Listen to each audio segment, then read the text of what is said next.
Oh, snap. Oh, snap. Oh, brother. Oh, my boy. Man, okay, here you go. Here you go. Yeah, yeah. Oh, that's the one. Mm, I got it. Man, ain't no way, boy. Boy, ain't no way, boy. Boy, ain't no way, boy. Hey, look. Y'all probably don't even recognize me, boy. Look at that camera. Hey, man, looking at the camera. Hold on, now. Hey, look. Check this out. Check this out. Huh, how y'all doing? Everybody good? Y'all cool? Y'all good? All right, cool. Y'all cool. All right, look. Check this out. So, I was, you know what I'm saying? I was sitting here pondering. I was like this here. Cause I was bored, right? And I was like, dang, man, I should probably like go live somewhere. And I was trying to figure out where I was gonna go live. And I ain't gonna front. I told Twitch I was gonna go live a couple times.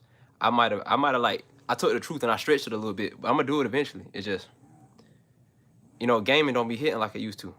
And so I said I'm gonna go live on YouTube because it's like my comfort place. Yeah, if y'all opinions on Velma. Oh God, hey look, Velma bad. But listen.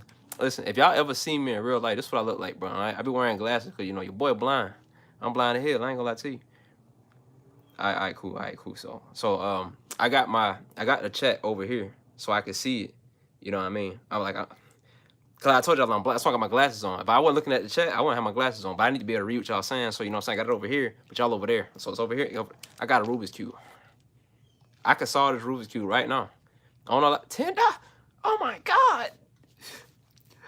Oh my God. Yo, stab me because they have a dog. Stab me because they have a dog. Oh my mom. That's crazy. I appreciate you. Appreciate you, man. I'm gonna go out there with that $10 right there. I'm gonna go get me a carton of eggs and I'm gonna eat an egg sandwich. Do I stream on Twitch? I did stream on Twitch. Like back when I lived in OKC, every single day for like weeks, bro. Like I was grinding and grinding and grinding and grinding and grinding and grinding and grinding. Like before I even came to YouTube, I was on Twitch putting the work in, bro. They told me if you stream every day to zero people, eventually somebody gonna join the stream, and then one day it's just you're gonna grow, right? And so, me, I had at the time I had like 1.2 million followers on TikTok, and I had like a decent amount on Instagram, like 200,000, something like that. Anyway, so I was like, you know what? Maybe I could just get them to come watch it. Mm-mm, mm-mm, mm-mm, mm-mm.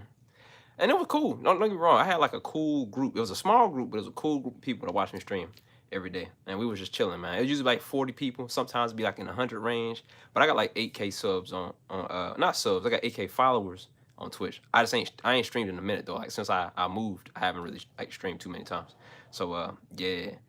But they wasn't like I said though, that wasn't on my audience. And so then I realized my issue was I didn't have a place where I had like made a community yet, because like on Instagram and TikTok, it's not really interactive like it is here. I can talk to y'all, and like stuff that's not videos, just make a post and talk to y'all. Some of y'all done added me on Snapchat, on Xbox, we game together, you know what I'm saying? Hey, y'all in here for something. But yeah, like I can chill, and talk to y'all a lot more. So now I feel like just going live on YouTube felt like a better option. I'm still gonna go live on Twitch though, cause I don't want to be a liar. I did tell them I was gonna do it, so yeah. But yeah, I appreciate y'all pulling up, man. I ain't even expect y'all to be up in here. So you have some, appreciate it. I'm on Xbox, yeah, for sure. Hey, ever tripped before?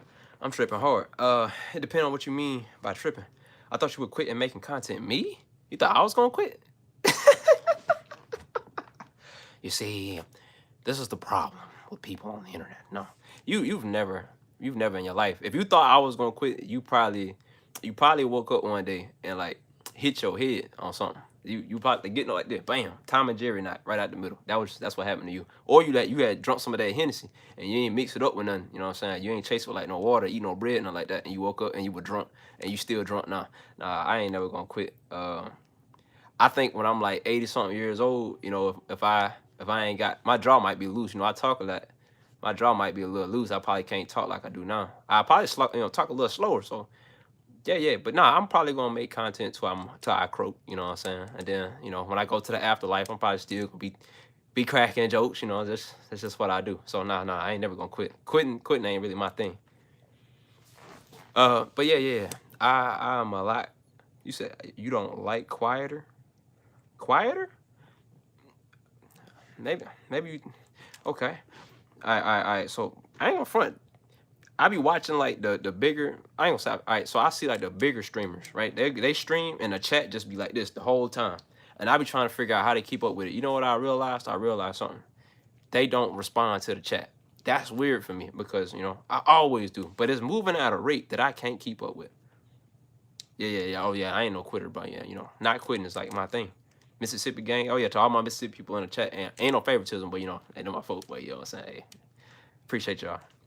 But yeah, the chat be lit, bro. So I don't know how people keep with that. All right, what's my favorite song? Man, I get that question every time I get that question. I probably got a different answer because to be honest, I like music too much to choose. But I think International Players Anthem is just that's my go-to though. That's like my theme song. You hella motivating, G. Fuck with the spirit. Appreciate it. That man Jinx sent me the $2. Hey, if I missed your donation, because I like at first it was 10, now I say 71. I appreciate you. You know what I'm saying? I just didn't.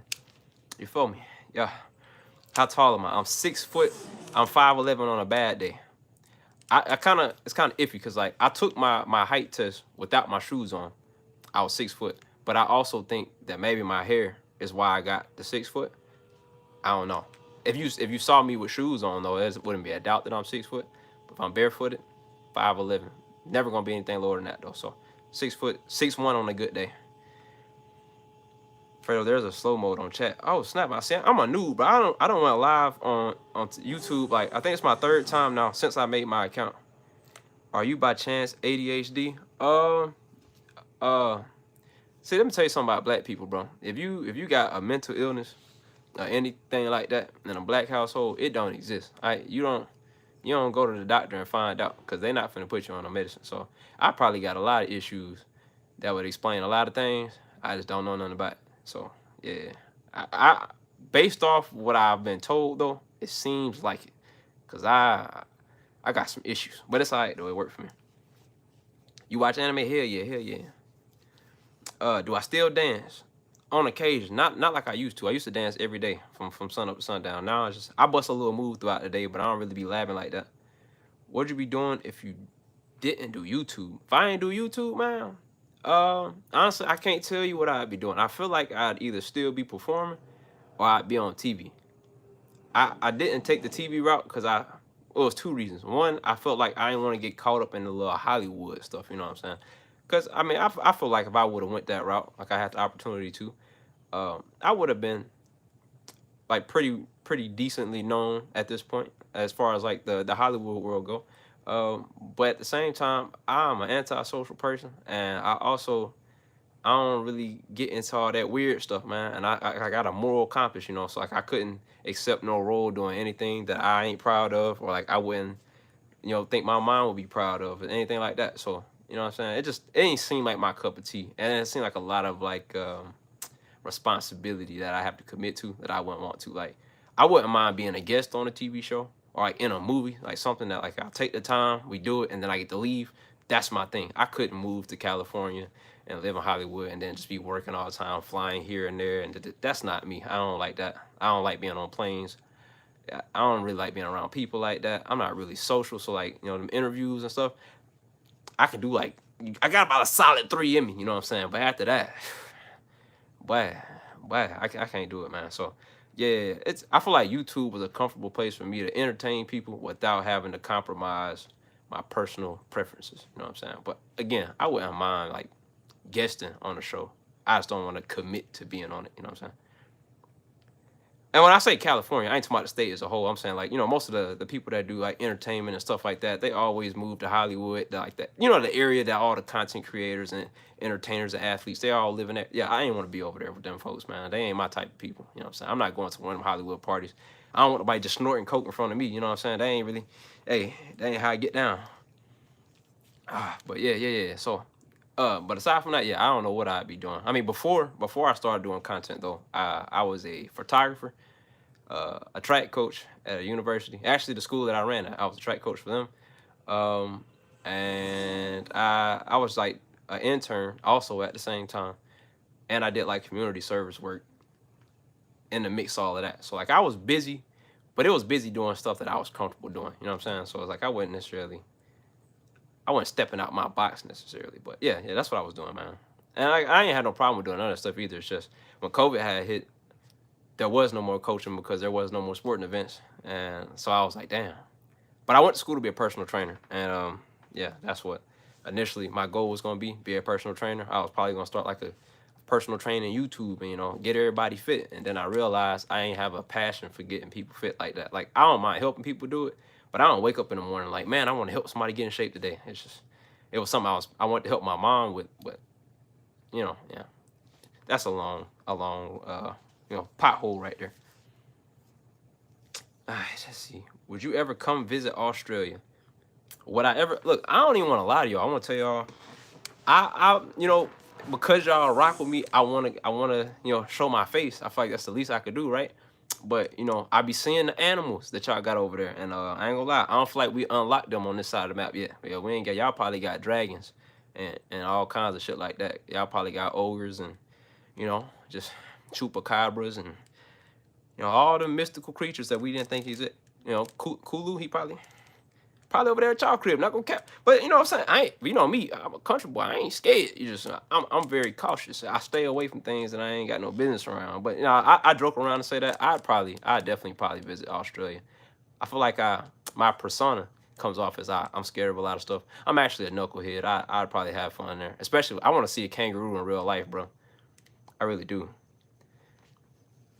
You're not anti-social. You're selectively social. That's a very, very well put way.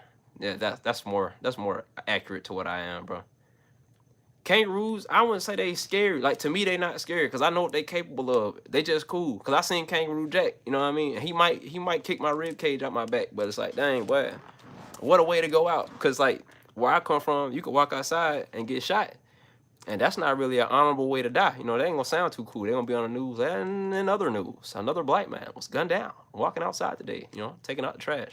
But if I go outside and get kicked in the chest by a kangaroo, what I'm saying? They're gonna talk about that for a minute. I'm gonna be gone 20, 30, 40 years after I done passed away. They like, man, remember back in the day when old dude got sent to the shadow realm by a kangaroo?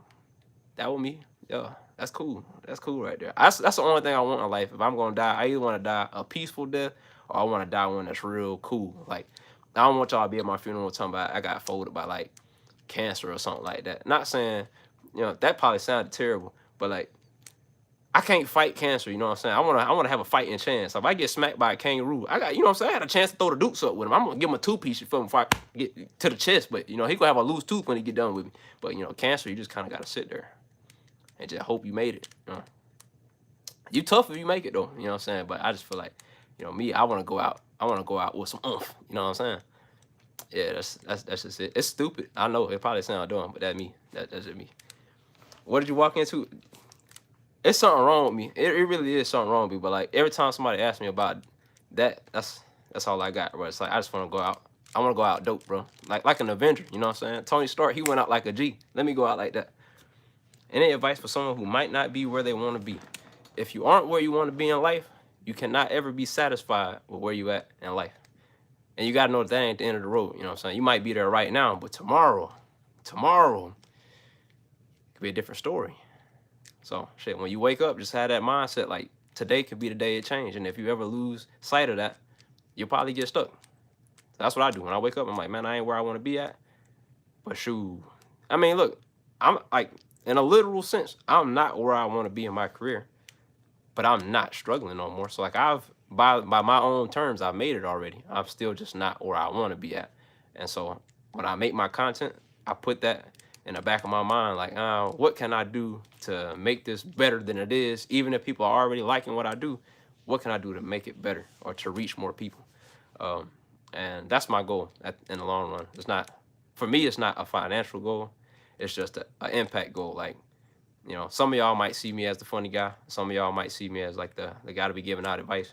Whatever it is that you come here for, I feel like y'all all come here for me, and that's really it. I just want to, like, whoever comes across my path, whether it be in regular life or on the internet, I want you to leave our interaction or whatever it is that you call it, a better person than you were or a happier person than you were when you first showed up. And if I do that on a large scale, my life was worth something, because at one point in time, I did not see my life worth much or nothing. So that is what brought me joy and passion. And that's what I'm passionate about now. So if you ain't there, bro, you can get there. Just don't forget. Don't quit on yourself, man. What was I initially famous for? I saw that. Initially, I was famous for dancing. I was on TV. That was the first thing I made it like on national television for, was dancing. I was on a TV show called Bring It on Lifetime, like three or four seasons, something like that. But yeah, I danced my whole life. I taught myself when I lived in Mississippi, in my front yard, out there in the sticks, man. I ain't had no dance teacher. I ain't had no dance class, no dance partners. It was just me, some headphones that was beat up, and so a lot of times music I had recorded. I had the old school Nokia joint. You know what I'm saying? I ain't had no phone like that, so I used to go to the record thing and hold the phone by YouTube or something, and then I put headphones in and just dance to the music and practice. Just watching videos of other dancers and Michael Jackson, specifically, and then just taught myself how to dance. And then when I got to college to go learn, the ballet and tap and jazz and Afro and all that other stuff, I was already advanced compared to everybody else because I had been dancing for so long, especially in hip hop. I was better than the teacher. So yeah, I got a degree in dancing.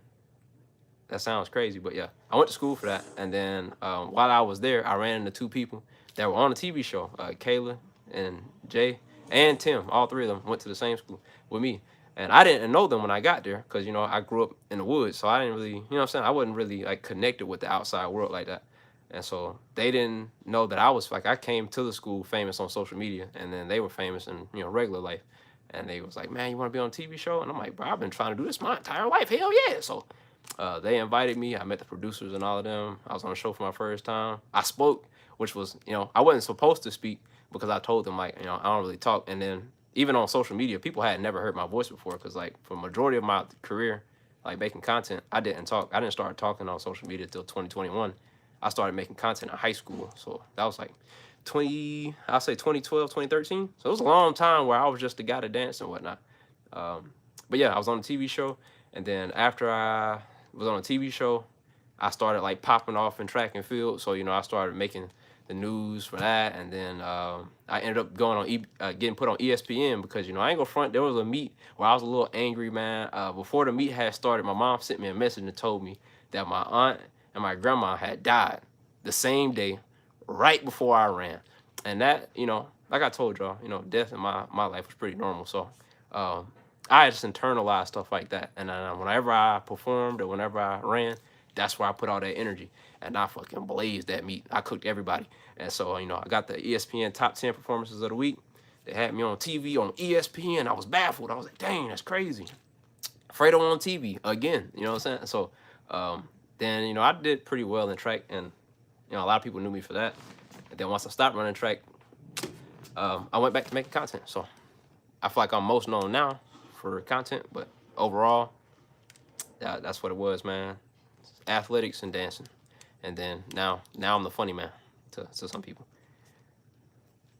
Shout out to everybody from the sticks raised with no water heater, man. Look. Why do you post on YouTube? Do I post on YouTube? I post on YouTube because, and this is gonna sound crazy, because you heard, the things that I've had to deal with. YouTube treats me better than every other platform that I post on. I got banned off TikTok like 10 times, and my account is still, like, I got it back 10 times. So, like, I have my account still on TikTok, and I haven't gotten in trouble on TikTok in a while, actually. Maybe it's just because they got tired of trying to explain itself. I actually got sued in a lawsuit, and I got money from them because of what they did, but that's a whole nother story in itself. I almost got banned on YouTube, not YouTube, but Instagram, but I didn't. I got like shadow banned a couple times, but with them, I haven't really got in trouble there in a minute either. But they viewed at the moment is kind of eh. And then, YouTube, I've had 2 issues with, and they weren't like necessarily big problems, but it was just stuff I shouldn't have had to deal with. But aside from that, like, the people here, way cooler.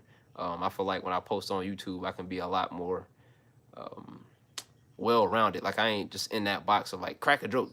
That's what a lot of people like. On the other platforms, that's all I do for the most part. Crack a jokes. Every once in a while, I'll see a video where I feel like somebody needs some uplifting or something like that, or I got some advice or just something in my heart I want to say that day, and I'll post it.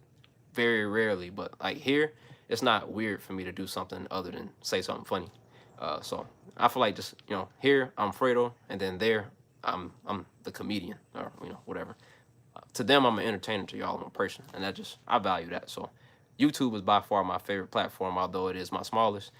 I rock with y'all heavy, man. Y'all cool as fuck. crack a joke, man. It's like, I don't know, it's something about it, man. It's kind of, it made me feel like they like tap dance, boy. You know what I'm saying? Like, not saying it's racist, cause that's crazy, but like that's what it feel like. Like I'm a goddamn, you feel me? I say that a lot. And one day I'm gonna say that and y'all gonna know exactly what I mean. If you're from the South, you probably knew what I meant, but I just be like, goddamn, you feel me? And you gonna feel what I'm saying. It's just I don't like that. Entertain me, boy. No, that's not my job. I'm here for me. I just hope you enjoy it. Remember, every day your content is helping people feel better amidst troubled times. That's a dub, bro. I appreciate that. Do you feel like content creation has benefited your mental health? Benefited is an understatement. Content creation saved my life.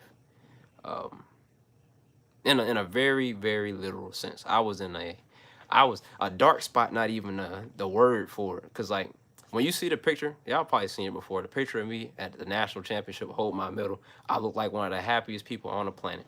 I was relieved because I didn't have to run no more. I was, because I was going to graduate. And I was like, the only reason I ran track was not because I love track. I was just really fast. Like naturally, I was just fast. And so that's why I ran track. So knowing that like, all right, my school's going to be paid for now. I'm done. I ain't got to do this no more. I can focus on what I want in life. And then I graduated. And like I was getting all this praise from people because I did all this great stuff. But it didn't mean nothing to me. And so then I was like, dang, bro, like what's my... I feel like it's happened to most athletes too when you get done. It's like, no, now what do I do? Like, what's my purpose in life now? If I've always, since high school up until that point, all I knew was play sports and then go home. It's like play sports, go home, dance, of course. But like that was my routine for so long. And now I don't got to do that no more. And I have all this free time. And when I get free time, I just think a lot. I overthink a whole lot. And so, shit, now that I'm not the top guy no more. Like everybody always, Fredo this, Fredo that. Just constant compliments. Everybody, when I go out, people recognize me, and they, like just for being a good athlete. And it still happened, but then it's like, all right, now what am I going to do to make myself feel like I got a reason to be here? And that for me was like making content gave me that sense of purpose because I didn't feel like I had one. And then y'all, the messages I got. Like it might sound like I'm joking, but like I screenshot almost every positive message that I see from y'all. Granted, I might not comment every time. I saw it. I saw it. And like if I have a bad day or if I got a day where like I'm doubting myself or what I'm capable of, anything like that, I read them bitches. I read them. I memorize them because I'm like, dang, I might think today that I ain't great, but shit, y'all remind me. Y'all remind me, man. And even when I try to minimize what it is that I do, because to me, I'm just, sharing myself, my personality with y'all. But to y'all, it's a lot more than that. And that's what is important because that's what my goal is. And so, that's content creation definitely helped me out mentally because if I didn't, I'd probably be in a very shittle, like, I would not be in good mental health. I'll say that. Do you ever fight that two-headed dragon in the Elden Ring? I folded Buddy up on like the third time I fought him. I did him super greasy. I ain't gonna even cap. I beat Elden Ring 3 times now. That game did, like when I fought Melania, it made me so angry because I didn't even want to play that game again when I got done initially. But I was like, you know what? After all the stress it caused me and the fact that I ain't have to like reset my character to do it again, I came back more powerful the second time and then folded him. And it was still kind of hard. But that third time though, I was one-shotting half of them like. Just walk in, fold them up. So it's like, yeah, I need to get back on everybody that did me wrong previously. I got them licks back in blood. Best believe that for sure. Yeah, matter of fact, if you got Elden Ring and you on Xbox and you ain't beat the game yet and you need me to pull up, my character name have it because that's what I be reeking on these folks. I would download it right now, go in there and fold them up with you. And you got my word. I guarantee it. I stand by it. You bring so much brightness and joy to my day. I can't say thank you enough. No consoles, PC only. My friend's been trying to get me to get a PC. I just don't feel like I use it a lot. Do you have any advice? I have 3 subs. If you want to do content creation, I only have one piece of advice that I feel like is worth listening to. Because I mean, anything else you probably already heard. If you're gonna make content, you gotta remember why it is that you got started. Because when you in them times like right now, where you only got 3 subs, it's going to be hard to motivate yourself if you're not doing it for some outside reason. Like, a lot of people want to do content because they want to make a lot of money or they want to be famous. I can tell you right now, I don't know why anybody would want to be famous. It's very bogus. It's just a thing that comes with entertainment, though. You can't really skip out on that. But if it's for money, if you ain't getting money, it's gonna be hard for you to stay motivated and keep wanting to put out content if that's all it is that you're doing it for. So if you got a good reason for doing it, keep that in mind, stay true to it. And then I personally think it's a good idea to do this because it's what I did, but that don't mean it's gonna work for everybody. But I think the best thing you can do if you're gonna make content is sell yourself. And I'm not saying that in the sense of like you gotta sell out or you know, you gotta put on a dress and you ain't gotta do that. You ain't gotta go to one of them weird parties. You know, you ain't gotta let them folks knock on your door. You know who I'm talking about, them folks that tell you, hey, you gonna do this or else. You know, you ain't gotta do none of that. You gotta sell yourself as in the sense of like on my channel, there is no guarantee of what you're gonna see when I press the upload button. It's gonna be me. That's it. That's the only thing you know. When you come to my channel, you're gonna get Fredo. So whether it be I'm posting a reaction video or me cooking food or me outside chopping wood or me going and helping a homeless person, you never know what you're gonna expect, but you do know it's gonna be me. And I feel like if you got that kind of selling point, you're gonna have the right community behind you. Because if we being realistic here, I have what 430K subs. Well, at least that's what it says right now. That's how many I got on YouTube. I do not believe that is how many people support what I do. I think it's people that like, it's a lot of people that's gonna be out there that just they like what you bring to their life, and as long as you're supplying that, they gonna rock with you. But if you ever have a rough patch, where maybe you're not putting out or you're not performing at the way that you normally do, them not the people that's gonna stick with you and try to uplift you back to your glory. Them the people that's gonna wait. They waiting on you to fail. They waiting on you to fall off, and then they gonna talk about you. They're gonna talk about what you used to be like, what you could have had, and what you should. Them not, what I'm saying? It's just a number. So you can't get caught up in the numbers of YouTube. Today you might get a video that got 5 views, and then you post one tomorrow, and it might get 1 million. I mean, true story. This is a true story right here. I posted a video, my first video since 7 years ago on YouTube in 2021, the beginning of 2021. I posted that video. It got like 268 views. At the beginning of this year, when my YouTube channel started popping off, the video that had blew up was that video that I posted a whole year ago. That video right now has 10 million views. 10 million. I was dumbfounded because I was checking my feed trying to figure out what video was blowing up, and none of them had high views. So I'm like, where's all these subs coming from? Somebody just hit my car. That's crazy. Anyways, I was trying to figure out where it was coming from, and so I scroll all the way back, and it turns out it was an old video I posted. So for one, if you post a video on YouTube, don't delete it. You don't know when it's gonna catch the algorithm. When it do, it might change everything. Literally, since that video blew up, my channel has not stopped growing at all. At least 1,000 subs a day. That's why my growth rate in November, I had hit 100K subs after me trying to get to 100K. That whole year I was trying. That one video sent me to 100K, and then since then, well, now it's almost the end of February, I'm like almost halfway to 500,000. I mean, that's all it takes. Somebody hit my car on Forza, not in real life. I don't have a car in real life. Now I have my steering wheel's right here, and I was just like, getting used to it, and I'm parked in the middle of the street, and a pedestrian hit it. No, I didn't. I didn't. No, I didn't get my car hit outside. No. I just thought about how crazy that probably sounded because the audio up too. Dang, if somebody hit my car in real life, bro, I'd have dipped. Boy, I'd have been outside. No, I'd have got violent on this stream, but I probably got banned. Not no good. Look, my car, hey, they gonna have to see me, bro. They gonna have to kiss the bitch. You feel me? What video blew up? It was the video of me talking about the difference between staying in the hood and staying in the country. For some reason, everybody I don't know what it was that made it pop off when it did, but it seemed random. Or maybe it was just the time of the year. Who knows? What happened to the eclipse? I had to get rid of it, man. And it really hurt my heart. It didn't, but it did. Because, I kind of already had made my mind I was going to do it eventually. It's just I finally did it. What I did not expect is, one, for my life to change, really, really shortly afterwards. And then, two, I didn't expect it to be this hard to find another one. I tried to find one, from the moment that I sold it till now, I've been looking for a car. I can't find one.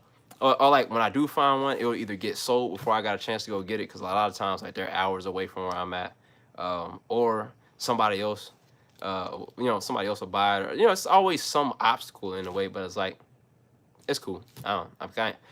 In reality, I don't go anywhere. That didn't change. When I had my car, the only time I drove was when I was going back home to visit my family. Or I come visit people in Texas when I lived in OKC. That was it. I don't really go outside for anything else other than groceries. So me having a car ain't a necessity.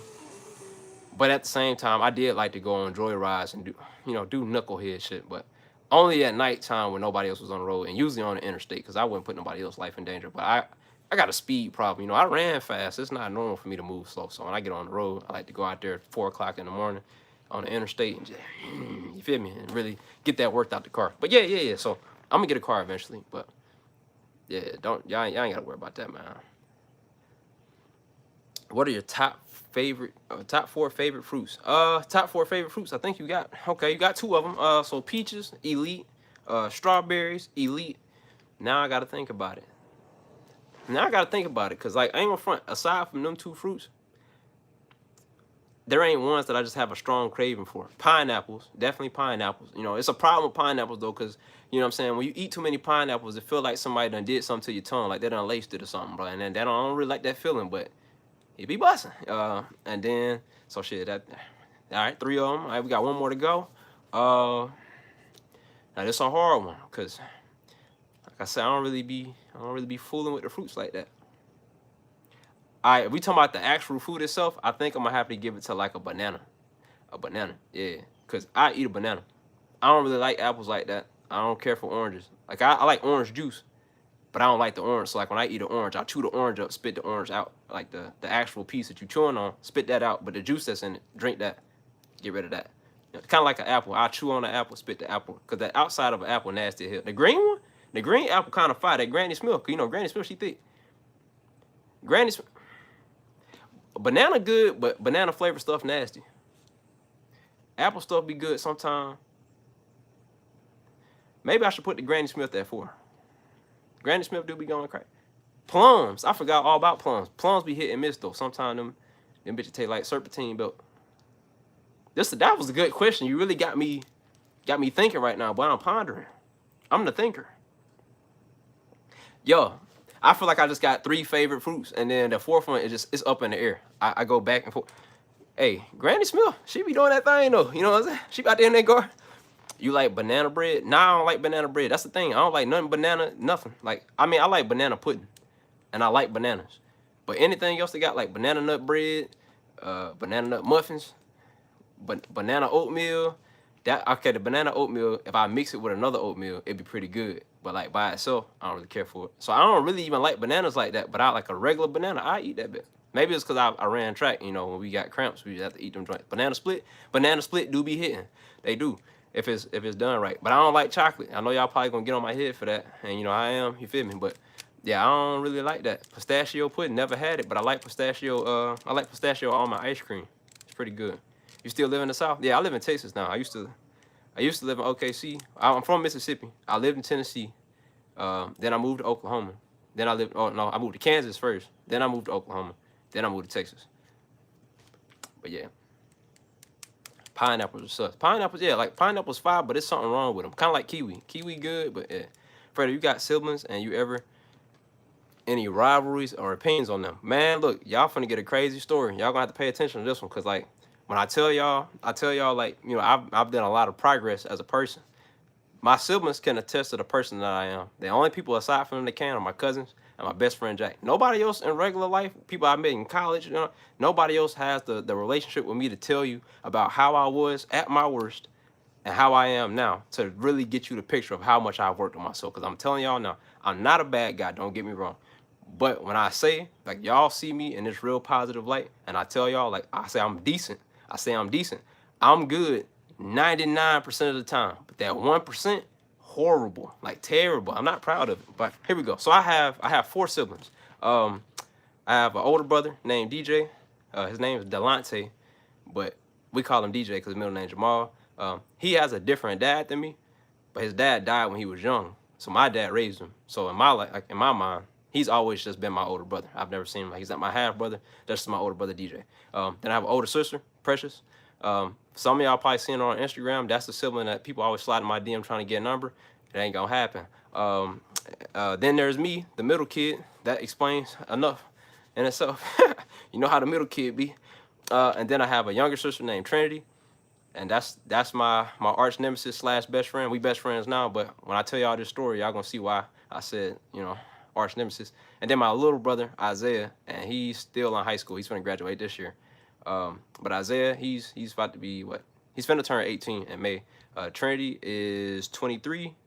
DJ is about to be 30. That man getting old, and then my older sister is 27. So yeah. We all like pretty close except for Isaiah. He was kind of like, I ain't gonna say he wasn't expected, but like he kind of popped up on us.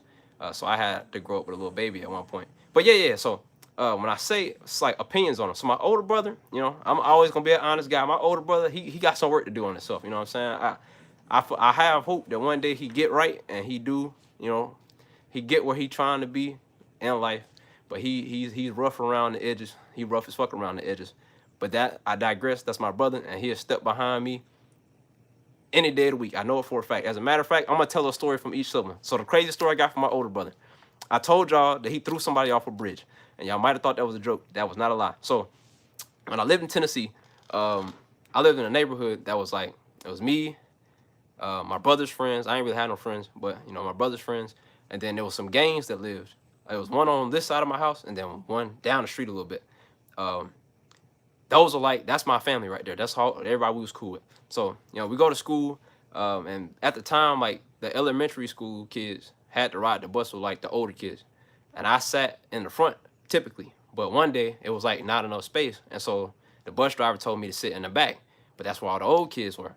So there's this white dude on the bus. And mind you, when I was little, I had really long hair, like a girl. He kept pulling my hair. And my brother, obviously, on the bus, and he was like, hey, yo, you gonna have to, cool out on that, man. Because I was crying. Like, he was yanking my hair, bullying me. And so I'm like, dang, it's wild. Like, why are you picking on me? So my brother seen it. He was like, you know what? That's a bet. When we get off this bus, it's over with. And so Buddy kind of cooled off then because, like, he seen he wasn't playing. And one thing about my older brother, I told y'all he rough around the edges. That man violent. Like, I'm violent.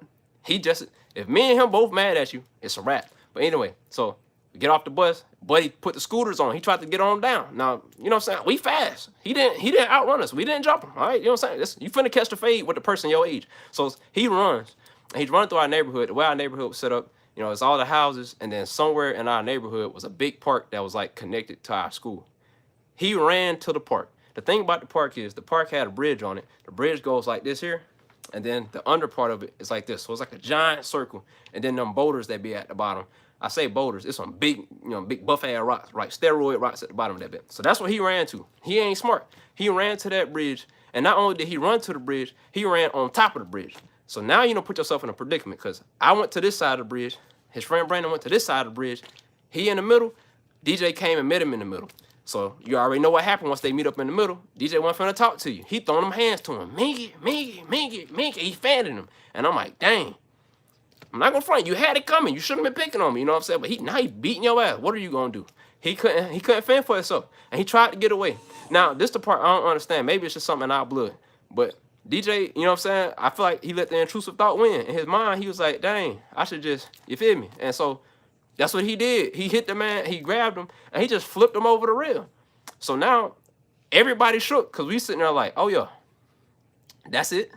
Yo, you going to jail. Like, that's it. We done. It's over with. All of us finna go to jail because that man died. That's what, in my mind, that's what was going to happen. He was going to die. Buddy hit the ground. We looked down there at him, and he on the ground, bro. If y'all ever played Grand Theft Auto 3, the man looked just like the people from the chalk outlines, bro. Like, he looked like he was gone. He was up out of here. Buddy was bent all look like this. And I'm sitting there like, oh, snap. I'm a young kid, bro. Like, keep in mind, I'm like, probably like 7 or 8 years old. I'm thinking I done seen my first body. You know what I'm saying?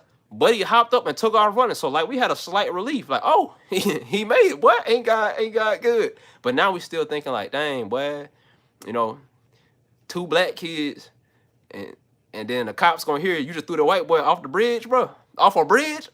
It's over with. We still screwed. So we go to the crib, and my mom, she like, where y'all been at? And we telling her what took place. And then we get a knock at the door. Doom. Now we thinking that's the cops. So you already know what I'm like. I'm sitting there trying to think of what I'm finna say because I ain't gonna front. I used to lie a lot when I was little. I was gonna make a story that was gonna be believable. You feel me?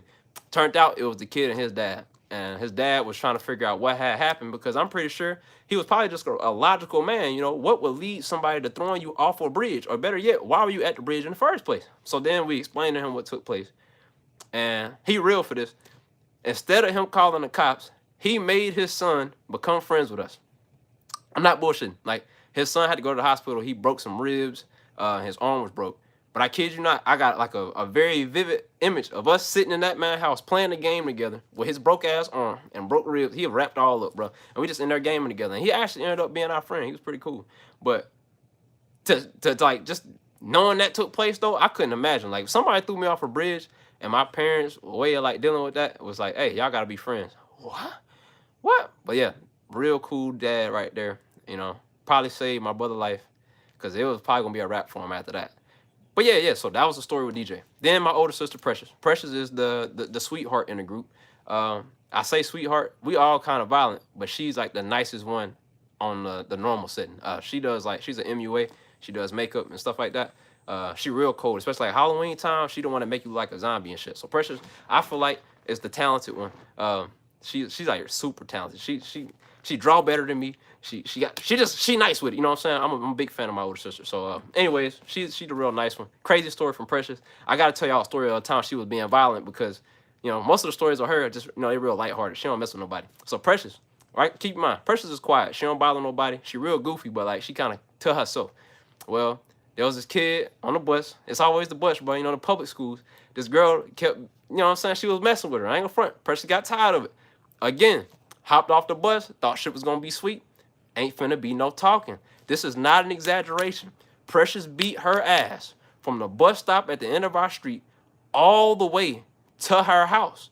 I'm not saying she chased her. She drug her from the bus stop all the way to her house. And then you know what happened after that? She couldn't snitch because when her mom came outside and seen her getting her ass beat by Precious nice.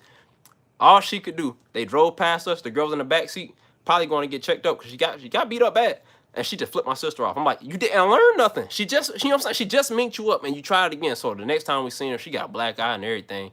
And I honestly feel like they moved because I'm not recalling too many memories of her after that, but maybe she just stayed her ass in the crib and she learned something. I don't know. So yeah, that's Precious. Precious cool as hell. Cool sibling right there. Then there's Trinity. Trinity is the one that I got the messed up story with. So Trinity, me and her had like a on and off relationship. We liked each other and we was best friends. And then we had moments where we just like her existence was the worst thing in my life. You know what I'm saying? And I'm gonna tell y'all the worst things that I did to Trinity because if I call her right now, she gonna tell you that we best friends. All right, we tight. We like this. That's probably my current day. That's my favorite sibling. I can admit it. All right, we tight. That's my dog. So Trinity.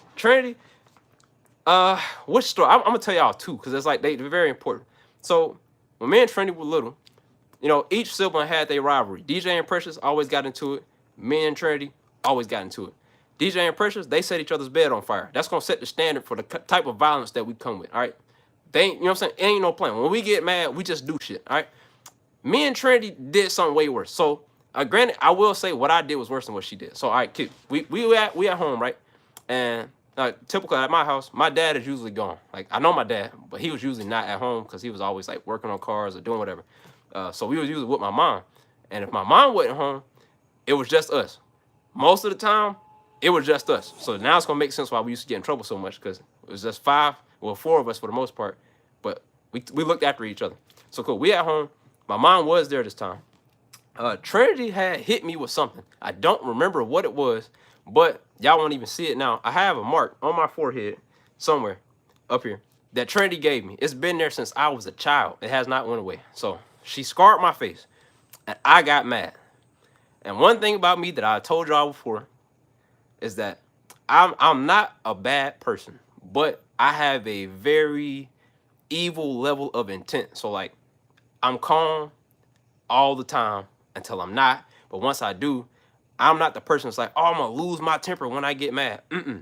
I'm very aware of the things that I do. I just don't care about the consequences of the things that I do when I do them.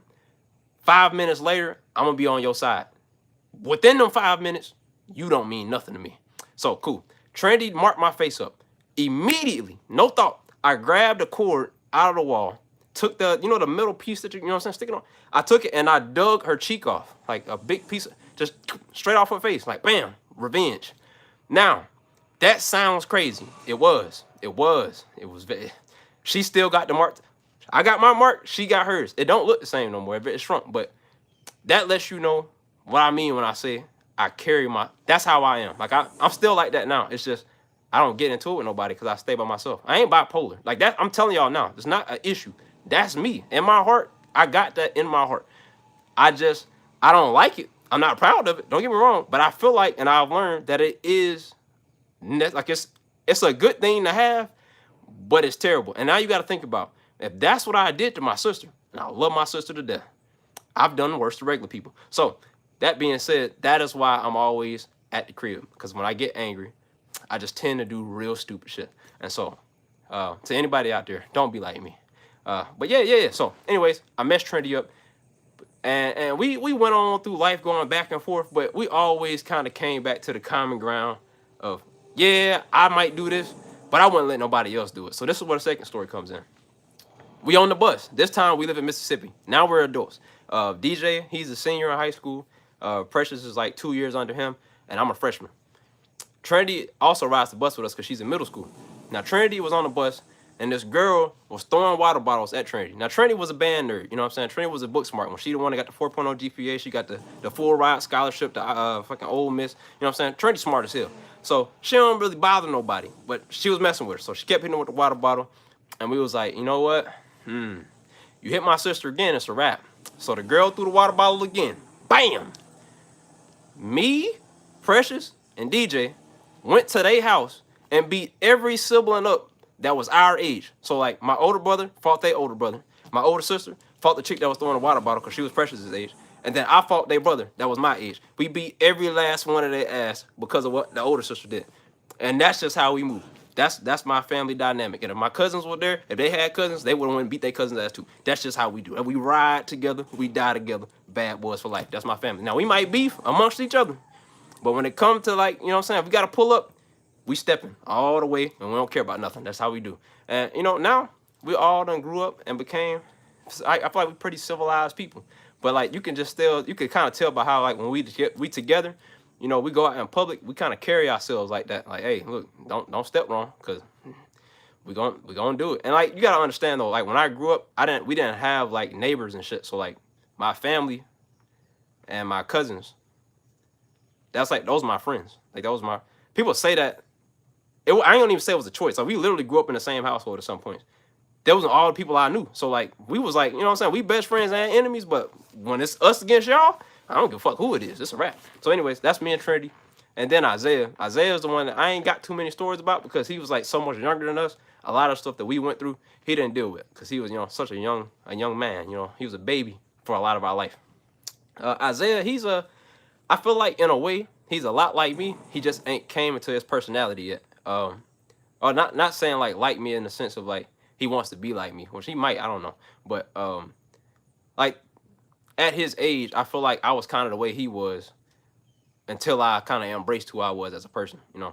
And that's why I try to like talk to him and see what it is that he like passionate about in life, because I don't know if he knows yet. Like I expected him to be a soccer player because he loves soccer, but he didn't really take the soccer route.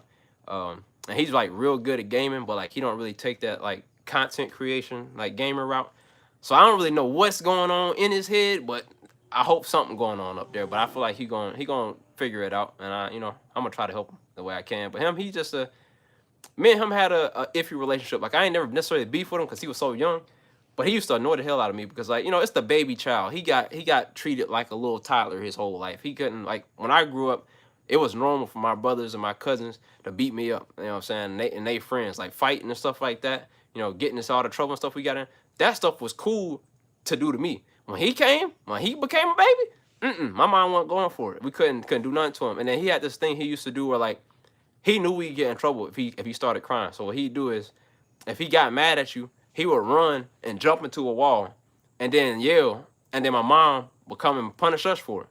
Until one day he got caught. And this is the story for Isaiah. Caught his ass in the act, bro. So one day he got mad. I was playing the game, and he wanted to play the game.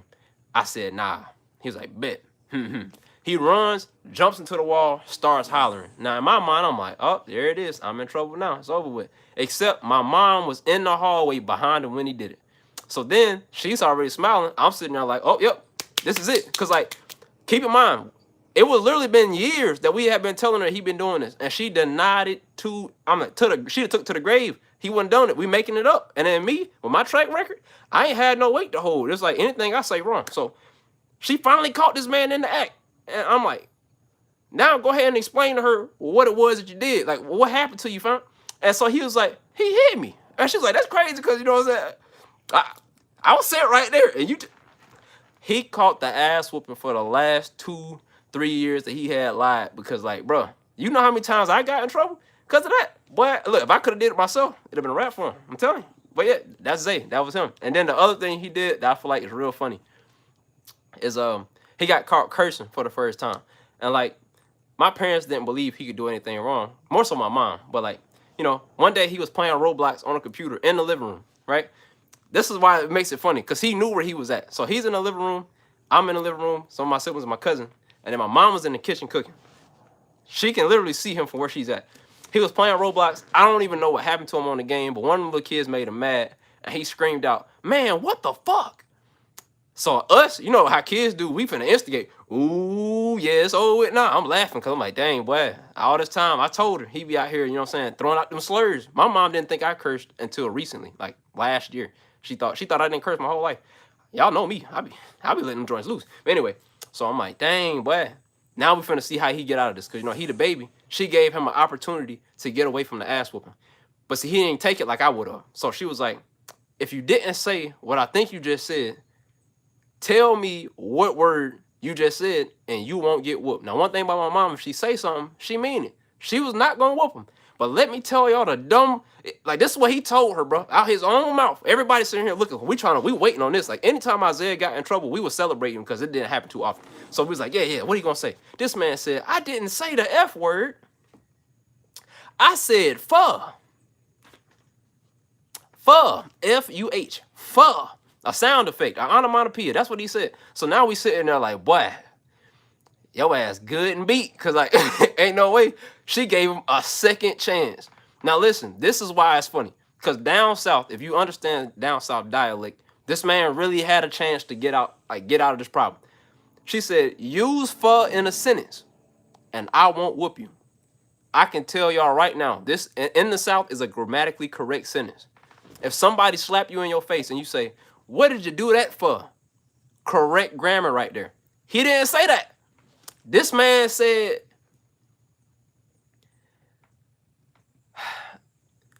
I didn't say shit. Oh, it's over with, bro. But listen, when she asked him that question, I'm in the back, me and my cousin, it turned into Jeopardy at that point. We passing out sentences to him. We're like, bro, fuck? I could do a whole essay on fuck. What you talking about? I can do that for, man.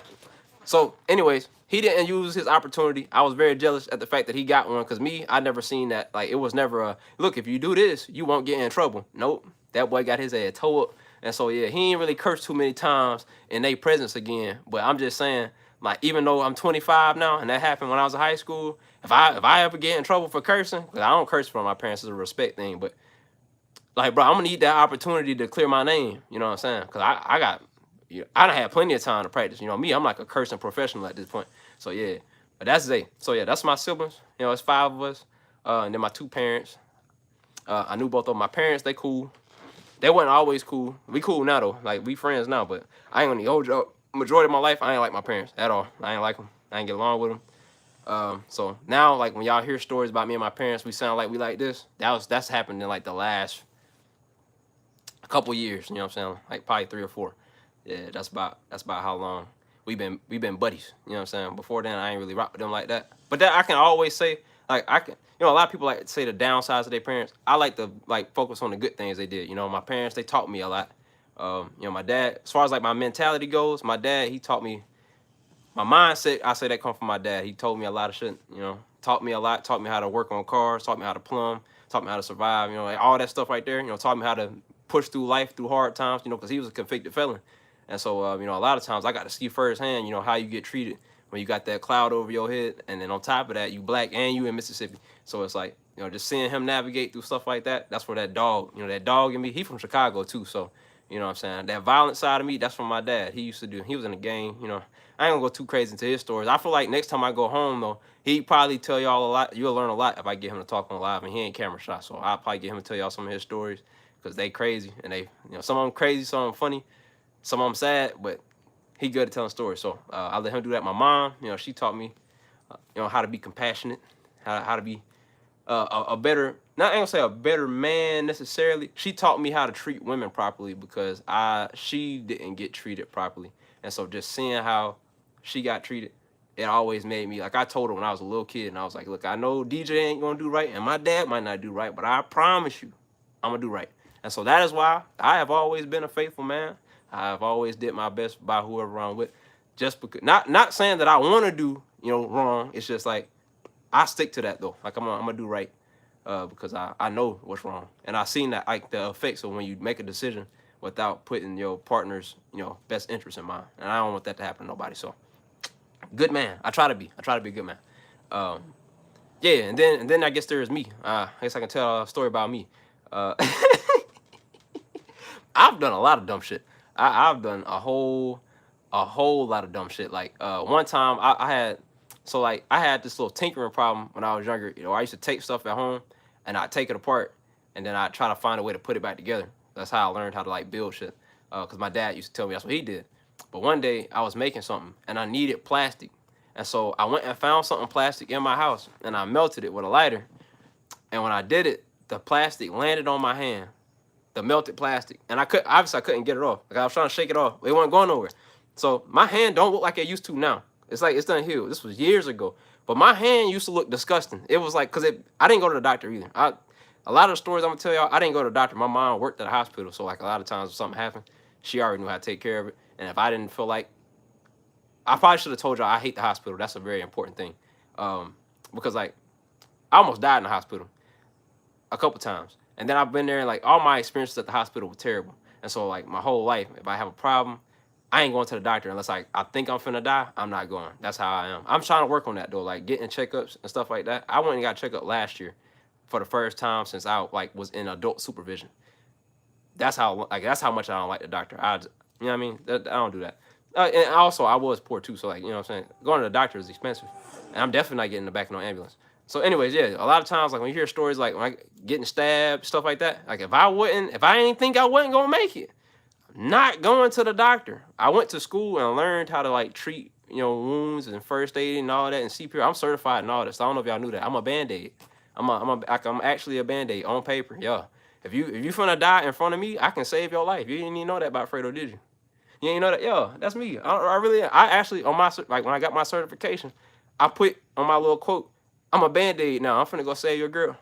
I'm a Band-Aid. So yeah. I got trained in like that and treating wounds and how to properly carry people that's hurt and what's not, and all that. But yeah. So, a lot of dumb stuff that I did, it was my fault. A lot of stuff that just unfortunate that happened to me. I almost died one time on a roller coaster.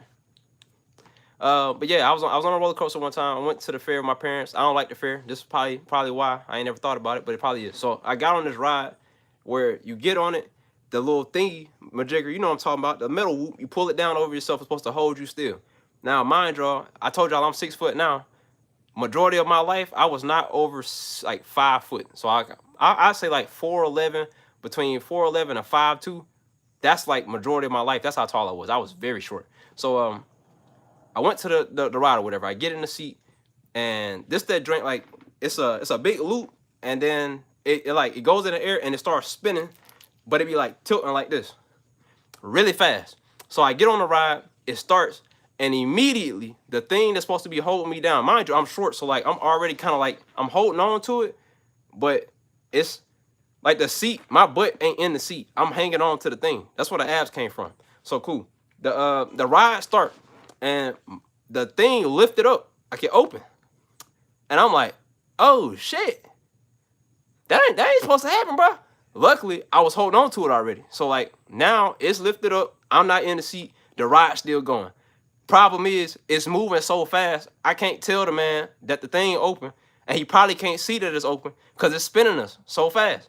So like it's me and my sister is all the way over there, and the whole ride she's sitting there like, you better not let that motherfucker go. And I'm sitting there like, do you think I am? Like I ain't really got, you know what I'm saying? I don't have that option. If I let it go, out of here. So I spent the whole ride like this, balled up as tight as I could, and I feel like I think that's why I got that core I got now, bro. Because I held that bit the whole ride, and I got done, and I kid you not, I don't think I've got on a roller coaster ride since then.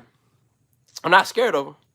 It's just when I get on them now, it's not even the last roller coaster I got on. It was in Beach Bend. That joint super high in the air. It's not even scary at this point because like if I ain't finna die, you're not finna top that last experience I had, bro. You know what I'm saying? My life has to be on the line. So yeah, I don't really care. Like when I go to the carnival or the fair like that, I play like the little scam games, like where they got the bent basketball goal and you try to shoot it, and you know you're not gonna make it, but they still tell you can make it. So you go spend $50 trying to make that jump shot, so your girl don't think your jumper broke, and then you just leave with nothing but hurt pride, and then you see that bent goal, and then you think like, dang, I should go beat him up, but you can't do that because you're gonna go to jail. Yeah, that's the stuff I go do. Or like the ones you kind of got a chance at winning, because I'm pretty good at winning that stuff anyway, even though it's a scam.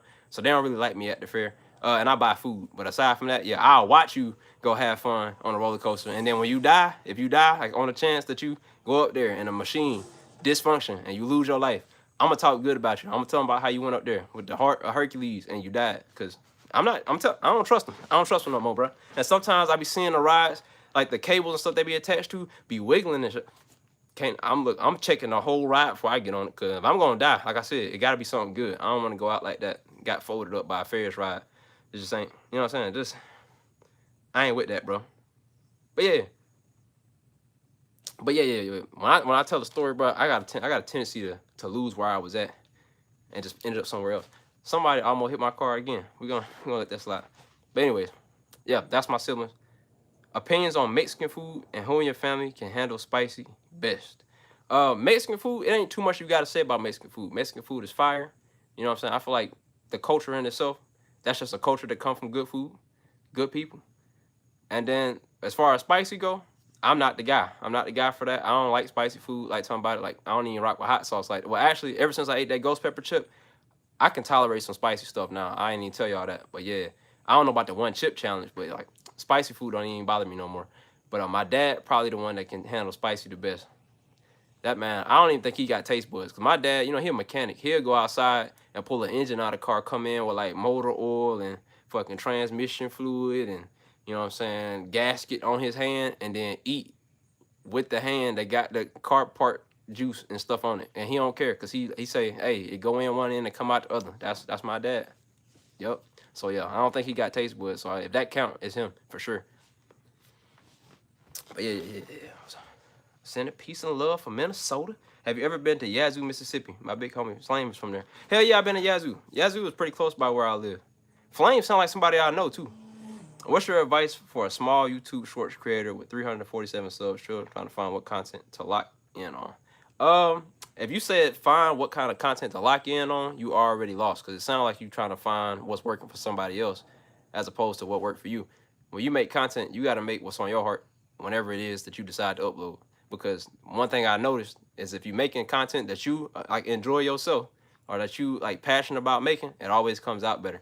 And granted, like initially, we all want that instant gratification, especially with stuff like TikTok, where you can put a video up today and they get 1 million views and you ain't even have to have no followers. Now you wake up the next day and you got 10,000 off one video.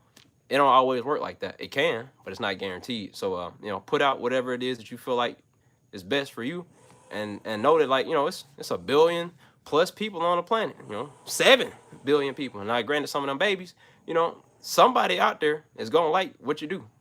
Somebody not gonna like what you do. Don't focus on people that don't like what you do. Fuck them, all right? And then if they don't like what you do, but they consistently hate on what you do, like if they commenting that they don't like what you do, every time you post, keep them in your life. You need people like that, because whether they intending to do it or not, they helping you move forward. And sometimes, you know, people got good criticism in the comment section.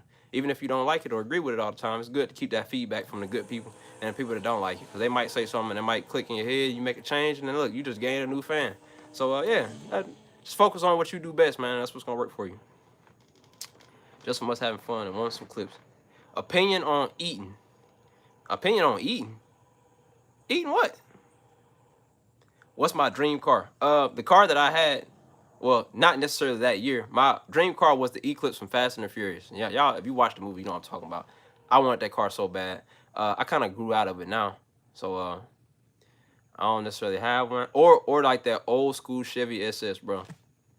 Man, that car's sexy as hell. Like, I wouldn't drive one now just because, like, it wouldn't be like, I wouldn't want to drive that every day. That's kind of like a, you know, take it on a trip on a weekend, on a date or something like that. But it'd be cool to have one to look at. But like, yeah, I like that car. That bitch sexy. I like old cars. That's one thing y'all gonna know about me. I don't really care for nothing new. All the cars I like old school. They super old school. That man James Ray, what up? What? That my dog, man. First live stream I've been able to make. It's good to see you. This is actually the first live stream I think I've made since y'all like all came here. That's valid for sure. But yeah, I'm an old school car guy. I'm the kind of person like I don't necessarily care if my car is super fast. I just like my car to look real good. I want to look nice, you know what I'm saying? Because at the end of the day, it's a speed limit and I don't want no ticket.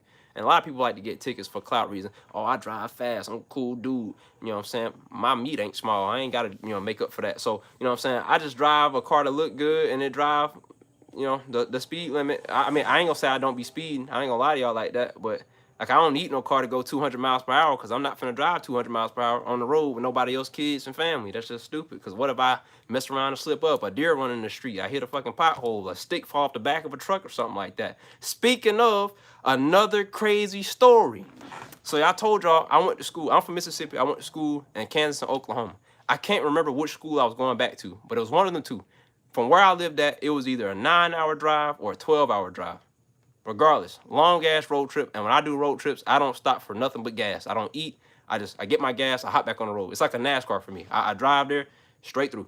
All right, so I'm driving there, and it's like I want to say like 5 p.m. The sun out. It's the one of them big ass trucks that be carrying like the trees on the back, and it's strapped on the back of that joint. And then there's one of them lifted trucks in front of me. And then I was in Candace, which was a Eclipse, you know what I'm saying? The Mitsubishi Eclipse I put the picture of. I don't know if some of y'all seen it, some of y'all didn't. Anyways, blacked out Eclipse. We low to the ground. So I can't see in front of the truck that's in front of me because the truck's so high. But the truck with the logs and shit on it is in front of that one. So cool. We driving down the street on the interstate, mind you. So we going like 80 plus miles per hour. And I'm in the left lane. We moving. And I didn't see it, but something fell off the back of the big truck that had the stick, like the trees on it. It fell off, and the truck in front of me was so big, I couldn't see it. And so what they decided to do was swerve out the way at the very last second. Mind you, I'm right behind them, bro. Because we in a passing lane. So like it's not like I'm riding them and they just driving. Like we going past, we all collectively passing somebody. And so we kind of close, but not as close as I'd drive if we were just driving. But he moved, and all I see is that big ass piece of wood in the street. Bruh. If y'all, I don't know if y'all realize how low Candace was. This stick was damn near the same size as the front of my car. So like, if not a branch. No, this ain't a stick. This ain't a branch. This is a log, like a log. Final Destination type beat, like Fredo on Lifeline type beat. You know what I'm saying? Like I'm finna be out of here. So I'm like, damn. And then I just thought to myself, like, all you need in life is family, bruh. You already look. I don't panic in no situation. I got that dog in me. You feel me? Boy, straight off into the median. Like on the interstate, it's a big ass grass patch in the middle of the joint. You know what I'm saying? Like it's the other side, but like I go into that whoop. But Candace low, so I'm in that bit like this. You feel me? And then I got down. You feel me? We like this. Now, back on. Now the police officer that's sitting over there in the ditch, he's seeing all this take place. I done pulled out a Fast and the Furious, whipped past that bit, got back on the road. I pull over because I'm trying to. You feel me? I'm like, it's like this. I'm like, oh shit. I'm sitting there, cop pull up, man, you good, bro? Everything good? I'm sweating bullets. I ain't gonna lie, cause like, yeah, I played it cool. But in reality though, yeah, I had to do it. So then, you know what I'm saying? I obviously made it because I'm still here. But yeah, I could have almost died though. And then I only think about it. Had that happened, like if that truck was, behind me instead of how it was, I probably would have been a goner anyway. Cause like at that speed, it wasn't gonna be no passing that, bro. I was just going, straight through the windshield. Fredo went out like a G though, cause like think about it. Fredo on TV, on the news, deceased, driving down the street. He was whipping that bit, log through the chest, bro. A whole log, not no branch, not no stick. I practically got hit with a 300 spear, bro, from a Titan. You know what I'm saying? Like damn, I feel like they can word that really nice, like to make it seem like I went out cool. Maybe they can say I was saving somebody or something, bro. Like Fredo was chasing down the bad guy. Log fell off the truck because they bumped it. It sounded like a movie scene. You know what I'm saying? I could have went out cool, but I didn't know. So, yeah, I'm still here. That's cool. I mean, like, it's cool now. It wasn't cool at first. All right, cool. So, opinion on the latest Marvel movies. The last one I watched, I believe, was the Thor Love and Thunder movie. I wasn't rocking with it. It was two main things I ain't like about the movie. Number one, I ain't like the fact that the chick that they replaced him with, which like he was in the movie, but like when she got Mjolnir, I don't even know if I'm saying that shit right. When she got the hammer, bro, she was fighting people with electricity. That ain't my complaint. My complaint is that why is it that she had the hammer for a small amount of time and she figured out that it's the god of thunder and lightning. You know what I'm saying? Like that's the element you're supposed to control. And then the man Thor, the character that's supposed to be the main guy, be out here smacking niggas with just the hammer, bro. Like, how often does Thor actually use his power? Almost never. He just a beefhead with a hammer. But then the chick get it, and all of a sudden she got the whole move list. Like it's kind of like in fucking Endgame, when Captain America got it and he was shooting lightning out the hammer. I'm like, first of all, he ain't the guy of the thunder. That man is Captain America. He's a steroid white man. That is a steroided white man right there. He ain't got no powers, fam. He got a hammer. He's supposed to be able to, if he could pick it up and he worthy, he could swing it. But I don't think the lightning was in the, you feel me? Maybe I'm wrong. Maybe I didn't read the comic book, but I ain't know he could control lightning just because he had the hammer in his hand. If that's the case, let me go pick that bitch up. I know I'm worthy. But anyway, so yeah, I ain't like that part about it. And then the movie seemed like it was like a love. It was like a love movie, and I don't really like love. That sounds like some hater stuff, but like I'm just being honest with y'all. I don't really like love. Like I love people, you know. I love helping people. I care about people, but love, that ain't my thing. I don't like watching love movies. I don't like looking at people holding hands. Okay, that sounded like. I'm not saying like I'm happy once I see people happy, but like not on a TV screen, you know. Like in regular life, if I see you, you know what I'm saying, y'all happy. On a movie though, I'm not watching that. I'm not watching that, bro. I don't care. I ain't trying to watch no soap opera. You feel me? That's just not my thing. But you know, and that was really it though. Other than that, oh yeah, oh no, the other thing I didn't like, bro, was the end part. I feel like they made that movie too goofy for me. Like I feel like kind of like Hulk and Thor. Those are two characters that were my favorite Avengers. And then as Marvel made them, like granted, I like Thor because he's funny. I don't like them because of their powers no more. I like Hulk. I used to like him because he was a beefhead. He used to go fold everybody up. Thanos turned that man into a fucking meme. So like I don't even like Hulk no more. Honestly, I don't even care about it, bro. Like, well, he still got the comic book. I'm not reading them comic books no more, but I'm talking about the movies that I'm gonna go watch. I'm not watching no movie with Hulk in it. That boy's soft. You know what I'm saying? Me personally, I feel like I can go fan him up right now.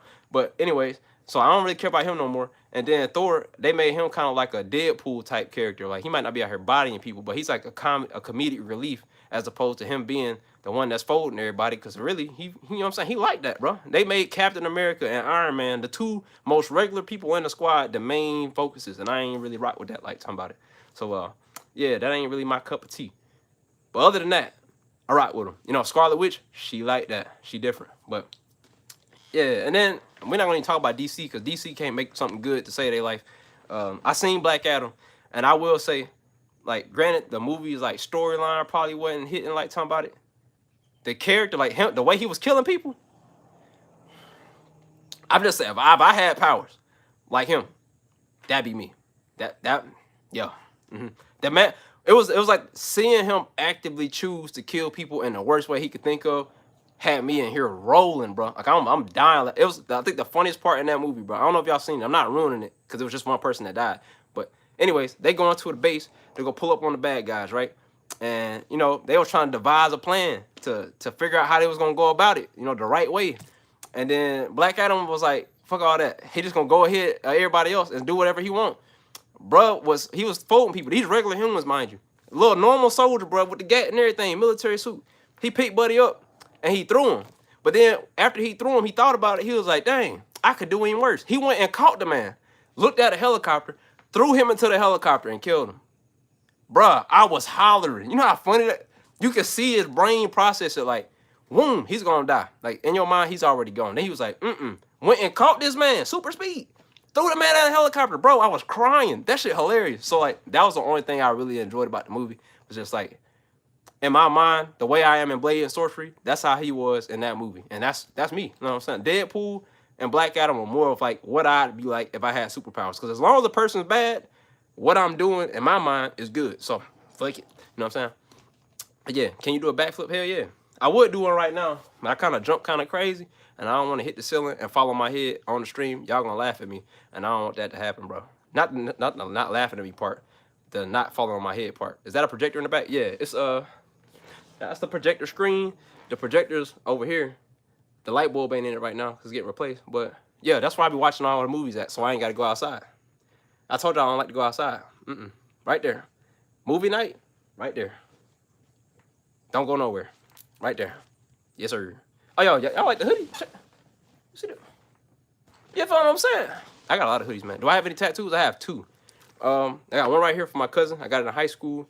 And then I got one on my chest of a wolf. Projector loud. I wouldn't say it's loud, but granted, I could just be used to it. It don't really make a lot of noise, though. Breaking your neck is a lame way to go out as well. Hell yeah, breaking your neck, bro, doing a backflip, lame. Am I antisocial? I think I like what Buddy said. I think I'm selectively social. Like I hang out with the people that I like to be around, but that's it. And I hang like I said in that post. If I was out in public and like one of y'all seen me, I wouldn't have no problem hanging with you as long as you don't approach me like I'm a celebrity. That shit rubbed me the wrong way. And I know it might seem weird, but like I'm just a dude, bro. You know what I'm saying? And I feel like the way that I promote myself is not of like a celebrity. I don't see myself in that light. So like I don't want you to look at me in that light. So when you see me, you know what I'm saying? What up, Fredo? What's happening, G? You know what I'm saying? And then I can hang with your ass all day. Real talk, to hang with you. As long as you're cool. If you ain't cool, I'm probably gonna leave. But like I talk to you, you know what I'm saying? There's plenty of people I done spent like it's a whole day chilling with, and like I ain't gotta post it nowhere. If you want to be in a video or something that I'm doing, that's cool. But it's like don't be on that weird stuff, man. Cause I done had people walk to me one time. It was a chick. I went to Walmart one time, bro, and I went back home to Mississippi. And I'm walking. I ain't been there in a minute, so a lot of people didn't recognize me because like since I had left, I done got my locks. When I left Mississippi, I didn't have locks. So that's how long I've been gone. I got real big too. I weighed like 180 something. So I came back, I was swole. I just looked different. Anyways, I'm walking to Walmart. This chick walk up and she was like, are you Fredo? And I'm like, I'm trying to like in my mind, I'm trying to think like, do I want to say yeah? Do I want to know? I said yeah. And she was like, really? Oh my god, oh my god. And then she poked me, bro. She not like no aggressive poke, but like she just poked like right there on my stomach, like. And I was just sitting there like, what the fuck? Cause I didn't know what to do. Like I was trying to understand. Like she like starstruck, I guess. But like what? You just and back in the day, I used to hate when people touched me too. Like if we would have met each other, it wasn't gonna be no high five, no handshake. I ain't like people touch me. Now I done got a little more comfortable with physical contact. But yeah, I was like that shit was weird. I said I ain't know what to do, bro. So I kind of just walked off. I was just like, oh, all right. But yeah, most of the time, like when I run into people, especially like when I used to go to the clubs in OKC, people bought me drinks every single time I went there. I ain't never purchased a drink in the club in my life. Not once. I ain't never swiped my card in the club because every time people buy my drinks, either because I was dancing or because they knew me. So yeah, like being in the club, I feel like that's where I met the most of my fans. Or like when I used to go skating, I'd run to people because they see me skating and like it'd be like that third lap around. They'd be like, wait a minute, you the dude from Instagram? I'd be like, yep. Damn, man, I watch your videos all the time, but that cool head, da, da, da, da. And then I'm like, yeah, all right, that's cool and everything, appreciate you. Shit, you want to skate? And then shit, I just skate with them. And then they start acting like normal people, and then we cool. But like, don't, like one thing I really, like, I can't stand, bro, like even if I was just talking to you, like in the comment section, or if you like hit me up, anything like that, bro, don't talk about me the whole time. That shit is weird. It's really odd. Like if I knew you enough to be like, oh my God, and just talked about you to yourself for like 30 minutes. Y'all know how strange that is? I feel like it make me feel like I'm conceited or like wrapped up in myself. And that ain't me, man. I ain't, you know, I can appreciate somebody just like, I appreciate you, da da da. All right, let's move past that. Now we can actually talk to each other, you know, human interaction. Now I ain't good on human interaction, so I can't really coach you, but I'm just saying from one person to another, that shit weird. It's like, don't do that, bro. But yeah. Track and field, a lot of people knew me from track. I was the entertaining guy at the track meets because I was always dancing. Do you like Casually Geographic? Oh, do like Casually Geographic and publish something. I have a book that I'm writing, and I've been writing it for a minute. I just don't feel like it's finished yet. But once I finish it, I definitely I intend on publishing it. Opinion on people with or against vaccinations. Oh, that's a good one. Maybe I can make somebody mad. Let's see. Opinion on people with or against vaccination. So when it comes to getting vaccinated, that's a personal preference. If you want to get vaccinated, you do you. Me personally, I'm not. I ain't really got no vaccinations pretty much my whole life. Except when I went to college, you know, you had to get certain ones so you could stay on campus. I got those. But aside from that, if I didn't like have to get it, I didn't do it. One, I hate the doctor. Two, I don't trust the doctor. And it's not like I think they got some microchip in it. No, it's not like that. I just don't like getting shots. So the people that be like, you know, if you get a vaccination, you can still get COVID. I feel like people like that are a different breed of stupid, you know. And there's two type of people I don't like in my life, you know. I don't like stupid people, and I don't like bigots. And stupid people probably bother me more than any other group on the planet, because like at an adult age, you don't have any excuse to be dumb no more. We got the internet, we got school that you should have paid attention in the first time. Then you can go to school again. It's called college. And then if you really, really like school, you can go to school again and again and get like higher levels of education. But you skipped all that shit and just chose to be stupid.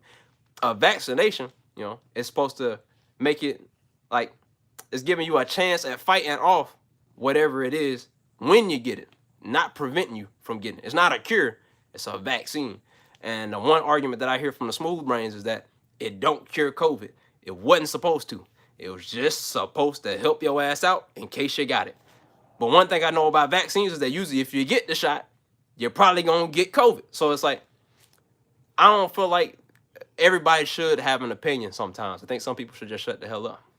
And if you got the vaccination, I ain't got no opinion on that. That's you. But if your ass get that, you know what I'm saying? I know y'all seen on the news, people like their mouth was like this.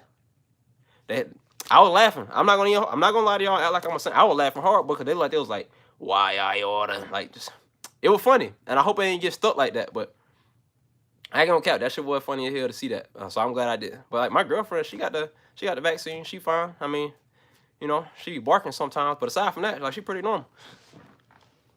But like, yeah, whatever you, look, if you got a belief, one thing about me is if you have a belief, as long as it's not endangering the life of anybody or it's not a threat, we don't have to agree on nothing. That don't mean I won't argue with you. Like, if you want to go back and forth, we can do that. But like at the end of the day, we still finna go hang out and go to the bowling alley. That's it. And I feel like that's a problem with a lot of people these days. You can't disagree on something. And then the beard coming in, it is, bro, low key. And it ain't there yet, but you know, it's getting there. But yeah, like, we ain't got to agree on everything. But when it comes to like morals, when it comes to stuff that we, like, that, it's not a debate. Like human rights, not debating with you on it. That's something like, I'm not gonna condemn you. I'm not gonna fool with you. I'm not gonna associate with you in the slightest. If you gotta disagree on a human right, because like this is my problem with majority of people when it comes to those conversations. People forget that although I am myself a Christian, and a lot of people in America are Christian, everybody on the planet not Christian. So what you believe, not what you know, what you believe, it's not the same as what everybody else believes. So just because you're a Christian and you think that, you know, the Bible said that you can't do this, then nobody can do it because you're a Christian and that's what you believe. Well, they might not believe that. And so for you to try to force what came out of your book onto somebody that believes whatever was in their book, it's ignorant.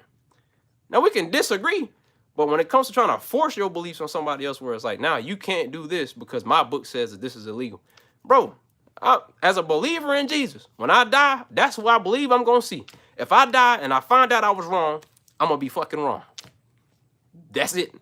You cannot say you know anything because unless you have met him, you don't know. It's just what you believe.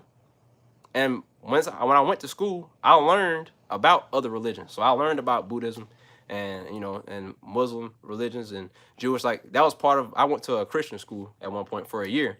And one of the classes I had was literally just a class where at the Christian school, we had to learn about all the other faiths for 2 or 3 reasons. One was for respect. When you meet somebody from a different religion, you need to carry yourself, as they say the Christians should, have some respect, bro. Respect their culture. 2, to have an understanding. I came from Mississippi where, you know, I grew up around a lot of rednecks. I went to school with rednecks. I'm going to say that. Not grew up with, but went to school with. And a lot of them, if you were Muslim, in their mindset, and probably still like that now today, if you go to my school, if you said Muslim, they thought terrorist. That's what they associated Muslim with. But that's not the religion. And once I learned about it, because I ended up having a Muslim roommate my first year in college, Muslim and Christian, practically the exact same thing. They call God by a different name. They call him Allah. We call him Jesus or God. Same religion. When you actually study it. So like, then when I hear somebody say something ignorant about a Muslim person, I get offended on their behalf. And I'm like, y'all disrespecting because you don't understand. And it's one thing to not understand something, but when you choose to be ignorant, I can't fool with that. So just call it when you're wrong. It's all right to have your belief, and it's all right to respect that somebody has something different. And even if you don't respect it, don't disrespect something because you don't agree, right? especially when it comes to stuff like that, religion. So yeah, I got a respect for people. Like even this is the craziest one. I don't know if y'all heard about Satanism. Like again, I'm a Christian. I had to learn about Satanism at the Christian school. They don't have no like teachings of spreading no negativity, which is wild because when people hear Satanism, they think, okay, the devil's bad, so these people want to do this. That. Nothing, nothing. They don't tell nobody to go out there and kill nobody. They don't tell you to go do this and that. And I'm like, hey, if that's what they believe, if that's what they believe in, that's it. But like just off the name, people assume that this is what they're about. I'm not bullshitting y'all, bro. That's what, but like I said, even if I don't agree with what they believe in, when you actually learn about what these people believe in, a lot of times you realize most of the religions, from what I saw, this is my perspective. When I saw all these other religions and I got down to the core of what every one of them was teaching, seems like they all had the same message: be a good person and try try to be better. That's what I got from pretty much every religion. At the end of the day, was try to be a good person. I'm not the best person in the world, but when I wake up, I try to be better than I was yesterday. I'm going to do something wrong today. I'm going to do something wrong tomorrow. I'm probably going to fuck up my whole life. But I'm going to always be better than I was the day before. And if that ain't good enough when I die, it is what it is. I tried. You know what I'm saying? I ain't perfect. So, yeah. It is what it is. It is what it is. And that's the thing, though. Like, some people going to say, well, there's this group that does this. There's this group that does that. Most of the people that be shooting stuff up be white men that be Christians. You know what I'm saying? People, it's Christians in the hood that shooting people up. It's like it's a lot of Christians. Christians is the ones that went around colonizing people. I mean, if we're gonna get real, if we're gonna be honest, we gotta be real. People like to point the finger at these people did this wrong and they did this wrong. But as soon as somebody do something in the name of Christianity, now all of a sudden they try to separate that individual or that group from Christianity. They claim the same shit you claim. I said shit, that's funny. But like they claim the same thing you claim. But just like when somebody goes and does something and they say it's in the name of Allah, and then you blame that on the entire religion instead of the person, then why does it not apply when it comes to Christianity? Now, I am a Christian, so I'm going to call out the contradiction right there. You either going to keep that same energy or you're going to shut the hell up. That's it. And I don't argue with people about stuff like that. That's why I don't talk about religion. I don't really talk about race too much because like at the end of the day, there are certain things that are just definite. And then there's also called consistency. If there's a truth, if there's a fact to something, we're not debating on it. That's it. Accept it. You might not agree. Accept it. That's what it is. And if there's, something like room for opinion, you can have yours. You can have yours. Like me personally, this is going to sound weird coming from a black man. I don't care about races. Like racist people, I like racist people. I really do. Like openly racist people. I like them. I value them because I know who to stay the hell away from. You know what I'm saying? I know racist people that tell it to your face, that walk up to you, I don't like you, I don't like your kind, stay out my neighborhood, and we're going to be good. I like that because, like, don't step foot in mine either. As long as you hating me over there, you're not affecting my life. You're not telling me, you know what I'm saying? If I ain't got to get hired by you or nothing like that, bro, you can hate me extra tomorrow, please. You know what I'm saying? Please. Hate me. They don't do nothing. Just, at the end of the day, it don't affect my life at all. So as long as you're not threatening me, bro, we good. And in my opinion, and from what I've seen, especially like when that, what's the name, Gideon, he went and interviewed the leader of the Ku Klux Klan in whatever state that was, the real racist state. They said the same thing. He said, we don't like black people, but we don't want them gone. We just don't want them around us. I can respect that. Respect. I'm not coming to your crunchy ass state. Y'all ain't even living good over there. Half of them didn't even have teeth in their mouth. Why would I want to be around you? But hey, when you open about it, bro, I respect that. I don't like people that don't like you and they pretend they like you and then they do stuff to you behind the scene. It was kind of like, this is coming to politics. When it came to Trump and Biden. Now, normally, if you talk about politics, if you say something negative about Biden, they're going to say you like Trump. If you say something negative about Trump, they're going to say you like Biden. If you know me, I don't like none of them. Not one. There's not a president that we've had that I like, that I thought. I think that the only president I think had like commendable character, Obama. I thought he was a pretty solid person. I don't know him on a personal level, so he could have been a piece of shit behind the scenes. But I think most people, even if they didn't like his policies, can agree he was a man you could respect as a person. And I think it was what's his name, Teddy Roosevelt. I think he was probably, you know what I'm saying, he was like in there JFK. He seemed like he was pretty solid, you know what I'm saying. But like most presidents were scumbags. So like I see them in the same light. But the difference was people would say that Trump was this big racist and da da da da da, and Joe Biden wasn't. And I'm sitting there thinking like, now I know I'm educated, you know what I'm saying. So like I don't go into this with no bias. I don't like neither one of them. I'm gonna keep it a $1,000 Billy Wow. We're gonna see who's gonna be honest about who they supporting. Trump has a history of being racist, but Joe Biden's history of being racist is way worse. way worse than Trump's. And people just ignored it because now he's trying to pander to the black people. I didn't forget. So I didn't like Joe Biden because I know where his heart at. Now, I'm not saying this for either one of them. They could have both been racist pieces of shit. But they could have woke up one day and said, I don't want to be like that no more. And they could have changed. And I don't think anybody is beneath that. So they could be different people. And like I said, I've never met neither one of these men. So I won't tell you what's on their heart. But I can tell you about their history. Neither one of them got a history that's good with black people. I don't care how many rappers they had in the music video or if they said their name in a song just because Kodak Black like them. Or no, they rich. Rich people like rich people because they keep each other with the money. You know what I'm saying? When he got power and Trump looking out for the rich folks, he wasn't looking out for the white people. He was looking out for the rich people. So it's like, I didn't understand when people back home in Florence, Mississippi was Trump, like pro-Trump. Because I'm like, y'all broke. He don't give a damn about me. He don't give a damn about you. But you think he does. He care about the top percentage. He care about the motherfuckers that got the bread. That's Trump. Like Trump, businessman. If you want to make money, you know what I'm saying? If you got money, you pro-Trump, that makes sense to me because I'm like, he looking out for you, whether he like you as a person or not. Joe Biden, I don't know what the fuck is it. First of all, I don't think he old. I think he too old to be president because I don't think that man all the way competent.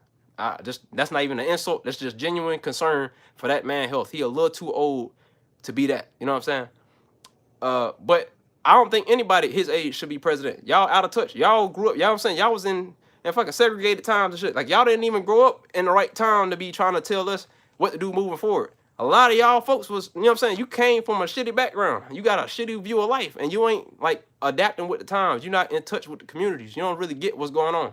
So like, how the hell are y'all the president? I don't fucking know. But at the end of the day, I realized something. Regardless of what I think or what I got to say, it don't even matter. Because that's the other thing people forget. Whether you voted for Joe Biden or you voted for Donald Trump, regardless to whoever get put in the White House, boom, you better hope that they do best by everybody. And that's what people forget. So when Donald Trump became president, you could complain all year. Oh, I hope he get fired. Oh, I hope he do this. I hope that man's heart in the right place. That's it. I hope, because like he's still the president. You ain't got to claim him. Still the president. He still get to call the shots, kind of. But at the end of the day, the other thing people forget is that the president is pretty much a figurehead. So the people calling the shots are the people underneath him. And if that person ain't got the right stuff in their heart, it don't really matter what the fuck Donald Trump or Joe Biden got to say. They can like cancel out something, but the power ain't them. You know what I'm saying? They just the figure. They the one that gets all the publicity. You know what I'm saying? They're the top of the snake. But they ain't the one that's really calling the shots. So at the end of the day, you got Democrats and Republicans making the laws and the rules.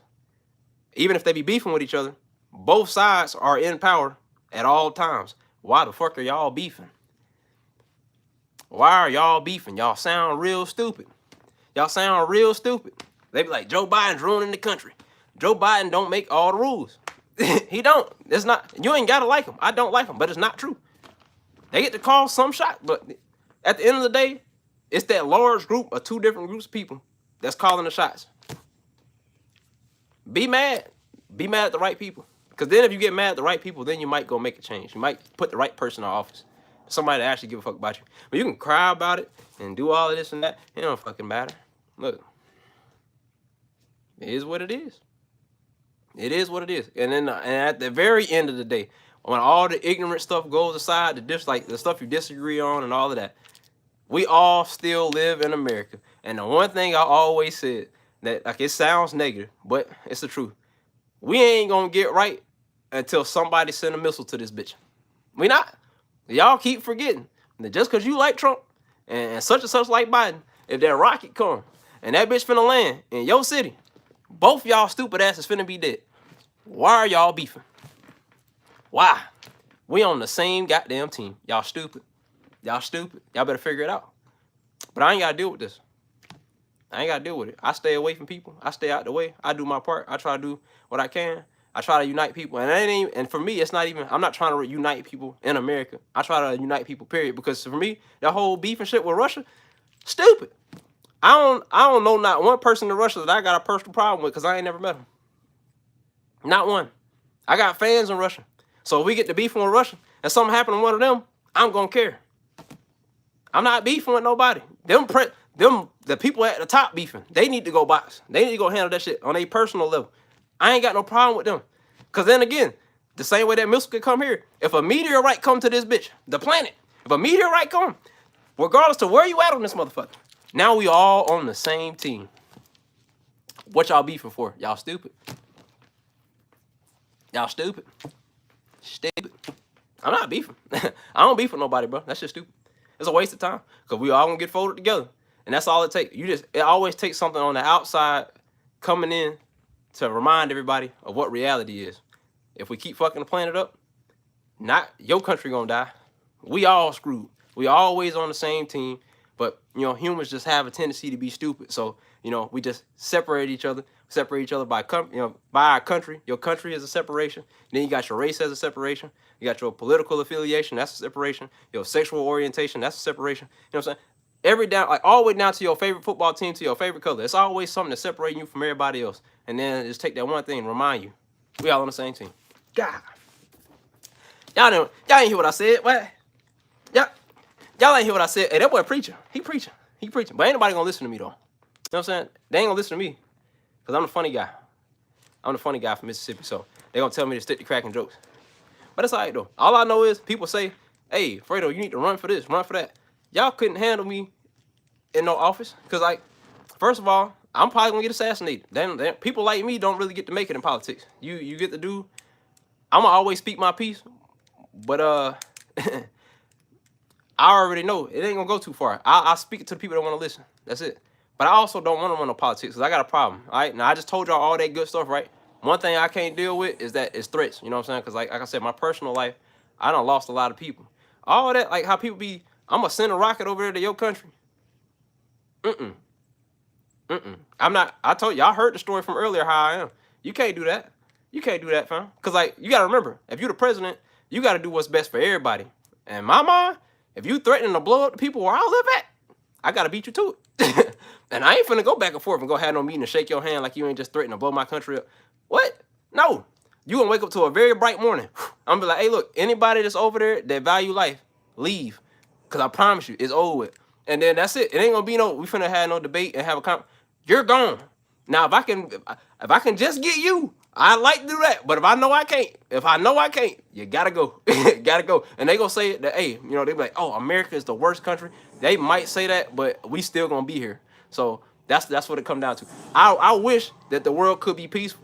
But like I always had to commend the people at the top when they just be letting them threats go. Cause like, bro, I done seen what happened when you let a threat slide and then the person actually do what they was threatening to do. You lose somebody you care about. And if me in a position of power, I can't do that. Losing somebody I care about, I'm ready to tear everything down, everything apart. And so I'm not in a position to where I should have that kind of power. But granted, I would try to focus it on that individual. It don't seem like the people at the top try to focus on individual. Like if Putin and Biden beefing, they not finna pull up somewhere and go box. They're not doing that. And not Joe Biden ain't in no position to be doing that, man. You know, I'm not trying to set, you know, grandpa up like that. Putin, I heard Putin got them hands. Even though they said he got cancer or something right now, I heard he be throwing them good ones. So, you know what I'm saying? That ain't a good idea. But like all them threats about how they gonna do this, and if you do this, I'm gonna do this. I'm not even finna be at no discussions, to be honest with you. It's just like, you better talk to me with some sense and some respect. Even if you don't agree with me, don't say nothing like that, because I gotta take you serious. That's it. And I'm like, you know, I don't feel like there's anybody really logical in the mix. Like, where's the person with this mindset that, hey, we all on the same team at them big conferences with all the world leaders? Like, what a person that with the backbone that's gonna be like, y'all all bullshitting? Who gonna get up there and just say it straight like that? Y'all on some bullshit. Y'all talking about World War III would be the dumbest thing that humans done did since they done got here. Because they already know they sending them nukes out, bro. And they send them nukes out if you ain't, you know, up to date with science. If they send them nukes out, we screwed. It ain't talking about this country screwed and that country. We screwed. Everybody. We all screwed. And we probably gonna be the reason why, you know, Earth don't make it too much farther. That's dumb. I ain't gonna say we. I ain't had no part in that. But like, that's stupid. So it's like, well, why is that even a thing? Why is the fact that we even got nukes say enough in itself? Who the fuck was like, you know what? I need to make something that's strong enough to kill the planet.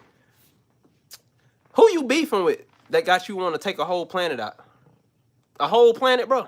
You don't care, and it's always about money. If you really care that much about money that you will blow the whole planet up, what are you gonna do with the money? Where the money gonna go if you blow the whole goddamn planet up? Ain't gonna be no more money. We gonna be gone. Out of here. I don't even know what you believe in. You gonna be there with no money. Broke your fuck, boy. Can't do no money spreads in the afterlife. Cause you done blew the whole goddamn planet up. Think about it. Boy, we gonna die. And you talking about some money. You ain't got no money. You dead. So it's stupid. It's stupid, boy. And then all I think is like, dang, I can't do nothing about it. So shit, I just try to goddamn, you feel me? I try to be a good dude. I try to inspire other people to be a good dude, a good chick, good youngin'. You know what I'm saying? And that's why I feel like my power lie. I can influence people to be better. And I feel like if we all influence somebody else to be better, eventually it'll get around to everybody, and then we all be decent people. That's it. But money is a made up thing, and people ready to blow the whole planet up over something fake. That's crazy. That's crazy. And I feel like people that want to blow stuff up like that ain't got no bitches. Because if you have some bitches, bro, there's other things in life you could be worried about. Have you ever had a good glass of juice? You had a bad day. You had a real bad day, bro. You come home, you open up that fridge, and that Minute Maid in there, bro. And you pour that Minute Maid out like this here. I ain't got no cup, but we're gonna simulate. You got the cup, and you pour that juice in there like this, just a little splash, and then you do this right here. You sip it, and you like, well, that was good. That was good. And so you know what you do? You hit that bitch again. You fill it up this time though, and you sip it one more time, put it back in the fridge, and you drink that cup of juice, boy. Your whole day changed. And like, while you want to drop a nuke, you could have just drunk some Minute Maid. You tweaking. You know what I'm saying? You ain't never beat no cheats, bro. You ain't know, man. Look, boy, hey, boy, that's lit. You worry about some money. What? Hey, look, come on now.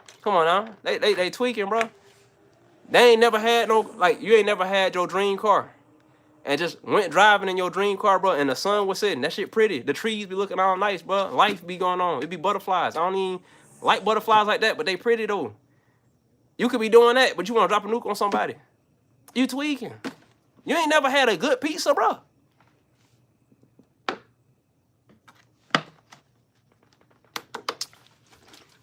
I'm saying, bro.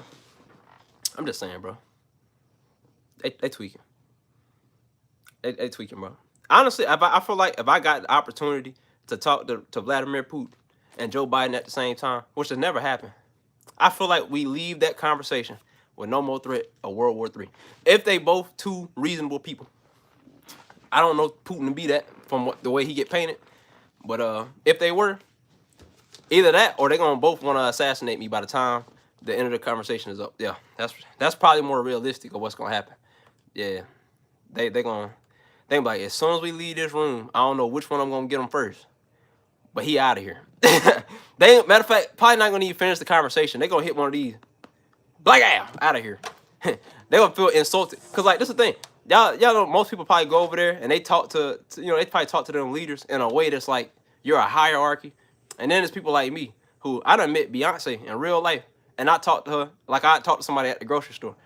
You a person. At the end of the day, if you can bleed, you just a regular motherfucker to me. I don't give a damn what they call you.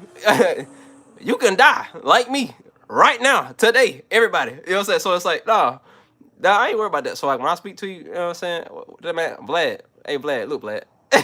Now you disrespectful. He probably ain't gonna like that too much. He probably not gonna like that. Like out of here. You know what I'm saying? Joe Biden, you just Joe. Pawpaw Joe. I'm gonna call Pawpaw Joe and Vlad. Cause Vlad, that's a cool ass nickname.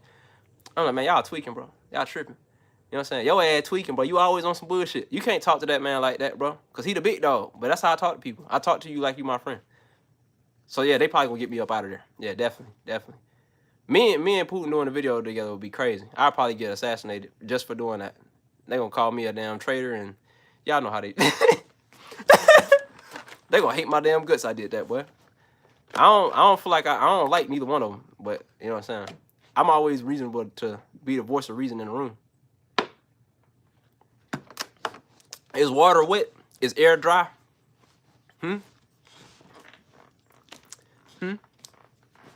I think once the people that's our age get into the places of power, stuff might look a little different. If we make it there. It's just not looking like we are this time.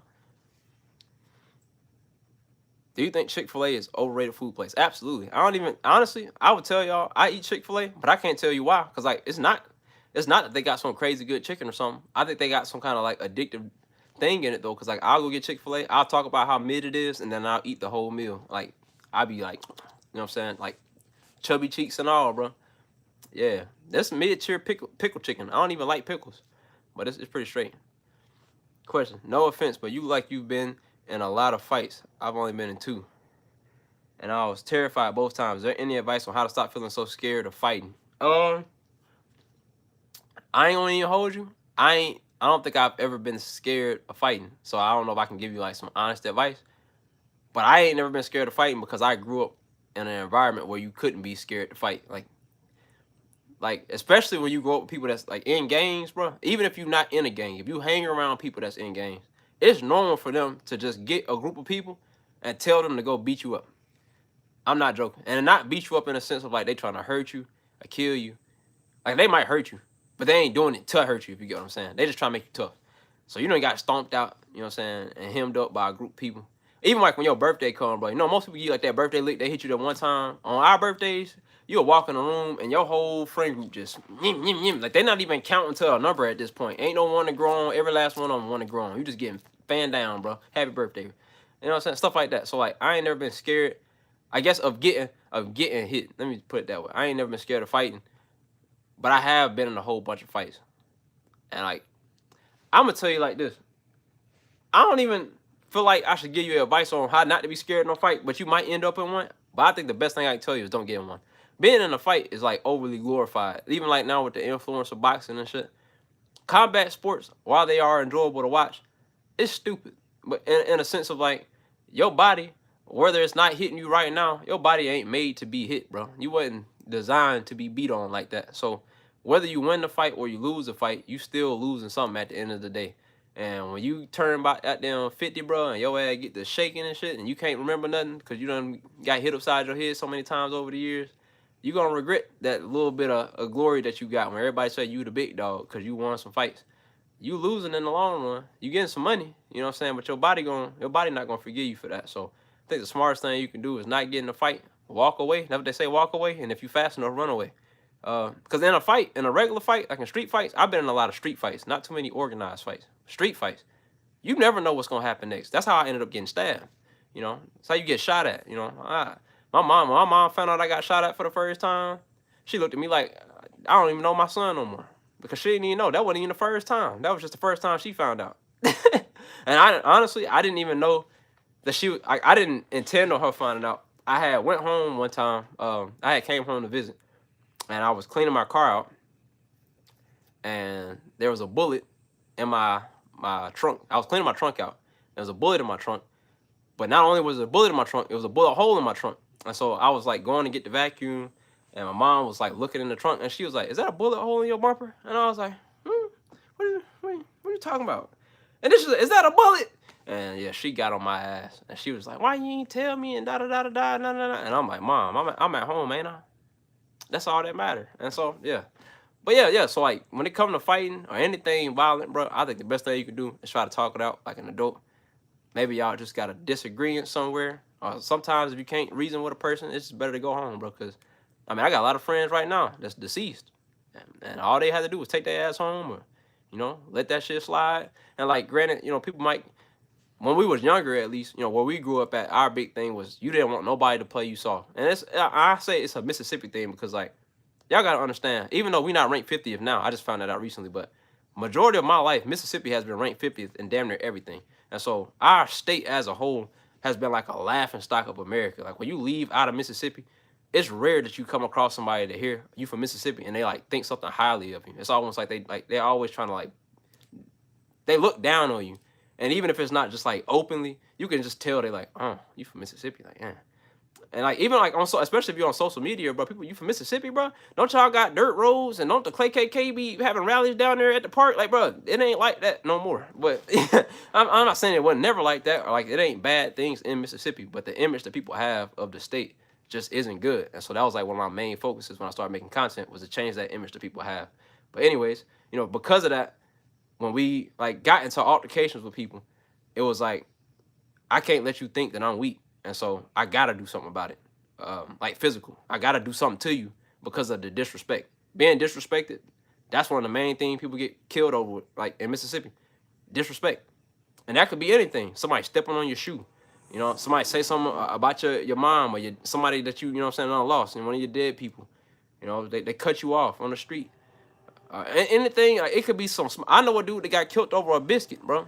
I'm not even like, I laugh, like I tell the story and it sound funny, but like, dude really got killed over a Popeyes biscuit because a dude walked in and he had been bullying the dude like pretty much his whole life. They adults now. Dude walked in, he seen him, he eating. Bro walked up, grabbed the man biscuit, bit it off his plate. Now, everybody a joke like, oh man, if you motherfucking pull my, you know what I'm saying, you take my biscuit, bro. You feel me? But he really shot the man and killed him over a Popeyes biscuit. But it wasn't a Popeyes biscuit. It was a principle. Disrespect. You done disrespect this man his entire life. Now he feel like he done let it slide too long. He got to do something because everybody gonna call him soft or you weak or you. And then it's not even like, sometimes it's not even the idea of somebody saying that you weak. It's the idea of somebody seeing you as weak, because like, especially for me, like when I was younger, I have a weight problem where like for me to gain weight, it's like it's like practically impossible. It feels like it's super hard. Like I went to the doctor for like majority of like the beginning of my life because I was underweight and they couldn't find any way to help me like maintain a healthy weight. And I tried everything, man. And the only thing that ended up helping me was when I started playing sports, because like it raised my appetite up to where, you know, I was constantly eating. And even like now, I can eat all day. I'll never feel like I'm full, but I just eat, and I don't gain weight. It's weird. But either way, so because I was smaller, I always had to like assert myself, or otherwise people was gonna try to walk over me all the time, and I couldn't let that happen. So that's why I got in a lot of fights. But you know, a lot of people, if you allow somebody to do something to you, and then, you know, this dude over here see that it's cool, like if somebody come take your lunch money, and then this dude see that he took your lunch money, you ain't do shit. So then the next day come and he come take your lunch money, and then buddy over there seen it. So now they all like, dang, bro, if I ever need to go get me a snack, I can just go take from him. So shit, to avoid that happening, the first time somebody come to take your shit, you gotta hit him in the mouth, and you gotta see about him, win, lose, or draw, because that's gonna set the tone. Like, hey, you ain't finna just do whatever to me. And so that's why a lot of us, like, especially like my temper, that's where it came from. Just I grew up where if you didn't do something like that, they gonna call you pussy, you weak, you soft, you a punk, and that's what you didn't want to be. You know, my dad, he was from prison, so he was real tough. And I ain't gonna front, my dad was homophobic back in the day, so like anything soft like that, he was real hard about that. So you couldn't. He done grew a lot as a person, but like back then, it wasn't none of that. Like in my household, this might be a black thing, this might be a southern thing. In my household, if you get in a fight and you get your ass beat in that fight, when you come home, you getting in trouble for losing the fight. So losing was not an option for me, by any means. If me and you got into it, there wasn't no people be talking about we from the box. Ain't no box. This is a fight, bro.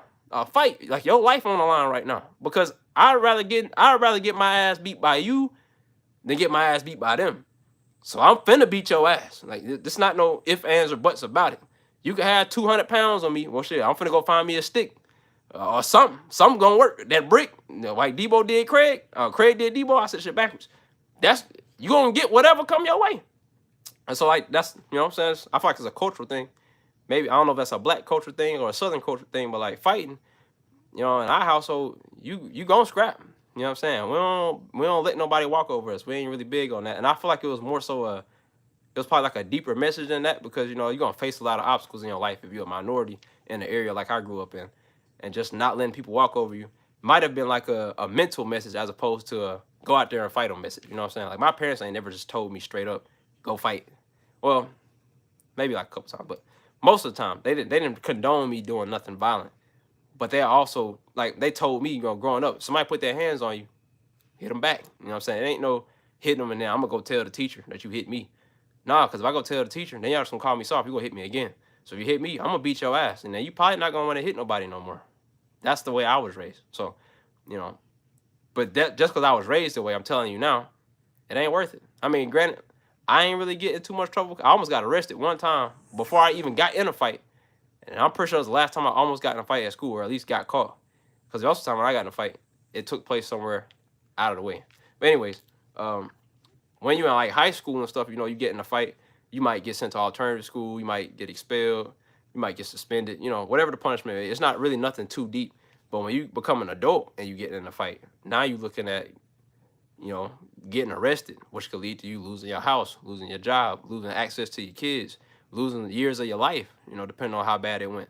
losing your life depending on how bad it went. You know what I'm saying? It's so much more on the line as an adult than you had when you was a child. So like when you get older, you got to carry yourself with some decorum. Even if, like it's been plenty of times where I went out and felt like somebody disrespected me, and it took everything that I had in me to be like, bro, just let it go. And sometimes I didn't let it go, and I could have put myself in a bad situation and just luckily didn't, had the cops called on me, or they understood where I was coming from. But I could say like at least 3 times when I lived in OKC where I got into it in public, and I'm like, damn, bro, I really could have threw my whole career away over this, fucking drunk idiot that got mad about some shit and came at me wrong, and I ain't got nothing to do with nothing. You know what I'm saying? Because I don't bother nobody. But like, somebody say something. I'm from Mississippi. I'm in Oklahoma. The way they talk to people different. So the meaning of what they said to me means something completely different than what they meant. But I took it as like how I've always known it. When somebody say, man, what's up? Like where I'm from, that means you trying to squabble. So I'm acting on it like, shit, you want to squabble. So now I done body slammed your ass. And you didn't mean nothing by it. And it's like, damn, why I do that? And then that's when I learned, like, I'm not in a hostile environment no more. I don't have to carry myself that way. So I tried to be mindful of that. And I think that's why I had moved out, like, to Oklahoma, because the area that I lived in, it was real peaceful. Like, I can't tell you a crime that I seen take place there. I ain't really hear no cop sirens ever. I ain't never really hear about nothing in the news. Just like even where I live now, very peaceful, but don't nothing go on. Like the police station is closed on the weekends. You know what I'm saying? Like, it's a very peaceful place. That's not normal for me. And so just being around people where, like, when they speak to me in public, they just genuinely trying to speak. That's not, like, where I come from, you don't speak to people out there on the street. When you walking around in Jackson, people mean mugging. You know what I'm saying? You look at somebody wrong and they're ready to fight you, ready to shoot you. Then I go somewhere where people just talking to you in public and they hate and all. It was weird, but I had to adjust myself to just regular life where you ain't gotta be on your toes at all times, but I still maintain that awareness that I got from where I came from. So yeah, come to fighting.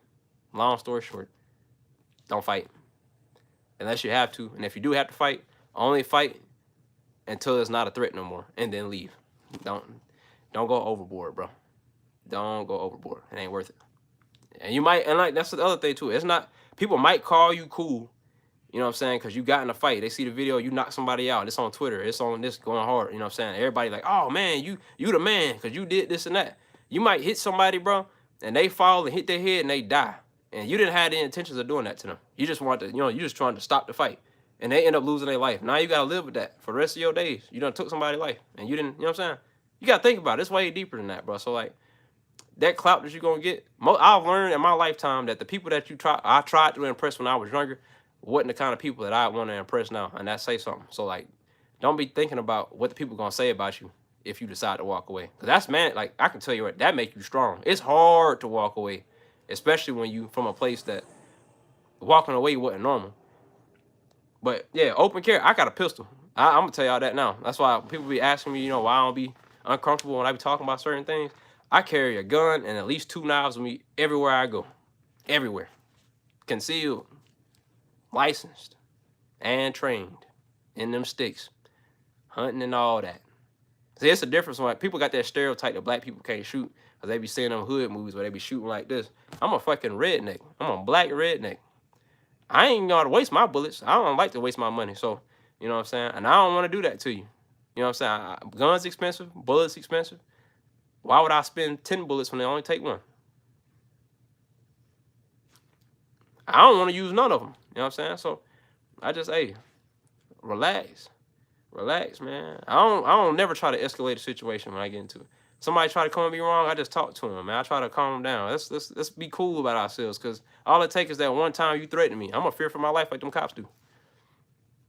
Cause fighting you, like if I fight you, I ain't even guaranteed to win. And I learned from one of my friends getting shot that fighting ain't even worth it, bro. You get in a fight and you start winning, one of the worst things you can do in today's climate is win a fight. You get in a fight and you start winning, and all the people in the background start hyping it up. Dang, he folding you up. He beating your ass, da-da-da-da-da. They on Instagram talking noise about buddy. He done got mad at you and pulled a gun out. Now he done shot you and about 6 other people because y'all laughed at him for losing. When I grew up, when you got in a fight with somebody and y'all lost, y'all shook hands and y'all went home. Y'all might go play basketball together later. Like, it wasn't that deep, bro. Y'all got in a fight. Y'all took y'all L. Hell, if they really that mad, y'all meet back up next week, get back in the gloves, fight again. Y'all cool. Like, everybody I'm cool with now, we done threw hands. At least once. At least. My best friends fought. Brothers fought. That's what we do. We got to fight. And it ain't never no bad blood. So, but now you get in a fight, it's over with. You never know. They might get mad, get in their car, and run your ass over. You know what I'm saying? It's not worth it, bro. So like, I'm not fighting nobody, man. I'm going. I'm gonna go home. You got it. That's how I was telling them, hey, you got it. I'm go home. And I got, you know what I'm saying? Like, it was different when I was, you know, single and I was out by myself. I ain't really had no value for life. So like, yeah, I'll pop off. But now I got people that's around me. I got good people around me. You know, I got my community on YouTube and, you know, the other platforms. Y'all care about me. And, you know, I care about myself a little more these days. I'm not trying to lose that. So I'm like, hey, I ain't got nothing to prove to you, bro. If you think you beat my ass, shit, that's cool. Just don't hit me. We're going to be good. And if somebody really want to fight, especially like nowadays, we can go to the gym. Like, let's go somewhere we can put on gloves and everybody, you know what I'm saying? It's a riff and we, you know what I'm saying? It's a good environment. Let's go fight there. And then we can go on about our business. Like, when I got into the Island Boys, you know, they slid my DM talking reckless at the time. And I was like, hey, bro, look, we can go box. I mean, their energy switched up like this. Because it's like, they probably won't use to nobody speak. We can box. Even the other rappers that slid my DMs, I ain't gonna say their names. You know, y'all know. If y'all follow me on Instagram, y'all seen it when it happened. I had like 6 rappers, bro. Like, big rappers. Get mad at the video I made about them. Slide my DM. Doing this right here. And immediately I was like, hey, bro, I don't know. Like, I know y'all think I'm probably the funny man and everything, but like, I ain't like the rest of these content creators. I don't care. I ain't got no brand deal to lose. I'm not signed with Nike. I ain't signed with fucking H&M. Look, just cause your name good or this, you know what I'm saying? You do all that in your music videos. I'm from the dirt, but I don't care about none of that. You ain't disrespecting me. You came in the DM right, not in public. And I was like, but look, hey, if you really feel some kind of way, bro, we can box. I can show y'all the screenshots. I still got them just in case they ever pop stupid. But most of them, we done been pretty cool since then. I actually say like I'm pretty cool with most of them. Like I check in with them every once in a while, make sure they straight. But like immediately when I said something about fighting, whole tone switched up. Island Boy, that man went from talking to me like he was from goddamn Jackson, Mississippi, to like he grew up in a suburb somewhere. He said, hey man, I'm just trying to say that, you know, I just felt offended because I thought you were being, you know, I thought you were being like disrespectful. Like I thought you were trying to talk about me, but I can see you just a comedy guy now, and I understand. I'm like, why ain't you coming to the conversation with that energy as opposed to coming to me, calling me out my name and all? Because I be saying that B word and that P word, and it just bring that Neanderthal out of me. I be like, damn, boy, fuck all the other stuff you said. Let's fight. And they wasn't on that. So yeah, that was it. And after that, bro, we just talk, you know what I'm saying? Once I get out my anger phase, like we ain't finna fight.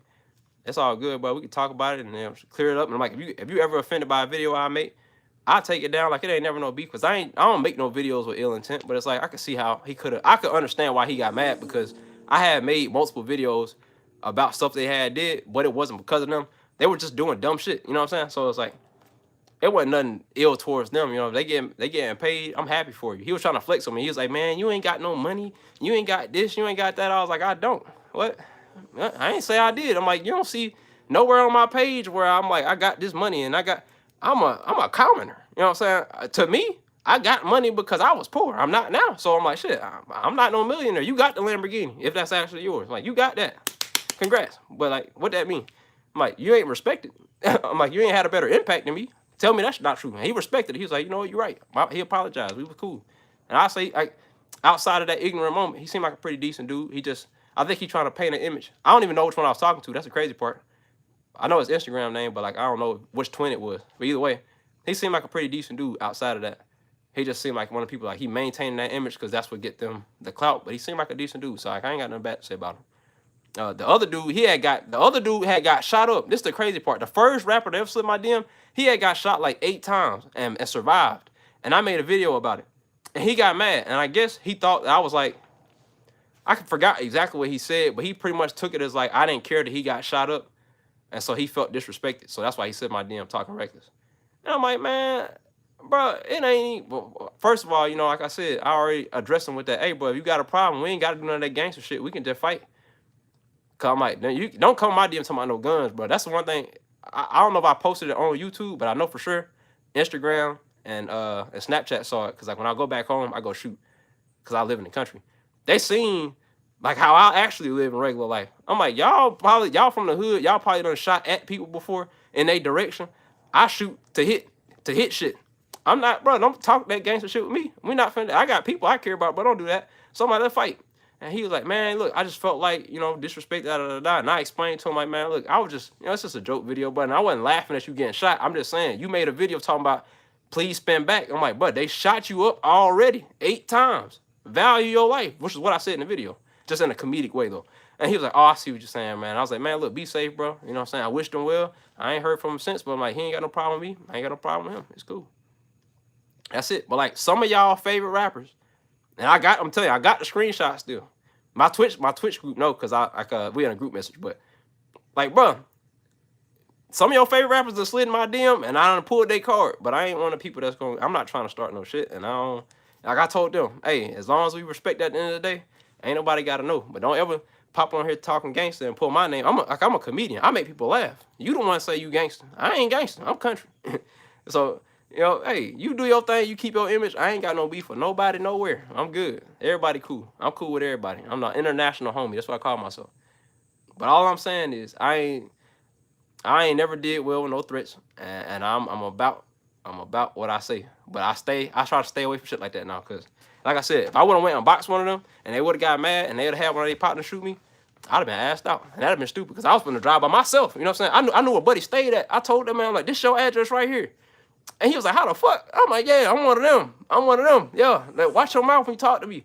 And now I'm like thinking about, this was like some months ago. This not even that long ago. I'm like, now I'm thinking about it, that was stupid. Because if I'd have drove my ass down to Florida to where he live at and fought that man and won the fight, boy, I probably would get aired out.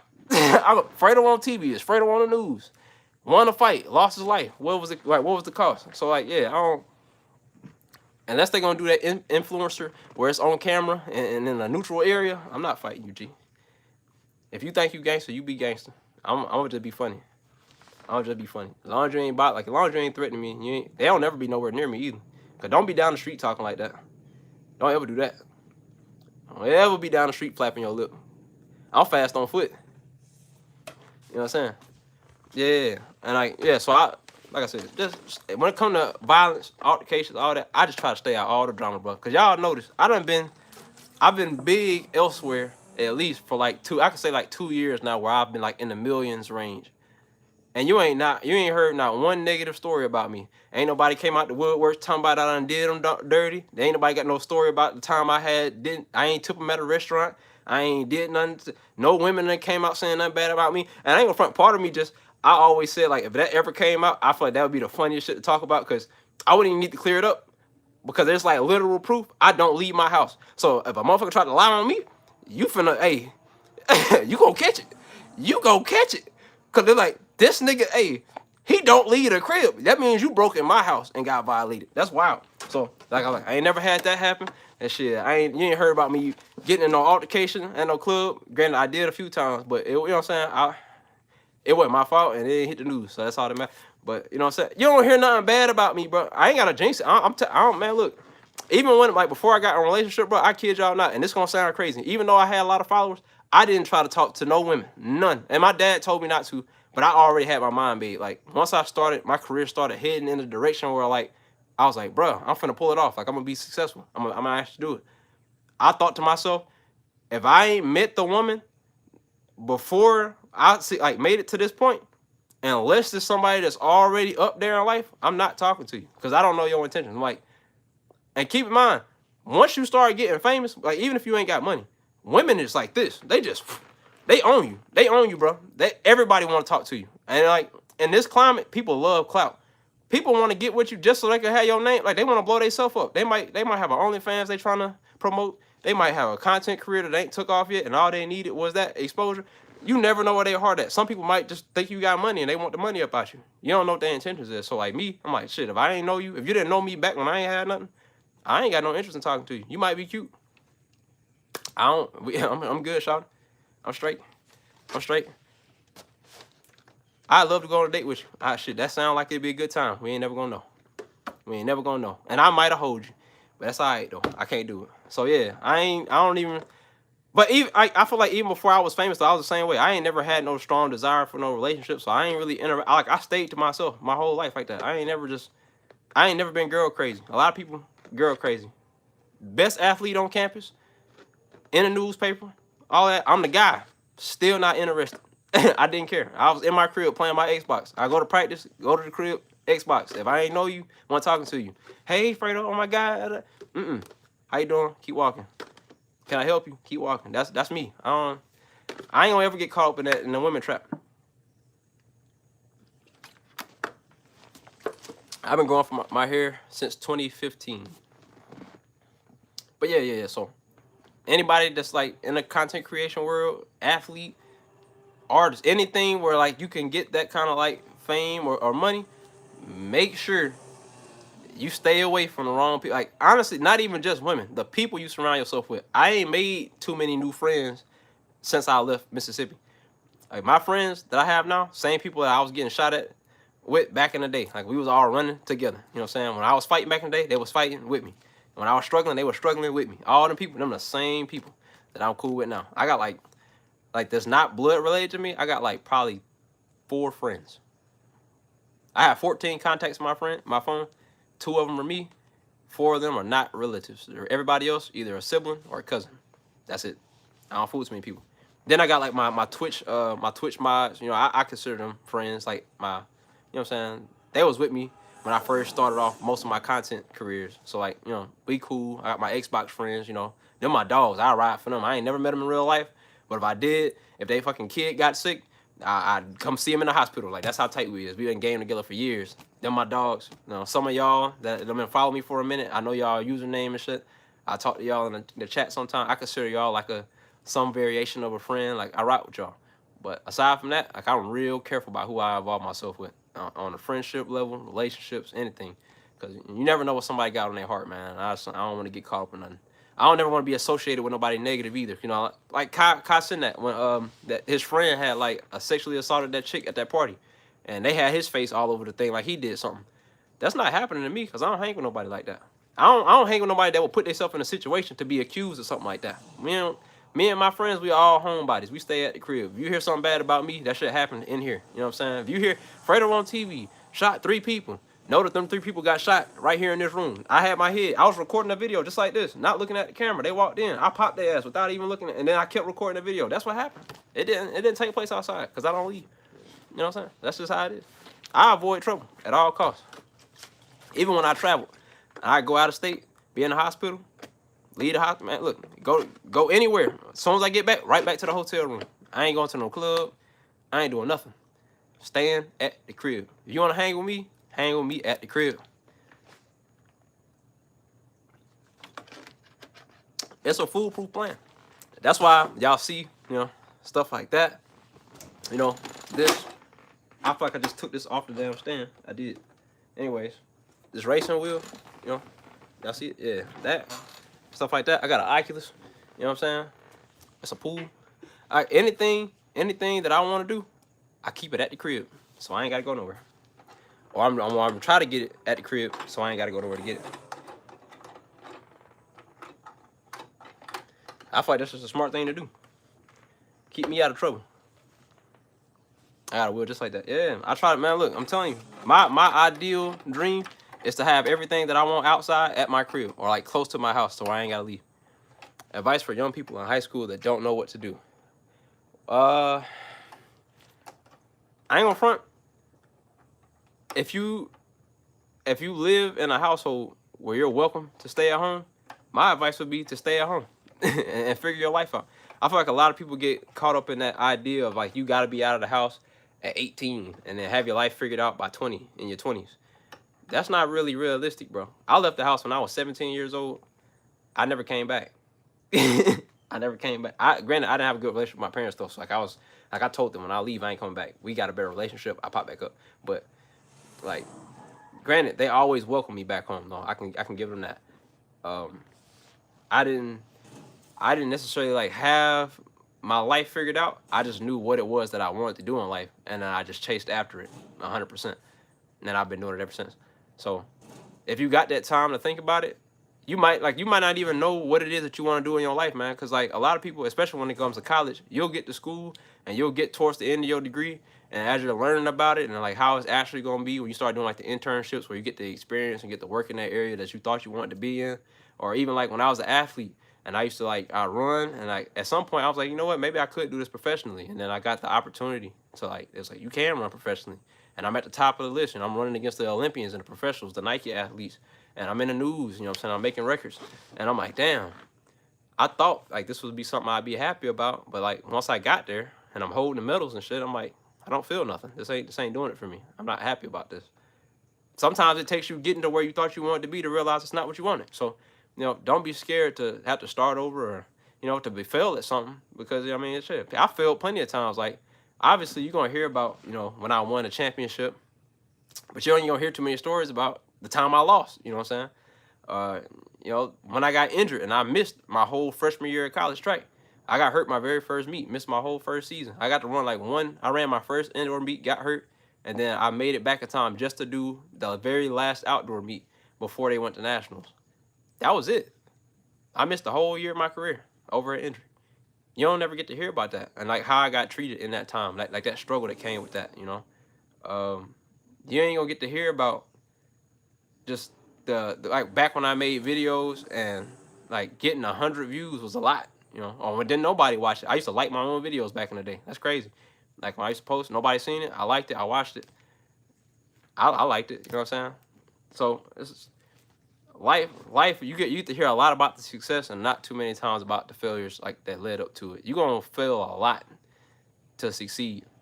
Unless you just got it paid for you, like unless you got people that's already where you're trying to be that can just like elevate you to that spot quicker, you're gonna fail a lot on your way to where you're going. But you gotta stay on that track, man, and keep fighting for what you want, and then don't settle for anything less than what you want. Because I feel like a lot of people let their dream die. I know people like that. They'll have a kid, and they're like, man, I can't do it now. And I kind of understand that too, because like at the same time, I don't have no kids. I don't have any dependents. The only person like depending on me to succeed is myself.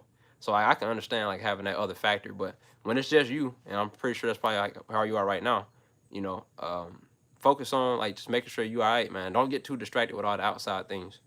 I know a lot of people like they like to go out and party and shit like that. I didn't party a lot.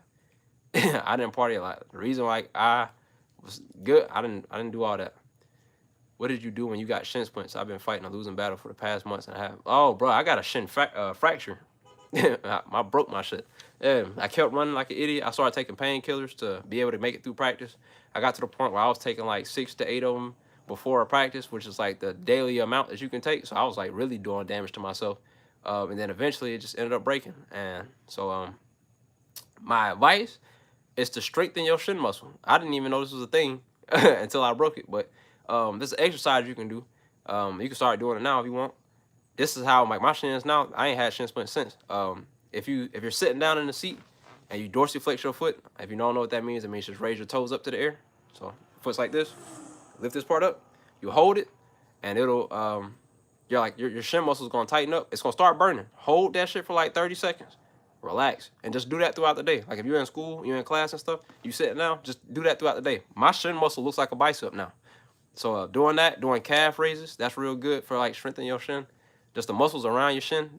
Start doing that now, like until you got shins of steel. Because if you didn't know, when you run, your shin bone does bend, and it's only a matter of time when you run every single day, especially when you're a sprinter, you tearing your leg up, bro. You tearing it up. So like make sure, even if you're not an athlete and you want to make sure that your leg, your shin area is good for the rest of your life, do that now. Do that now. It's important. If you got like knee problems, anybody in here that got knee problems, bro, you ain't old. You just have weak knees. You can strengthen that. Do sissy squats. If you don't know what that is, it's a squat you do on your toes where your knees go over your toes and you bring yourself back up. You can do it assisted. So like you hold on to something as you're doing it. That will strengthen your kneecaps to the point where like you can go jump and do something stupid and won't hurt your knee. That right there will save your ass before you get in your that late age where your tendons and stuff start getting loose. You strengthen that now, you're gonna be good. You need that. Your core and your knees, like your core and your legs, them like the two, you gotta take care of them, bro. And your back, you gotta take care of them. Oh man, because them injuries gonna catch up to you.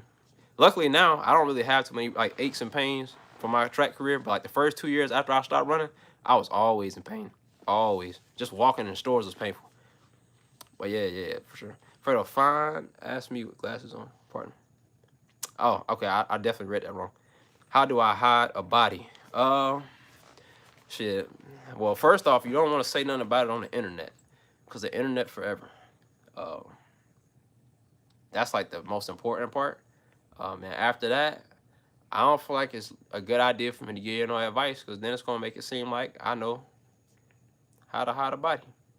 So I'm not gonna say good luck on your endeavor, because I don't want to be no accomplice, but If you get caught, I ain't gonna say nothing.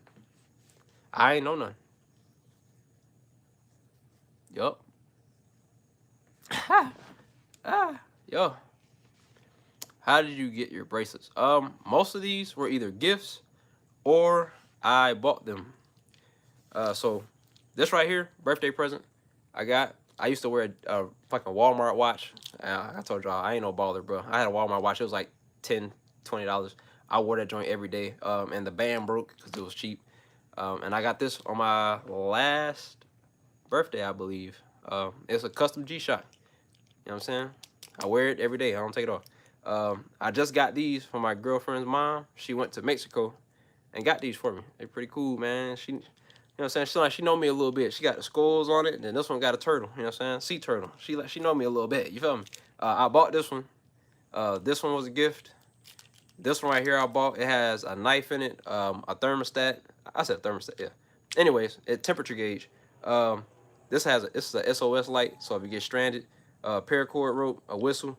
There's like a multi-tool in the inside of it, and that's just like a survival bracelet, you know, because you might get caught in the wilderness. I be in the woods a lot back home. Just it's useful. I can start a fire with it. You know, it's a fire starter in the middle. You know, it's just a multi-purpose tool for if you get caught in a jam. And then this I just got recently. I bought from one of my followers on Instagram. She makes jewelry. She has a kid. And she needed, you know, just trying to make ends meet. And I just thought it'd be cool to get her to make me some jewelry. I needed a necklace, and she made this for me. If any of y'all looking to get some jewelry made for you, you know what I'm saying, let me know. Cause she could definitely need it. Appreciate it. But you probably see this in my videos now. She made this for me, man. Cool monk bead necklace. She even put the wolf pendant on it for me. I ain't had no problems with it so far. I'm usually always wearing it. I don't even know why I don't have it on right now, but pretty cool, man. I wear it every day. It's beautiful, like that. Kind of matches my tattoo too. But yeah, the reason why I wear these, because a lot of people ask, I got stabbed in my arm right here. A long time ago. The scar is almost gone now. You probably can't even really see it. Yeah, okay. Well, you can't really see it. It's got smaller now. But I got stabbed right here. And I covered it up with a bunch of bracelets. And, well, now, I wasn't, like ashamed of the scar or anything. I just kind of covered it up just because, you know what I'm saying? But, yeah, I got stabbed right there, so I covered it up. And I've been wearing bracelets ever since. I used to have both wrists covered up, but now it's just this one. And I usually wear rings on my fingers, too. I would show y'all my rings, but I don't feel like putting them on, low-key. But yeah, I kind of look gothic, if y'all ain't tell. I kind of dress gothic. I wear a lot of black, a lot of bracelets. And I usually have rings on. Yeah, that's my aesthetic, I guess. Yeah, that's a vital spot. It actually, I feel like it missed. I feel like it missed because I didn't get, so like when I got stabbed in my hand, like right here, there was blood shooting out my thumb. It was just like, but when I got stabbed there, it just leaked. So I don't feel like it hit anything important, but it did fuck me up. It did definitely it hurt, like not like when I got stabbed, but like when it started to heal, it hurt. This one didn't really bother me that much, other than my hand getting stuck. Like when I got my hand, this hand has been stabbed twice, once there and then once right here. This is still kind of hard, like the spot where the knife went in is still kind of like scabbed, I guess. That one didn't necessarily hurt, but it was like, I don't even know how to describe it. My hand, I lost a lot of blood in my hand. I know that because my hand started like turning purple. And then I had to run at track practice with the knife, like wound in my hand. And so I was running like this, and the hand, like my hand healed with my hand kind of balled up, and so now my I don't know if y'all could tell, like my thumb doesn't go back as far as this one does because the skin like gets tight because it kind of healed wrong. And it's technically my fault, but anyway, my sister is the one that stabbed me right here. And I told you, my little sister Trinity, yeah, that was her. I can say I don't believe it was on purpose. I don't believe it was, but she stabbed me with a miracle blade.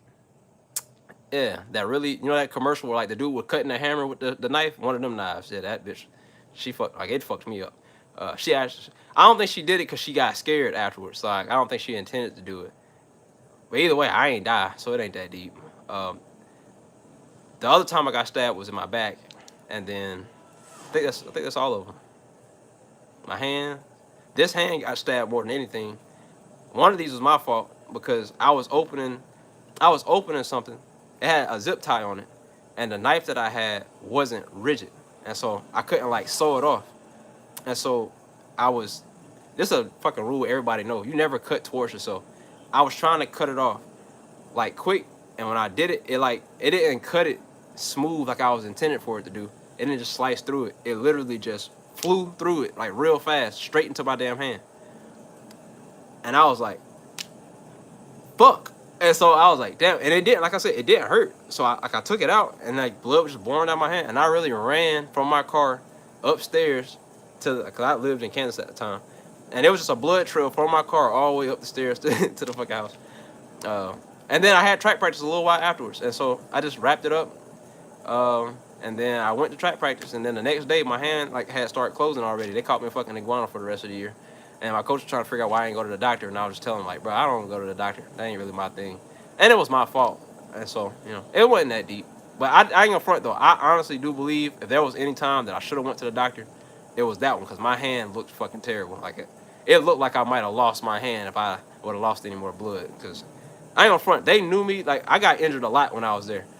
And every time I got hurt, it seemed like the next day, my ass wasn't like the scar was already closing up, and I felt like that was a really strange healing rate for like a person. You know what I'm saying? Like not like scabbed up, like literally the skin was like already trying to like heal it. So yeah, getting stabbed, not a very good experience. I can tell you though, like with this amount of occurrences, getting stabbed don't hurt initially. It's just the healing part after getting stabbed. I don't think you really. Maybe it's just a shock thing. You don't really feel it when you get stabbed. Now getting shot, that's a different story. So I got a funny story for y'all. All right, my grandma, she had a gun shelf. This is a funny story. It's the only story you're gonna hear about somebody getting shot without somebody having a gun. She had a gun shelf, right? And we had a bonfire. It was cold outside, like I told y'all. You know what I'm saying? We poor. We make barrel fires, and that's how we stay warm a lot of times. So the shelf was made out of wood. She put the shelf in the fire, but she thought she had taken all the ammo out of the shelf. But she didn't. She didn't take it out. So as it's burning, we all out there chilling, like my immediate family, my grandma.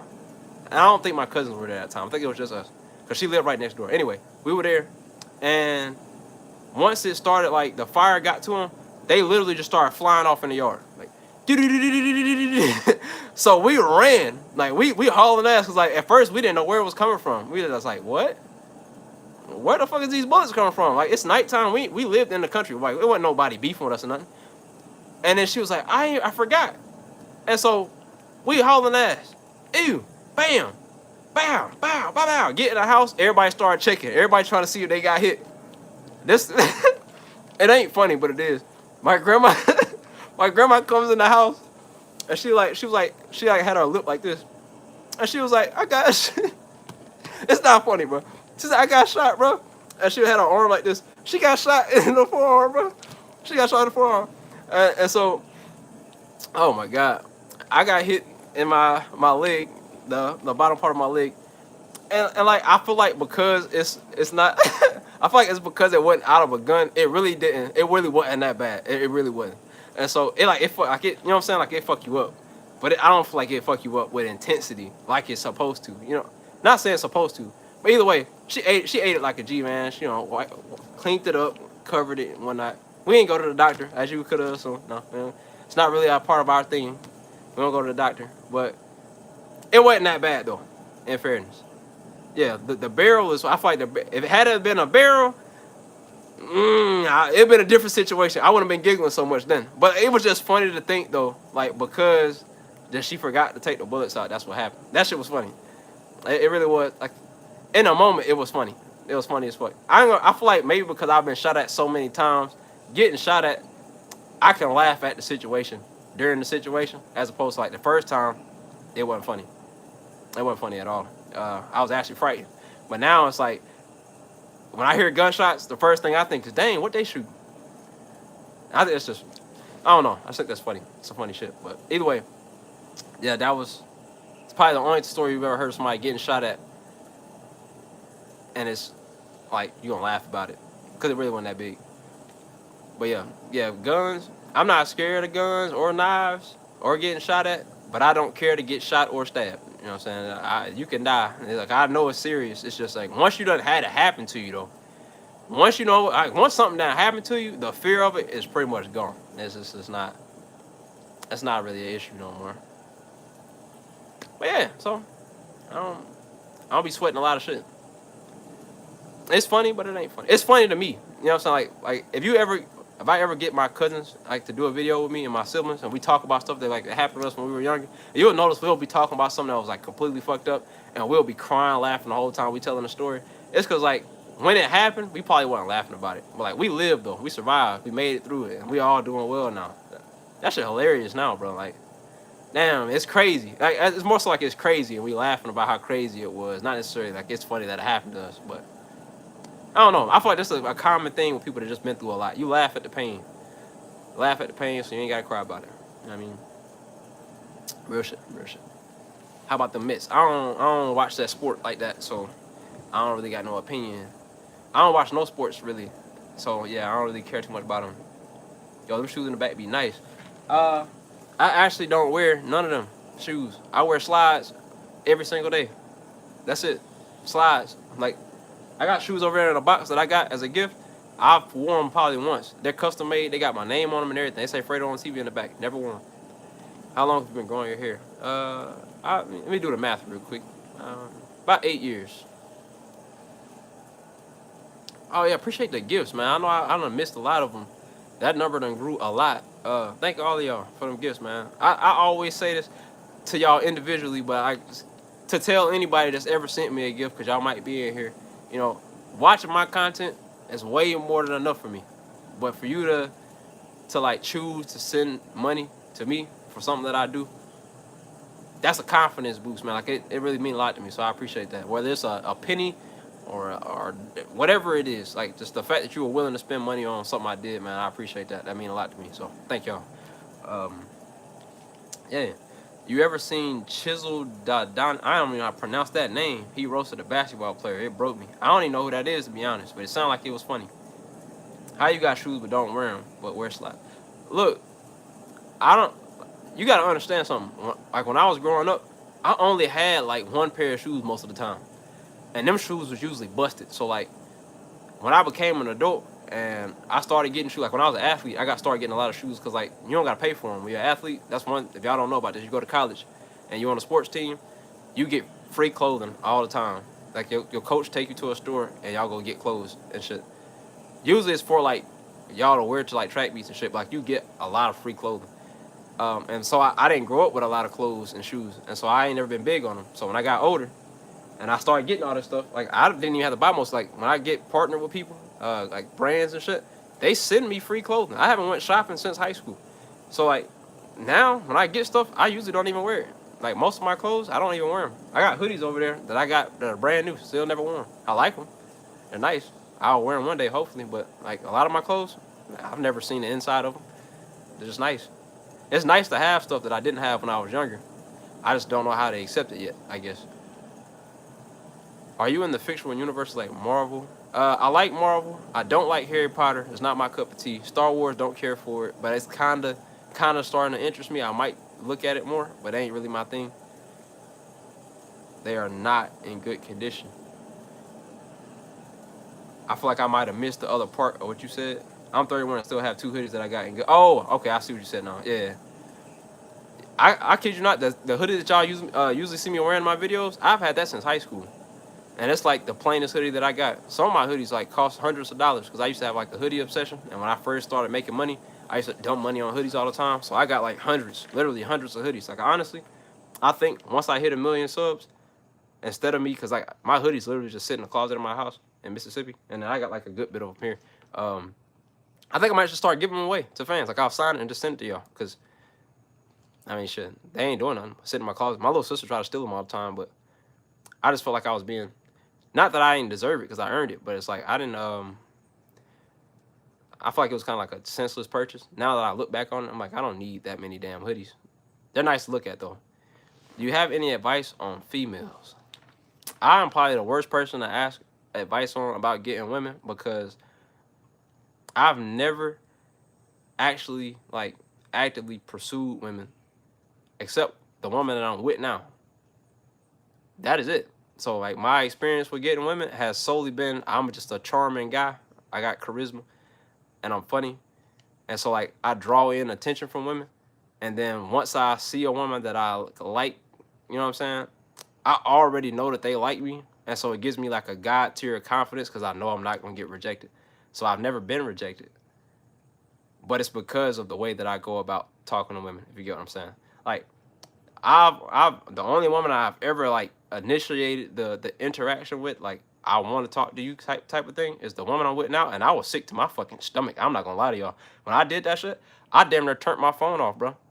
I almost turned my phone off. Like I was like, bro, if she tell me no, I'm gonna be distraught. I'm never gonna shoot my shot again, cause that was the first time I shot my shot blind. Let me say that. I've never shot my shot blind before.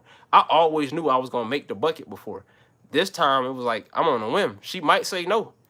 And I ain't know how I was gonna deal with that. I was like, damn, boy, that'll suck. Cause like I really liked her. Like a lot. Like dream girl type shit. You know what I'm saying? Like I waited my whole life for you. And you gonna tell me no? Oh yeah, I'm finna be single forever. Nobody ever gonna see me in public again. Cause like it was the kind of woman like, if I don't get you, I'm gonna spend the rest of my life trying to find a woman that's like you, and they ain't never gonna fit the mold. You know what I'm saying? I can't do it. So yeah, I was sick to my stomach, bro. But at the end of the day, I made the jumper though. I sprayed that bitch. Like so, I'm gonna just tell you to shoot your shot, cause the worst thing they can say is hell no, boy, you ugly as hell. My mama I never talked to you, boy. Your mama ugly. Your grandma ain't got no knees. You know what I'm saying? She could talk about the whole family tree, but at the end of the day, you ain't die.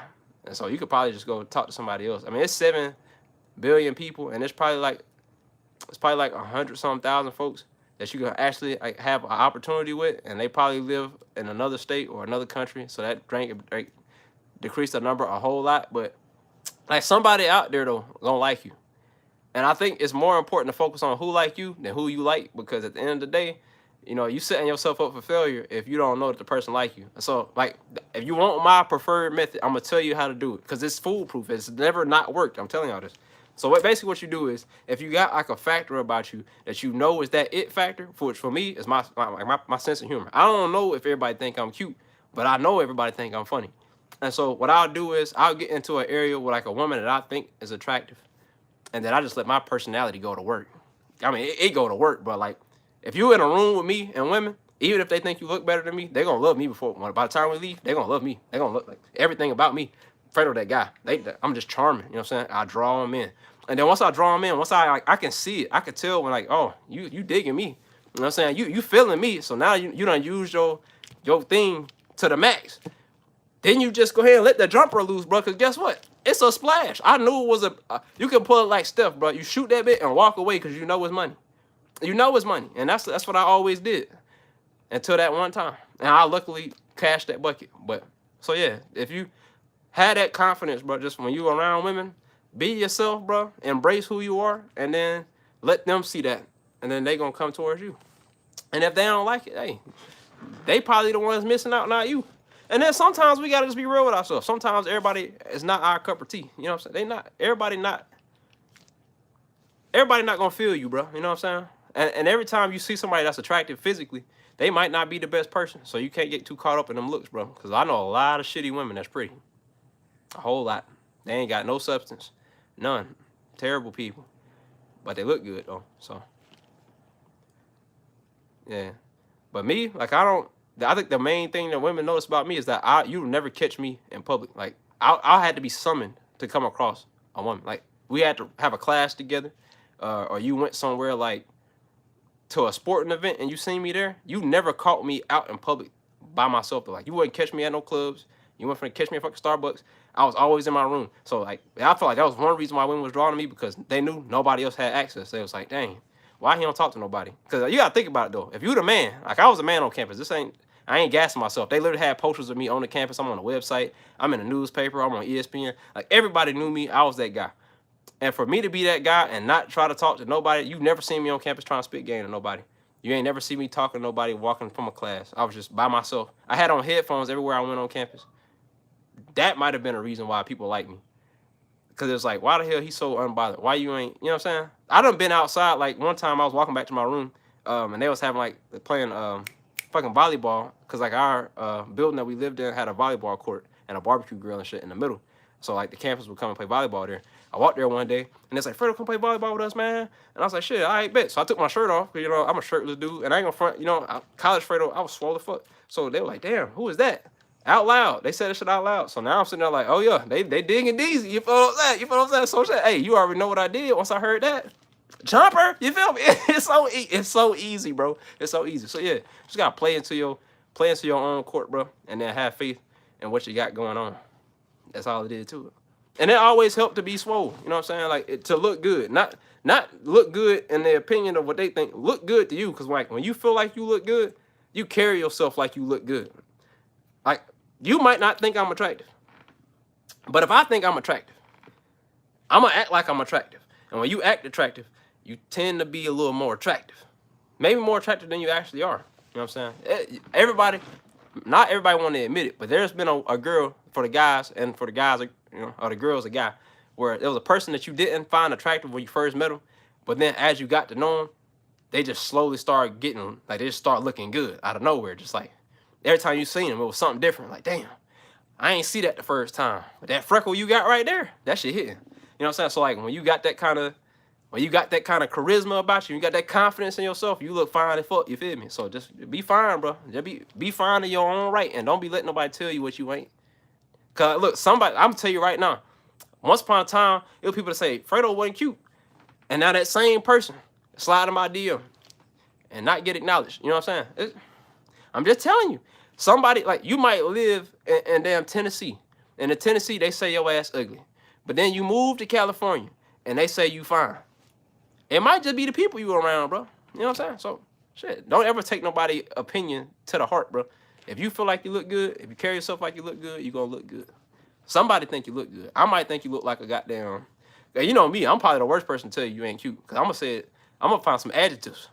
I'm like, your ass built like Gru on the top half and motherfucking Mike Wazowski on the bottom. You know what I'm saying? I'm going to find a way to just hurt your feelings. Not trying to hurt your feelings, but like it's just the way that I talk. You know what I'm saying? The way my brain works, I don't try to say stuff the simple way. Like I could tell you big. Or I can just come up with like 8 different things that I can think of that's big and tell you that you built like them. You know what I'm saying? So yeah. Don't ask me. Don't ask me, because I'm going to tell you the truth. Well, man. Somebody told me to roast them one time. I made them cry. And I think they blocked me. I don't think that's a good idea. I don't roast people anymore because like it's kind of frowned upon in today's society. But that was like my original form of comedy. Like I've been roasting people my whole life. It ain't never ill-intended either. It's just in the Mississippi, when you woke up in the morning, I was literally, like when I lived in Tennessee, it was a dude that woke up every morning just to tell us we was ugly. He was in the game. He woke up 6 o'clock. He got a normal life and everything. Wake up to tell a bunch of kids that they ugly every single morning. Boy, hey, that's just the culture I grew up in. Roasting was a thing. You had to flame people. That's what we did. So yeah, talking shit. That's why I'm so good off the cuff, because when you come from roasting culture, you gotta be fast with it. You gotta be able to let them jokes go like this. You can send off a bad joke and send a goat right behind it so quick they forgot what you said that wasn't funny. And that's how it always start. Ugly ass boy. Look, it's a known rule that in a roasting session, the first person to call the other person ugly is gonna get the hardest laugh out the whole roast session. Even if you ain't even ugly, just get somebody getting called ugly. It's funny as hell. I don't know why. It'd be funny that first time, but like, be like, man, you ugly as hell. And you like, man, you ugly as hell. That second one, they're not gonna laugh at it. But the first one, that's it. Hairless bear. Nah. If y'all want some tips on being good at roasting, bro, this the key. You gotta say stuff that people ain't heard before, because like they're gonna be laughing off the idea, like, how did you even think of that? Like, think about some of the shit that I be saying, bro. I told somebody like a premature bullfrog. Do you even know what a premature bullfrog look like? Probably not. But when you think about it, what it would look like, and then you see somebody and you like, dang, I think that's what you gonna be dying laughing, bro. Like, how you even thought of that, bro? How you yo YMCA boogie board booty having ass? Now you sitting there thinking about what a YMCA boogie board look like, and then you look at they flat booty, and you say, damn, that really do look like that. You gonna be dying laughing, bro. So you just gotta say absurd things that people ain't never heard nobody say before, and they gonna laugh every time. It worked. Or you gotta say stuff that, like, grammatically, you know, you gotta use the literature of it, bro. Say stuff that start with an A. Artistic artwork, looking at it. Artistic artwork. Separately, that don't even make sense. But together, and you throw something else in on the end, you artistic art, but you say that shit back to back, they gonna be dying laughing, bro. It's something about it to the ears is satisfying. So the art of roasting, it really just, it's levels to it, bro. Or you could just have a really good joke, like something that's true, but not too true. Like somebody might look like somebody that look funny. Like for instance, if you told somebody they look like Sully from Monsters Inc. and they actually kind of look like Sully from Monsters Inc., people gonna tell you that you ain't shit for saying it. But in their mind, they gonna be like, that nigga look like Sully from Monsters Inc. You know what I'm saying? So it's funny. You just might, you know, it depends. It depends on the route you're gonna take. Sometimes you can say something that's just astonishing that came out your mouth. Like, you know, that person that was like, what kind of shoes your granny got on in her casket? You gonna laugh. But it's fucked up though. What do you tell a girl with 2 black eyes? What I tell a girl with 2 black eyes? Duck next time. What? You didn't learn the lesson last time. You didn't see it coming? Come on now. Come on now. Come on now. Hey, I told her you're gonna be a billionaire in the future. Cause that's Rihanna. You know what I'm saying? That's crazy. You like a young thug. You like young thug from court. I ain't gonna front. People used to tell me people used to tell me I look like Young Thug, and I seen him in that courtroom, and I could kind of see what they were saying. Nothing. I already told her twice. That's crazy. That's crazy, bro. Wow. Are we starting a session? I actually had a live stream. I don't remember if it was on Instagram or TikTok, but I literally told the comment section to flame me, and I end the live if somebody made me laugh. Bruh, I got hit with one of the funniest jokes I think I done heard to this date, bro, because I had never heard it before, and it wasn't a typical, because like everybody gonna say, oh, you like the fish from the jellyfish from Shark Tales. I cracked that joke before anybody else, so like that one ain't gonna be funny. Or they cracked the cinnamon man joke. Like I said that already. The mop joke, like I already did it. But somebody said, they said, you will like Scream with dreads. Scream, like the horror movie Scream, they be killing people. Bruh, y'all know how long my damn chin is, fool? I got a long chin. I was crying, bro. Like this ain't no giggle. They had me crying, laughing, bro. Hard for like 5 minutes. I had to give them they props because I ain't never in my life. I ain't even think of that. That's why I was astonished. I'm like, bro, I flame myself more than anybody. Cause you gotta do that. When you flame people, you gotta be like, if you beat them to the joke, you gonna top them. That man said that shit, bro. It was so funny, bro. I went on the live and Photoshop Scream with locks and then put that shit by my face, bro. It was so funny, dog. It was so funny. It was so funny, bro. That shit was hilarious. And like to this day, I don't think I've got a better joke from somebody in the comment section. I was proud of that man, bro.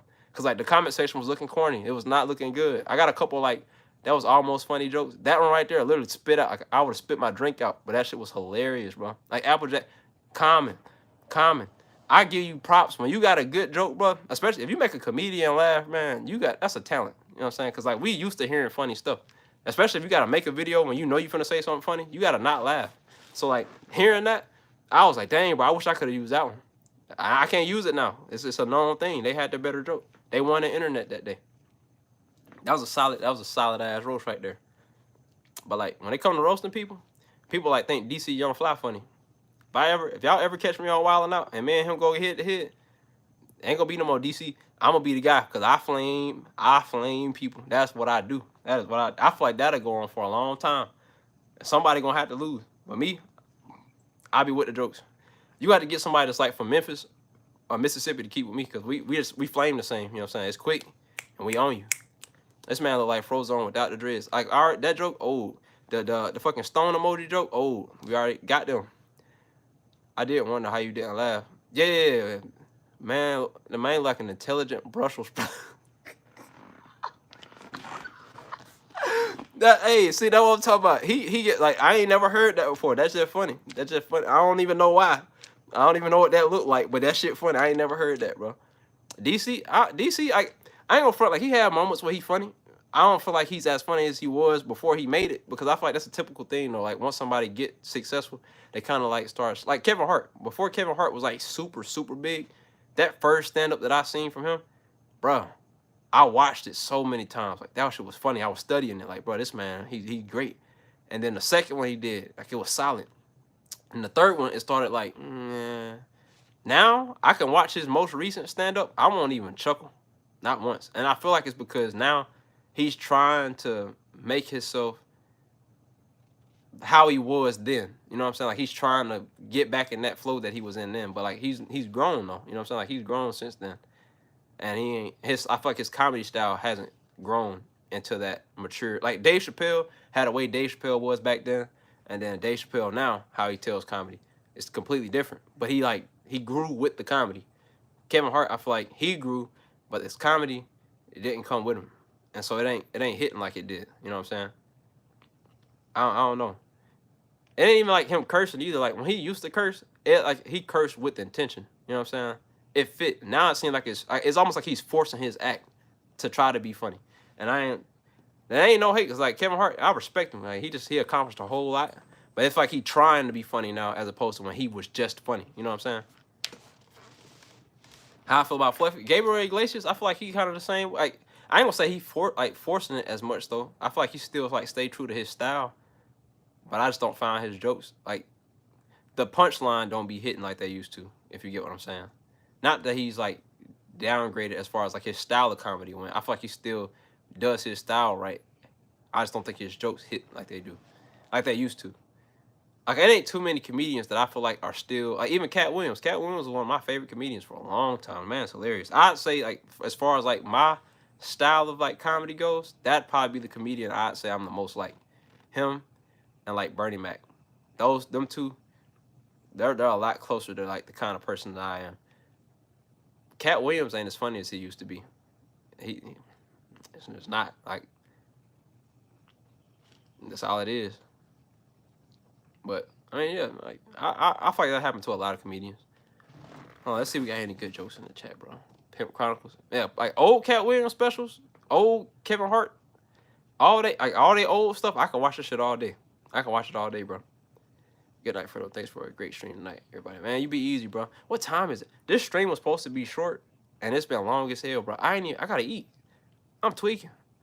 Burnout Mac was good. Man, Bernie Mac is my favorite comedian. I hate that he died, but that was my favorite comedian, man. Bernie Mac, I feel like he was everything that I kind of strive to be. Not necessarily because like I'm not a stand-up comedian. I didn't even see myself as a comedian for a long time. But like as far as like how he went about comedy, he stayed true to who he was at all times. Like Bernie Mac, whether you love what he said or hated what he said, he was real. And even when he got like into movies and acting and all the other stuff, Bernie Mac, like you ain't never see Bernie Mac outside of himself. And I respected that, you know, because a lot of people lose themselves or sell themselves for, you know, the opportunity to do other things. Not him. He ain't do that. At least that man funny. Hilarious. But like, yeah, it ain't too many comedians though that I feel like had that thing where like they just stayed true to who they were. Cat Williams the same way. And man, they stayed true to. I can always respect the fact that they stayed true to that. Ari Spears, he used to be funny. He ain't funny to me now. You know what I'm saying? Tommy Davis, funny dude, funny as hell. Eddie Murphy is the one comedian where I can tell you where I've always loved them in movies and TV and stuff. I was never a fan of his stand up. Never. I can't even. I don't have a favorite like Eddie Murphy stand up joke. I feel like he was just vulgar. Like, it wasn't that he was saying stuff that was funny. He was just vulgar. And that's for some people. For me, it wasn't it. You know what I'm saying? Just wasn't. Are there lady comedians that you like? I kid y'all not. This gonna sound fucked up. I literally have days where I sit and watch like women do stand up for hours just trying to laugh once. Because I'm like, now there is Miss Pat. She funny as hell. There was a lady I seen on TikTok the other day. I didn't even catch her name. She cracked the joke. That shit had me in tears. She was funny. I feel like old Monique used to be funny. Joan Rivers. I think I watched her recently and she had a couple jokes I laughed at. But a lot of them, I feel like, and it could just be because it's like a different perspective. A lot of the women comedians that I watched, they all seem to talk about the same stuff and it's not funny to me. Like, and it could be because I'm a man. Like, they joke about stuff that I don't get as a man. You know what I'm saying? Maybe that's what it is. Or, like, they tell the jokes in a way where, like, they come off as, like, they trying to be funny too hard, and it's not actually funny. You know? The women that I find funny are the ones that, like, they go on the stage, and they just, it's like their personality is them. Like, they just naturally funny. You know what I'm saying? And it's not like it's a lot of male comedians, like, that I don't find funny. Like, for instance, George Carlin is one of the people that everybody say, goated comedian. He's hilarious. And I go and watch his stuff. And I kid y'all not, this was like probably like a week ago. I spent 2 days just watching his stand up. I probably laughed 3 times. And it's not like, okay, he didn't structure him. He felt like he was getting on stage to send you a message. And he said it in a way that was light and humorous. Like, not necessarily even light, because he was real. You know what I'm saying? And I respected him. Kind of like Dave Chappelle. Like, I can watch Dave Chappelle. I probably don't even laugh watching Dave Chappelle stand-ups now. But I'll be like, that was a good joke. Like, I can say, like, man, that was like, the way he did that was a genius joke. Like, but I won't laugh. That's how I feel like him and George Carlin in that same area. Bill Burr, he's like a mixture. Or like, Bill Burr be having me laughing. But like, a lot of times he'll tell a joke and I'm just like, damn, that was a solid joke. I might not laugh. Solid. Arnez J, one of my favorite comedians. He's hilarious. Bo Burnham, I like his style of comedy. I had never seen before until like a year ago. That man, solid. The way he do it, that shit, I respect it. That's a whole nother league. Chris Rock, I don't think he's funny. I don't think he's funny. I don't think I've ever thought he was funny. I think his TV show was funny. I don't think I have a favorite Chris Rock joke. Chris Rock does have some good jokes that he wrote. Like I watched Tambourine. One thing about me, like when it comes to comedy, I watch comedies, like whether it's good or not, I'm watching it from start to finish. And I'll like pick up on jokes, like, okay, that was a good joke. But like some people's style just ain't my thing. You know, Mike Epps, I feel like he's a person that personality wise funny. Seems like he try to be funny too much sometimes. Like stand up wise. Funny in movies, stand up, I don't usually laugh at Mike Epps stand up. You know what I mean? That ain't my thing. Godfrey, he pretty funny. But like when it comes to stand, Jamie Foxx, hilarious. That man, he don't even get the respect he deserves. Martin, I think Martin is my favorite TV show is Martin. His TV show, that was my favorite TV show. I watch that shit till this day, like over and over again. I done seen every episode at least 40 times. Love that show. Stand up wise, I don't really care for his stand up like that. His old stand up was pretty solid. Eddie Griffin, that's one of the funniest comedians that ever walked the planet. That man, I ain't got nothing negative to say about him. TV show, stand up, and he ain't never failed to make me laugh. Eddie Griffin, I don't even know why he's not brought up more often. That man is hilarious, bro. Like he's fucking hilarious. Adam Sandler is beloved. I don't necessarily think he's that funny. Old Chris Tucker stand up, hilarious. New Chris Tucker stand up, it ain't all that. In the movies, always a dub. Steve Harvey used to be one of my favorite comedians. He pretty solid. Theo Von, I watch him. He's one of the people that I think is a funny person. His jokes ain't always funny. He tell funny ass stories. So it just depends. He just random. Like Theo Von, the kind of person I want to hang with. For stand up goes though, yeah, like he had moments, but I feel like he just a funny ass. Like man, I feel like me and Theo Von are more similar than probably anybody else because like I don't think it's necessarily we're like comedians mentally. We just have a tendency to say shit that's funny. You know what I'm saying? So like improv wise, I think me and Theo Von in the room would be fucking hilarious. Seth MacFarlane. Ain't that the guy that write for like Family Guy? I could be wrong. Because if he'd have got it right for them, there's a lot of people that like write great jokes and they just not good at passing the jokes off. Tony Baker, he hit and miss for me. His voiceovers are hilarious. His stand-up is, you know, it's there, it ain't at times. Terry Fader, I don't know who that is. Ralphie Mays, funny as hell. Ralphie Mays, funny as hell. King Batch, I will give him his credit. On social media, I can't stand him. He corny as hell. He did stand up. Bruh actually had a pretty solid set from the ones I seen. So I feel like he could be pretty good. Iglesias, I love Gabriel Iglesias. Like his newer stuff ain't all that. Sebastian I can't even say his fucking last name. He's one of the people that I didn't like necessarily care for, but he had one joke, and I kid y'all not, this probably was like the least thought out joke he had. I don't even know if this part specifically was a joke, but he was telling a story about getting a burrito at like Chipotle, I think.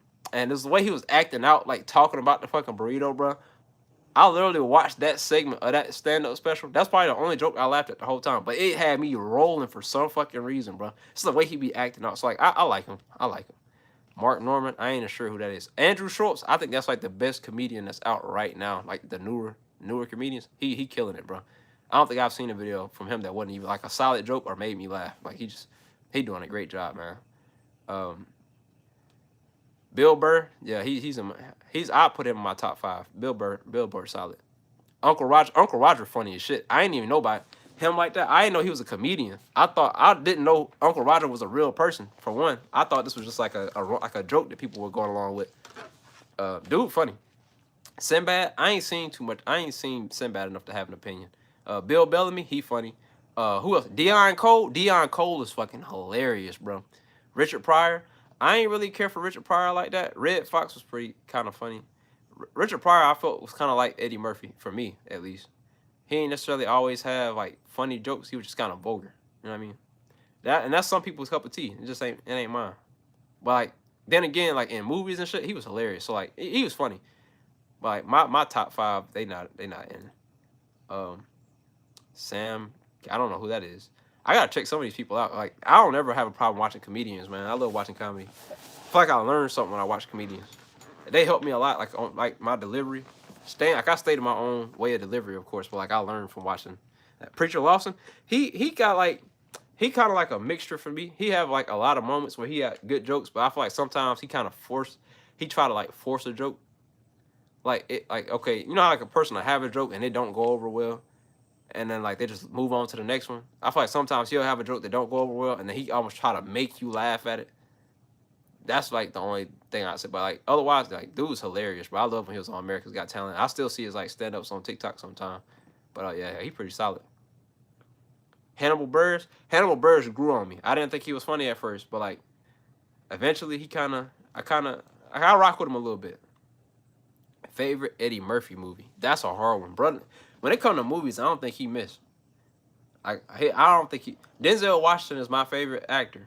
But when it comes to somebody like that ain't never made a bad movie, I can't think of a bad movie, a bad movie with Eddie Murphy in it. It's kind of hard to have a bad movie with Eddie Murphy in it. Like man, he really he carried movies for real. Let's see. Eddie Murphy stand up definitely overrated though. I can agree with that for sure. But like movie wise, like bro, he really be on it when it comes to movies. What about Mike Ox? I don't know who that is. Cat Williams always gonna be a legend. That man. Hey, Harlem Nights is one of the best movies that ever came out. That shit hilarious, man. Dimitri Martin. I think I watched him once, so I don't really have an opinion on him yet. Uh, the Bernie Mac show, one of my favorite shows. His stand up was hilarious though. I liked him as a stand up comedian before his TV show. Drewski.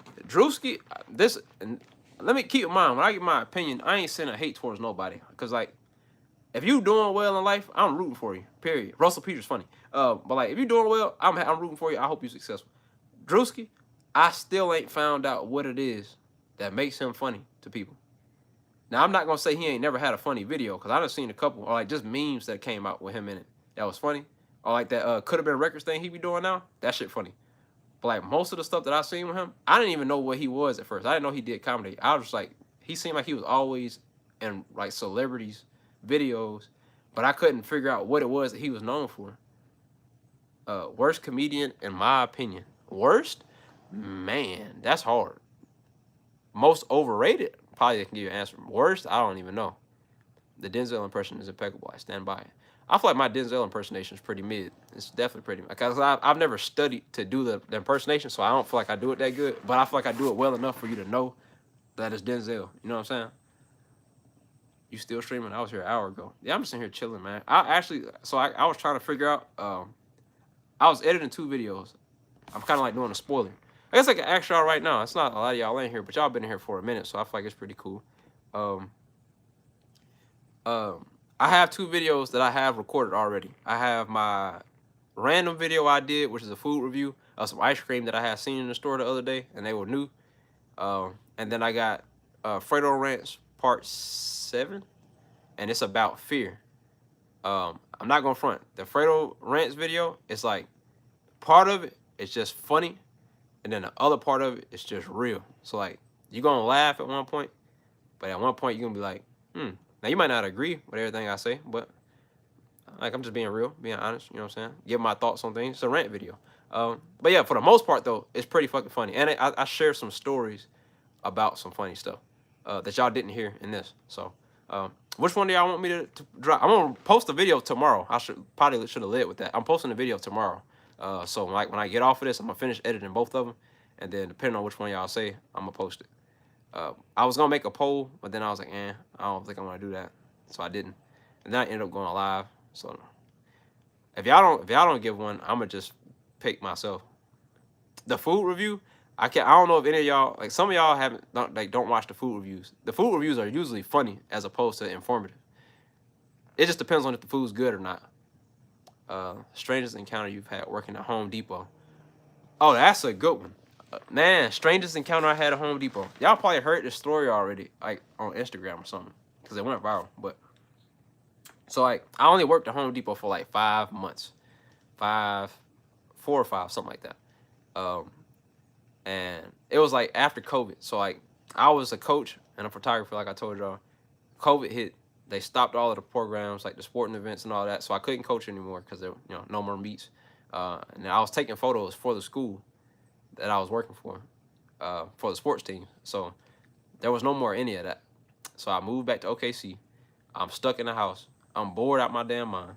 And I was like, even though I was a homebody, it was something about having to stay inside that made me want to go outside. So I was like, I gotta find something to do while we in this like pandemic. And so I went and got a job at Home Depot because I felt like it was a good way to stay in shape because I was still like working out at the time. And so I was like, well, you know what, if I can get a job here, I can stay in shape and I can be an essential worker. Like I'm helping people, you know what I'm saying? So I get the job there and I worked there, like 5 months. But anyways, because like around that COVID time, that was like when that Black Lives Matter stuff was like being popular. Like it was popular to be like, oh, I don't hate black people.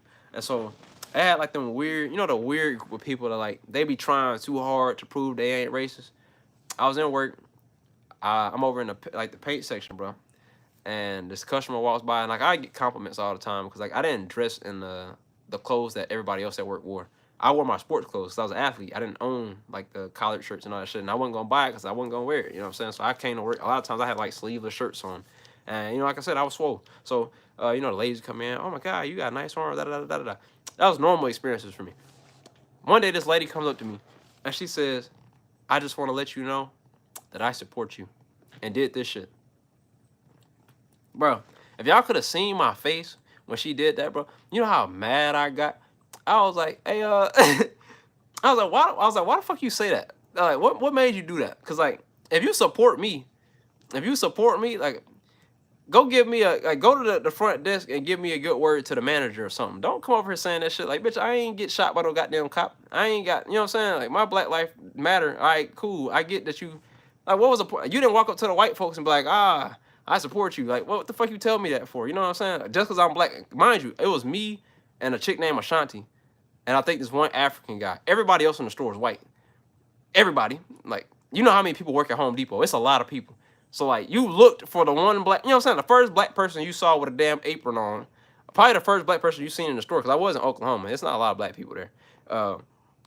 So, like, it was in Edmond, Oklahoma at that. It was a predominantly white area. So, like, I stick out there. I got locks in there. I look like I don't belong. And so she walked to me and said that nut shit, bro. And I'm like, I know she probably didn't mean nothing negative by it. But it really just... You know what I'm saying? That shit rubbed me the wrong way, bro. I feel like it's like when I be meeting white people, family for the first time, and I walk in, and they didn't know, because my name Alfred, so, a lot of times, my friend Alfred coming over, they don't expect to see this when I get there.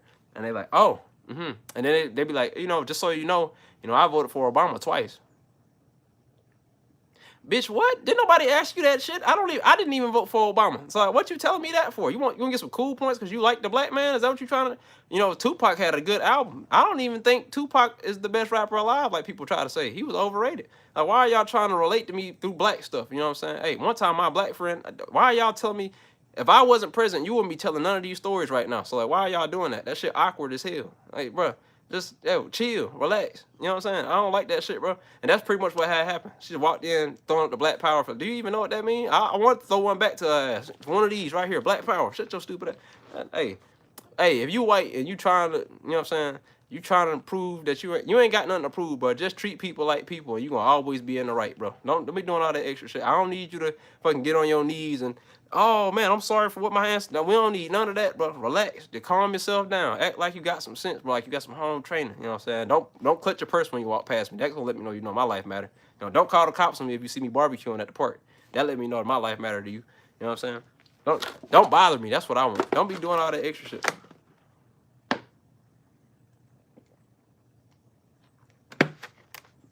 That shit made me sick, bro.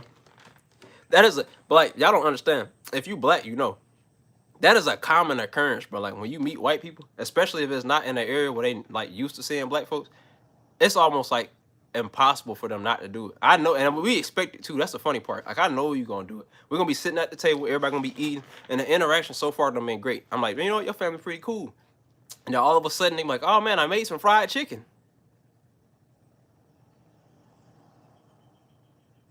Do y'all even eat chicken, Ashley? Is this a chicken household? Do y'all eat fried chicken in this household? Have you ever picked up vegetable oil at the grocery store? Did you even season it properly? I put some seasoning on it. What you use, Ashley? Well, I just sprinkle a little salt, a little pepper, a little what else? Come on, finish it, Ashley. What else you put on it? That was it. Ashley, don't make no fucking chicken. Yo, stick to corn casserole. That's y'all stuff right there. You stick to what you know, bro. Make some.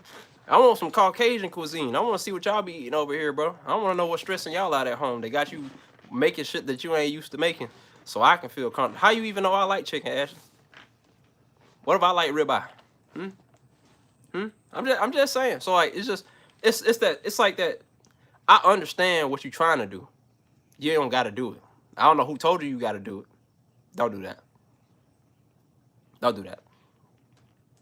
And then it's always people like, oh, well, you know, just I feel like if you address them the wrong way when they were just trying to do right, you know, it's not the proper thing. I don't give a fuck about being proper, bro. I'm just letting you know what's up. I'm Fredo. I'm gonna always keep it a buck with you, even if it seems like I'm mad. I'm letting you know. Don't do that no more, Ashley.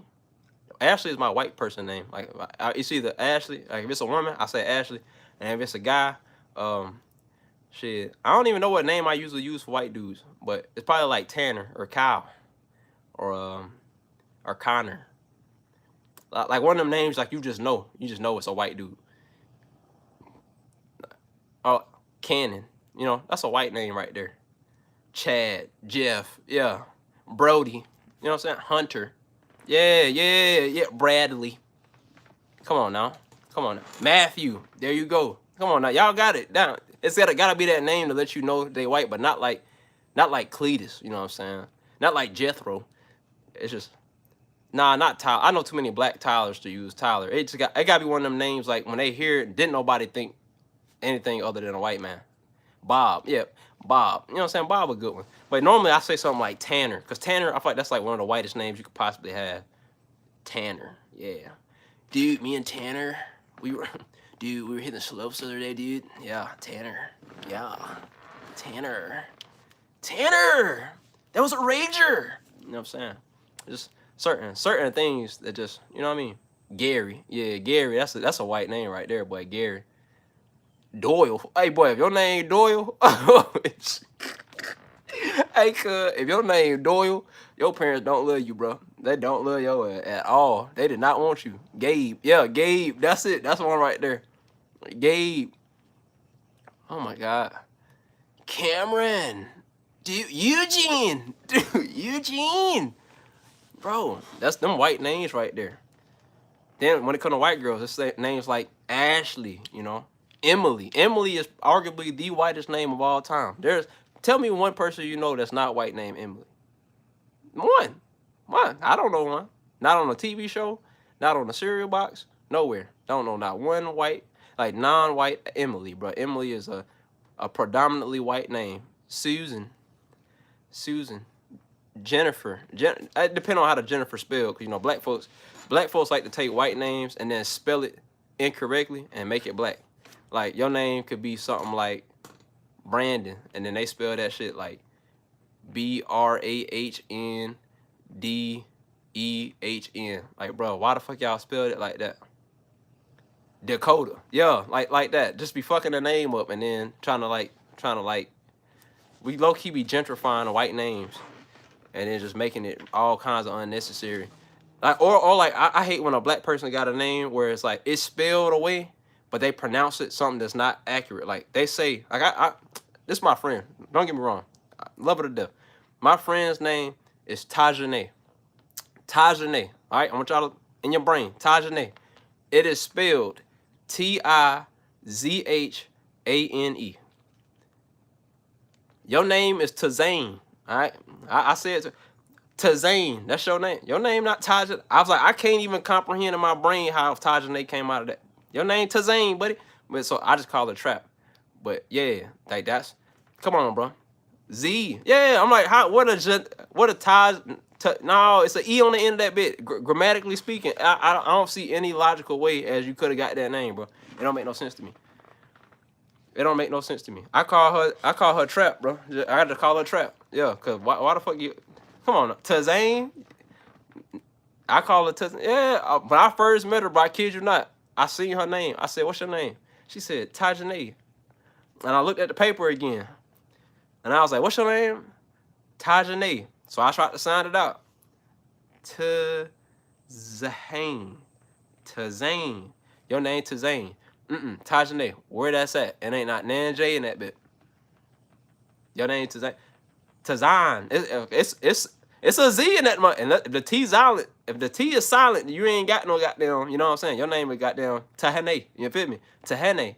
But ain't no J in there. So somebody gaslighting at this point, bro. Cause y'all been lying to everybody. Your name is not Tajane. That's my dog, man. That's my dog. But yeah, it's a lot of people that got a name that's just, black people really be doing too much sometimes with the names, man. It's okay to just give somebody a normal name. You know what I'm saying? Your name shouldn't be DeAndre, Tyrone, Quantavius. That shit don't make no sense, bro. That's way too many names in one. I feel like that's a little too much, bro. My name isn't Eve on a stick. Ivana. Your name is Ivana. Ivana. Damn. DeJounte. That sound like a pizza, bro. Come on now. Ladashla. Yeah, the names be like atrocious, bro. Just like, bro, name me something plain. Don't give me all that excess name, bro. Barn Quisha. And like, we say that shit as a joke, but somebody out there got that name, bro. Or when they be naming their kids stuff like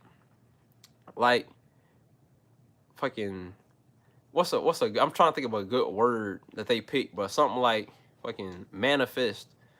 Like a word like manifest, but just pick a word out of history book and make they kid name, bro. Goddamn laissez-faire. Like, bro, just why y'all picking names like that, bro? Something normal. It's really easy, bro. They got a whole book full of names. Destiny. That's my girlfriend named Destiny, bro.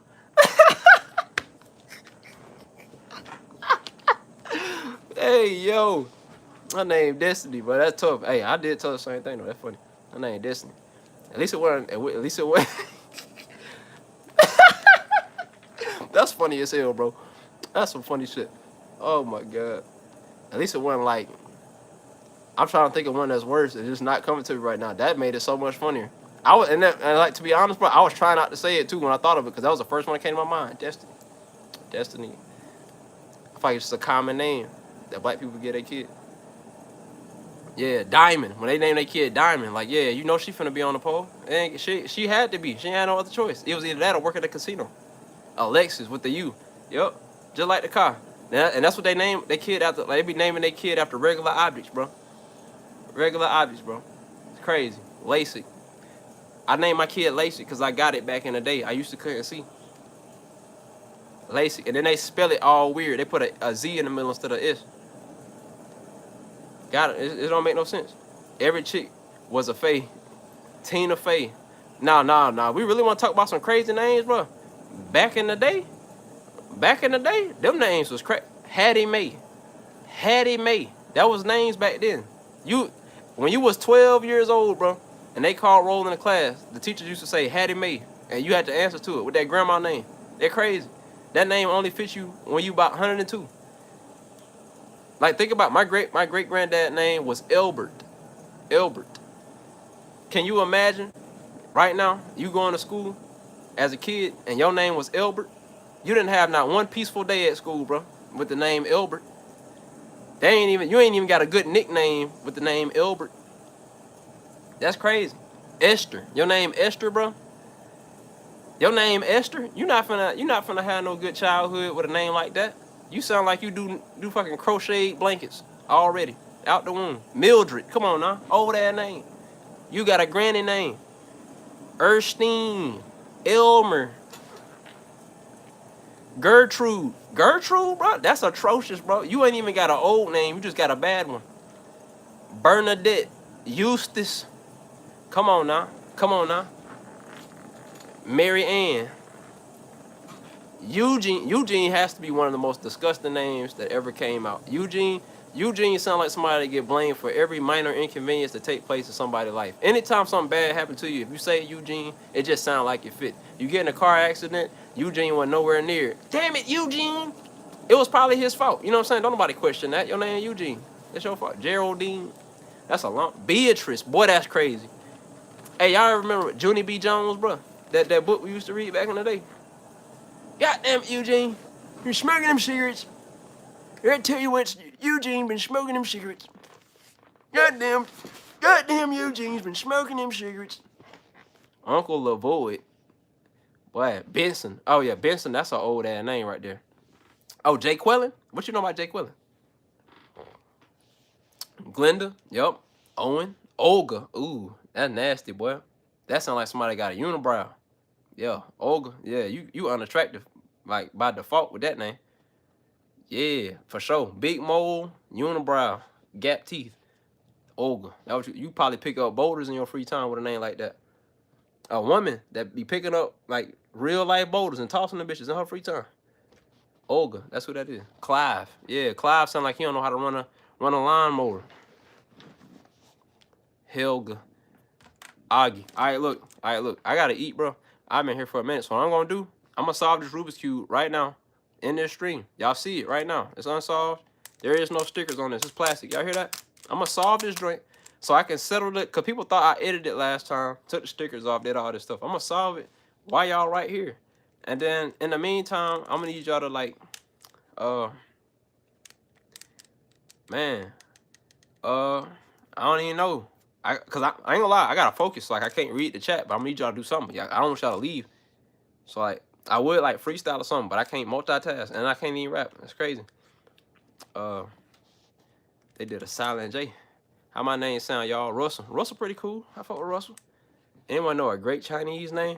I always wanted to hear a Chinese name that wasn't something that was stereotypical that I came up with. Like, do y'all know somebody that got a Chinese name? Like an actual Chinese name?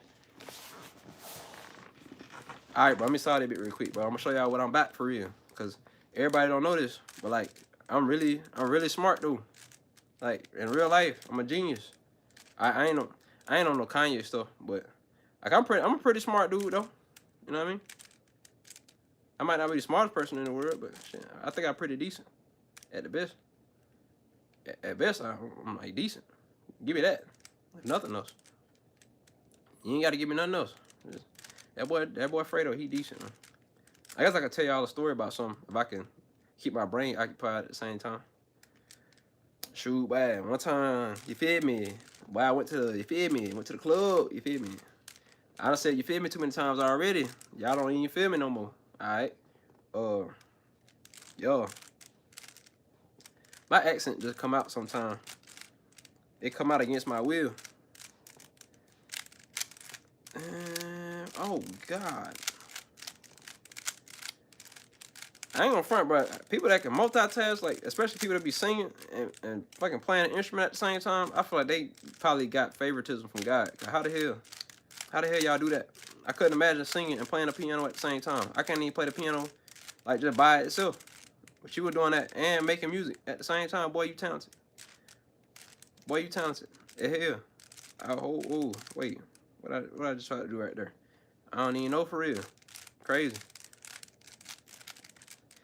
But yeah. Hey man, how y'all? I'm finna ask y'all a question, and I ain't gonna be able to look at the chat, so I'm not gonna ask no question, cause I'm not gonna see what y'all said, and it's gonna just zoom past, and then y'all gonna think I ignored you, and I ain't do that. I was just occupied. I was trying to focus on being smart.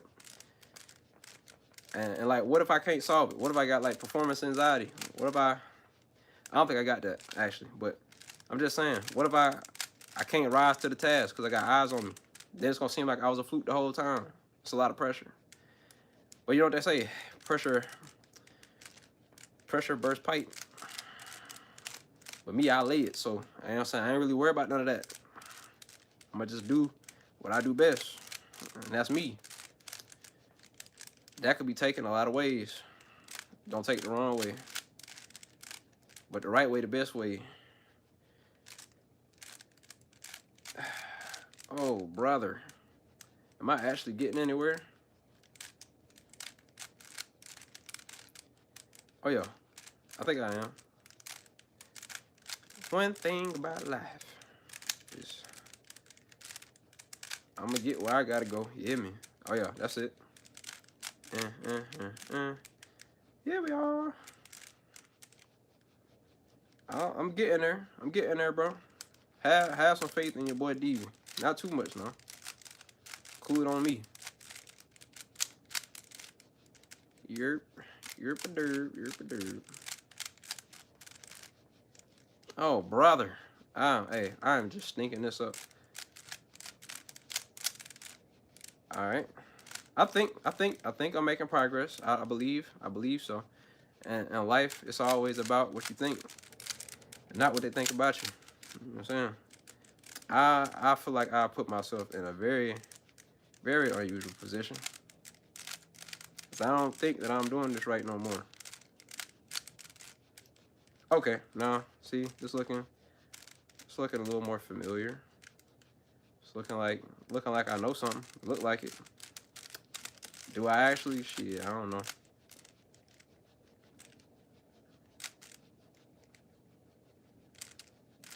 Oh, what did I just do? I just fucked up. Wait, did I? No, I didn't. There we go. Okay, that's not getting me nowhere. Yeah. There we go. Now I feel like I'm on track. Yeah. Now I feel like I'm getting somewhere. I like that boulder. That is a nice boulder. Come on now, son. I tell you like this here. I guarantee that. I stand by.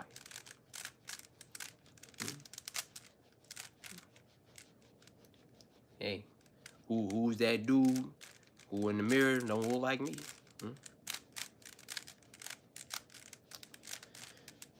Oh, brother. Hey, bro, I heard this song on goddamn. You feel me? I heard it on Spotify the other day. It's like I just messed up. Oh, I just messed up terribly. What I do? I just did something wrong. I did something wrong, boy. Yo, that boy messed up. All right, hold up. See if I can fix this. I definitely just screwed up. Oh, never mind. I did, but I can fix it. I can fix it. Oh, anyways, what was I saying? I heard this song on Spotify the other day. It was about this old Western type dude. He was like, if you see me coming, better step aside. A lot of men didn't. A lot of men died. One fist of iron and another of steel. If the right one don't get you, then the left one will. You load 16 tons. What do you get? Another day older and deeper in debt. Y'all probably try to figure out what I just fucked up again. My brain is short circuiting. Yeah, I don't even realize what I just did wrong. Oh, never mind. I figured it out. Yep. There we go. I got myself back right. Yeah. Oh, I messed up again. I am really screwing the pooch on this one. He really screwed the pooch on that one. Screwed the pooch is a real saying. It's not part of my culture. This actually, honestly, maybe it's just because I ain't did it in a long time. This is taking me way longer than it normally does. I think it normally takes me around a minute. This had to be longer than a minute. Okay, now I'm back on track. Well, I wish I was smart like the other guys.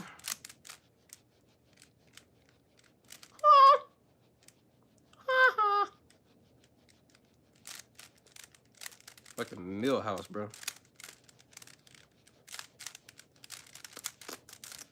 Well, I mean, if you really, oh shit, if you really think about it though, I feel like this just proves one thing, that I actually did it. You know what I'm saying? And I didn't force it. I didn't fake it for the clout. I actually solved it. A lot of people really thought I was fucking. I honestly feel like if I reset right now, I would figure this out way faster, because I don't know how I've got myself this confused on the direction that I was going, but I have really put myself in a bind. Maybe that's the route that I need to take. Maybe not. Wilfredo solved the Rubik's Cube. Find out next time on Dragon Ball Z. Probably not. Probably not. Come on now. Come on now, show me what you're working with. Give me peace. You think you gotta give me peace.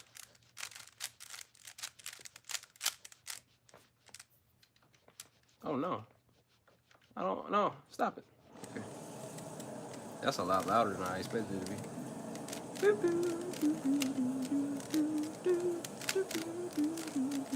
There's probably somebody in the chat that like be solving these every day, and they like, boy, you doing it all wrong. I'm not gonna tell. I told y'all, bro. When I solved it the first time, I couldn't even have told you how I solved it. I just did it. Now I got like a pattern that I follow, and it usually gets me where I'm trying to go. It's a lot faster than this. Right now, it's like blue balling me.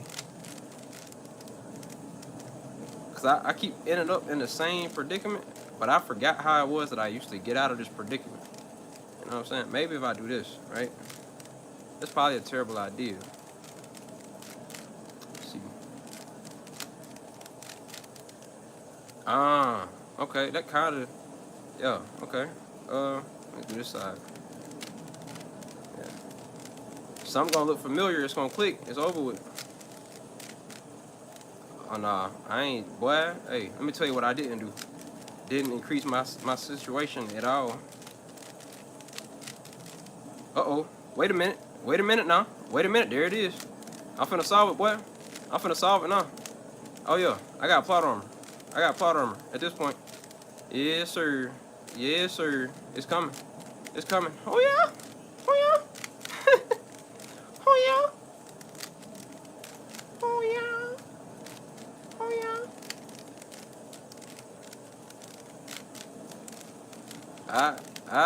yeah. There we go. Come on now. Come on now. Quit playing with him. Quit playing with him. Quit playing. Hey, you know what I mean? You know what I'm saying? You know what I'm saying? You know what I'm saying? You know, hey, it took me about goddamn long time, but I got there, didn't I? I got there, didn't I? That was, hey, I ain't gonna front. That's literally like almost as slow as it was the second time I ever solved it. The first time took me, I think it was like 12 hours. It was very long. Then the second time it was like 7, then like 3, and then I got down to under 5 minutes, and then I stopped solving it after I got to the point where I could do it in a minute. That's the first time I solved it since then, and it was pretty damn slow. But I still couldn't explain to you how I figured it out, but I did.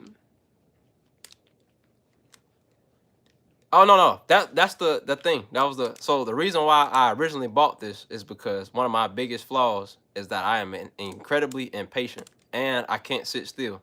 And so one day I had decided that I wanted to work on myself. So I got a Rubik's Cube, and I like the pursuit of happiness. And I said, I'm gonna learn how to solve this one day so I can go into a grocery store and solve it while I'm walking through the grocery store. And then when I get to the checkout, it'll be done. And so I learned how to do it. And I realized that it didn't help me become more patient, because once I like succeeded, I didn't have a goal anymore. But I am a little more like patient now. But yeah, I saw Rubik's Cube, pretty cool. That's a cool little party trick that nobody care about, but it's cool though. It's cool. You know what I'm saying? You know what I'm saying? You feel me? Yeah, it's kind of like mathematics almost. It's just a lot more fun and satisfying. It's kind of like playing Elden Ring. You know, it stresses you out, but once you finally do it though, it just makes you feel good on the inside. And you know, a lot of people might not do it. Fredo here longer than my pursuit to happiness. Damn, that that was a good one. I keep a lighter in my pocket to play with. Hey, I like to play with knives personally. I don't even know if I can show. Can you show knives on on YouTube without getting in trouble? You know, I'm gonna leave it alone because I don't want to get in trouble. I might get in trouble. I don't know. I'd show y'all my gun too, but you know, yeah. Anyways, they right there though. They pretty close. I keep them pretty close so I can get to them if I need to. So I'm gonna just I'm gonna cool it. But one day, maybe I can make like a community post. I feel like I can get away with it in that. I'm gonna find out the hard way. I know guns. You can have guns on YouTube, but they like real iffy about what you do with the gun. Cause one of my YouTuber friends is the donut police, I said donut police, donut operator, and he a cop, and so you know his whole page is pretty much based on guns. So yeah, they don't like you shooting guns. I know that because he got in trouble for it, and it was pretty stupid. But yeah, yeah. So I try to just stay away from it. You know, don't aim at the camera. Yeah, I don't really. I ain't a gun channel, so you know what I'm saying, I'm a cool it. I'm a cool it. How tall am I? I'm 6 foot. I don't know why everybody thought I was so short, but I mean I feel like when y'all seen like my track pictures, like it was pretty easy to tell that I wasn't short. I'm just not really tall. Like some of y'all, probably a lot of y'all might be tall. I guess kids here that's taller than me. Granted, the kids nowadays just seem to be real big. I'm not that tall. I'm short compared to my athlete friends at least. What car am I driving? On Forza? Because you talking about in real life? I don't have a car in real life. Yeah. I got a hoverboard. I got 2 pair of skates. I got a ripstick. Car? Nope. I've been trying to find a car for a minute though. It's not for a lack of trying. Calling 6 foot short hurts, bro. I'm not saying, I say it's short because you know I was an athlete. All my friends was athletes. I was a short person in the group. Like I was friends with football players. Some of them in the NFL now. You know, like these dudes wasn't small. So like when I say I'm small, I'm just in comparison to them. But like when I hang with like people I grew up with, I'm the tall one in the group. Yeah. What do I do for a living? I try to make people smile. That's what I do for a living. I'm a professional person. That's what I like to describe it as. I be myself and I get paid to be myself. That's a cool ass job. I can't lie. Cause I'm gonna be myself every day. So how long have I been on YouTube? Technically, I made my YouTube account almost 8 years ago. Now, yeah, almost 8 years ago. But I didn't post on it like really until last year. My first full year posting on YouTube was in November of last year. So yeah, I ain't really been on YouTube that long, like actively. But yeah, I've had a YouTube account for a long time, but I didn't post on it until recently. What events did I do in track? Everything that was a sprint. So I did all the relay sprints, and then I did all the open sprints. Well, most of my track career, I only did the open 400, and then the relays. But once I got to like my junior and senior year of college, my coach was like, once you get like kind of like you're like older in the track world, your coaches let you do whatever you want. And I was like, can I run the 100 and the 200 just for fun? And I ended up being better at the 200 than every other event. So I ran a 200 my 11th grade year, and I ran the 100 like once and ran a 10.5, which wasn't bad for a 400 guy. So then my senior year, I got to literally do whatever I wanted. So I ran the 60-meter dash, the 100, the 200, the 400, 4x4, 4x1. Hell, they had a 4x2. I'd have did that too. But yeah, I ran all those events. I was the fastest guy on my team in pretty much every event except the 60. Because I'm like my block start was horrible, but I was getting better at it. But I only ran it twice, I believe, just because I knew my block start was horrible. But I was the fastest guy in everything else. I ran a 10.2 my first year running 100. My fastest. That was my fastest. Or 10.3. 10.3. Officially 10.3. Unofficially 10.2. And I didn't train for it at all. People thought I was bullshitting. Yeah, I didn't train for it at all. I just ran it because, you know, it was fun. And like when you run an event that you ain't trying to like win in, you kind of go about it differently than everybody else. Cause like the people that I beat, I ran it at. Like I had made it to nationals in the 100, and I only ran the event like 3 times. So the reason why it was fun for me is because like they wanted to win, and me, I was just having fun running with the fast guys. Cause like the 200 is a different type of speed than the 100. So you know, they couldn't beat me in the 200, but I didn't expect to beat them in the 100. I just did. So I really do believe had I kept running track, I probably would have ended up going from being that 400-meter sprinter to like a real dog in the fucking 100 and 200 if I actually got to train to be a sprinter. But like most of my training was for the 400, so like I didn't have like fast twitch muscles. You know what I'm saying? So like the fact that I made it as far as I did in the shorter sprints was just like that's just natural gift. I didn't have that training that most of them had, and I ended up finishing second. So like that was pretty cool. But I do like part of me does like still want to know how fast I could run if I trained to do the short sprint. But I also don't like running, so I ain't really gonna try it. What kind of car are you interested in right now?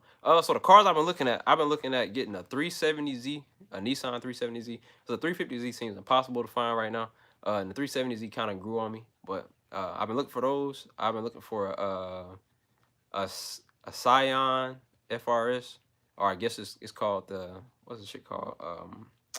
A Toyota 86. A Mitsubishi Eclipse, like the older generation Eclipse. That was pretty hard to find. 3000 GT, if that was like a good condition when I get that. And aside from that, I think it was only one other car I looked at. And it's not coming to me. Those are the only cars I like old cars. I do like the Mazda RX-8, but I know that they ain't worth the shit. You know what I'm saying? Like, not for like driving consistently. You know, like show car, race car, daily driving. Have you ever repaired a car? Yeah, my dad's a mechanic, so I grew up working on cars. The actual car that I had that I just got rid of, I fixed myself. Like I painted it and everything, did the body work, engine work, anything that got done to it, I did it. That was I had the car for like since 2017 till the last year. I did all the work on it. So like, yeah, I know how to work on cars. It's just I'm at the point now though. I don't want to work on a car again because, like I said, that was just that was my at the time that was my dream car. So like when I got it, I just took real good care of it, and like I had the patience to work on it because like I just love the car. Now I'm just like, bro, I just want to get a car so I ain't got to work on it. Like I don't want a car that I don't have to work on at all. I just want to get one and then start making it look pretty. Because like I said, I just like my cars to look good. I don't care if it's super fast. I like sports cars though. Like I like to be able to go fast, but I don't need to be able to go like, unnecessarily fast. Am I doing okay today, man? I'm doing pretty good. I'm in the old car, like 60s. Most of my favorite cars are in the 60s, 70s era. It's just like you're not getting one of them today, and it's not gonna be like it's not logical to get one for like a daily driving vehicle. You know what I'm saying? Not that I drive like the car that I had and the time that I had it, which was like I think 5 years or more than that.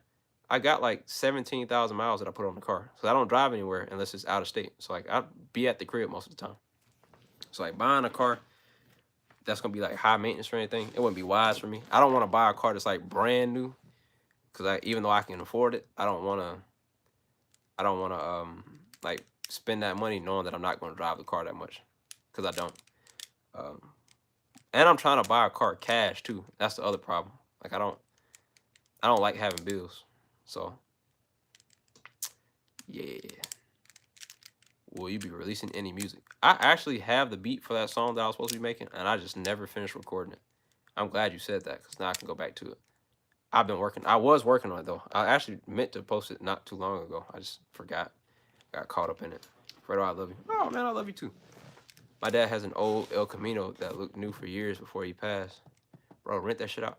Man, look, rent my car out? Oh, hell no. One thing about y'all gonna learn about me, my car means more to me than most things in life. So like when I had my car, I can tell you in the time that I had it, probably 8 people sat in my car. Like sat in, not nobody drove it, but like sat in my car.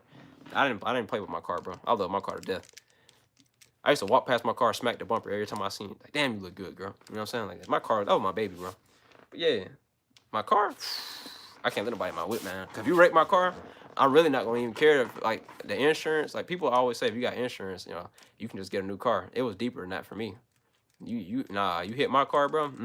I gotta do you dirty, and I don't even like. That's why I don't like accidents. Like I'll avoid an accident, even if I know I can get paid off of it, just because I don't want my car to get messed up. Do you like toes? I think feet are probably the ugliest thing on the human body. Bro, head kind of resemble an AK. Hey, no, you funny as hell, bro. Candace was the name. My first car was named Candace, and y'all gonna this is a little like insider. Every car that I've had has been named Candace, but the original Candace was a truck. I had a old school Chevy truck, bro. The old wide, like the wide bodied one that had like that muscly look. I can't think of what year exactly it was, bro. I seen it's the only truck that I will drive to this day because it's so fucking pretty. And I had that truck. My dad had it when I was a kid, and I always told him I wanted it when I got older. He gave it to me. I actually had butterfly doors on my truck. That sounds crazy, I know, but the car was fucking. I'm telling you, if you seen the truck, bro, it had been painted. My dad, like a graphic designer too, and he airbrushes and shit. So he painted the truck black, and then he put lightning bolts with an airbrush gun all over the car, the truck. I always say car, it's truck. Painted lightning bolts all over the truck. It had a nice body on it, and this, I mean, the truck was just, you couldn't not like the truck, bro. Everybody liked that truck, and he ended up, well, when I went off to college, he ended up selling it while I was gone. So yeah, but that was the original Candace. I love that truck to death, man. That truck, me and that truck had some really good memories, bro. It was fast too. Yeah, that I'm telling you, bro. There is not a truck. I don't think there's a truck that I like more than that one. They look so good. They look so good because trucks nowadays are like flat. They look real boxy. That one had the curves on it. It looked almost like a muscle truck. You know what I'm saying? It just, oh yeah, oh yeah. This is a fire ass truck, bro. If I found one today, I'd drive it. That's the only truck I'd drive. Only thing is like you gotta paying for gas for a truck. If you don't gotta drive a truck, it's just illogical. Cause like especially when it was like $5 a gallon, bro. I was spending all my money getting gas. Every cent was going in the gas tank. So yeah, I got over that real quick. And it's like, yeah, let me get me a car. Let me get something a little smaller. Yeah, 120. Yeah, you know, yeah, that shit hurt. That shit. I was in high school, bro. I worked at Dairy Queen. I worked at Dairy Queen, but my check was like 200 something dollars. Cause I was a sport. I played sports. Like I didn't even have time to work like somebody. But my gas, that was everything I got, bro. I worked for gas money. You do shrooms? I don't do no drugs. I don't drink. I'm a regular guy, man. I be raw dog in life and like coping with my problems.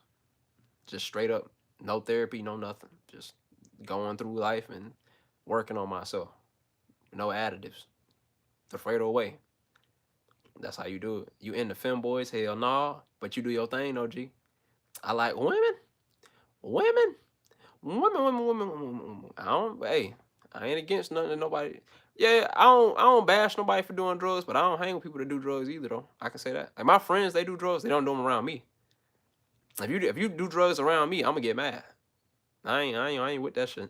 Don't, cause I don't want to smell like it. Like you can do it out my, like if we together and you go in another room and y'all do that shit and it's in your house, you know what I'm saying? Or y'all go outside and do that. That's cool.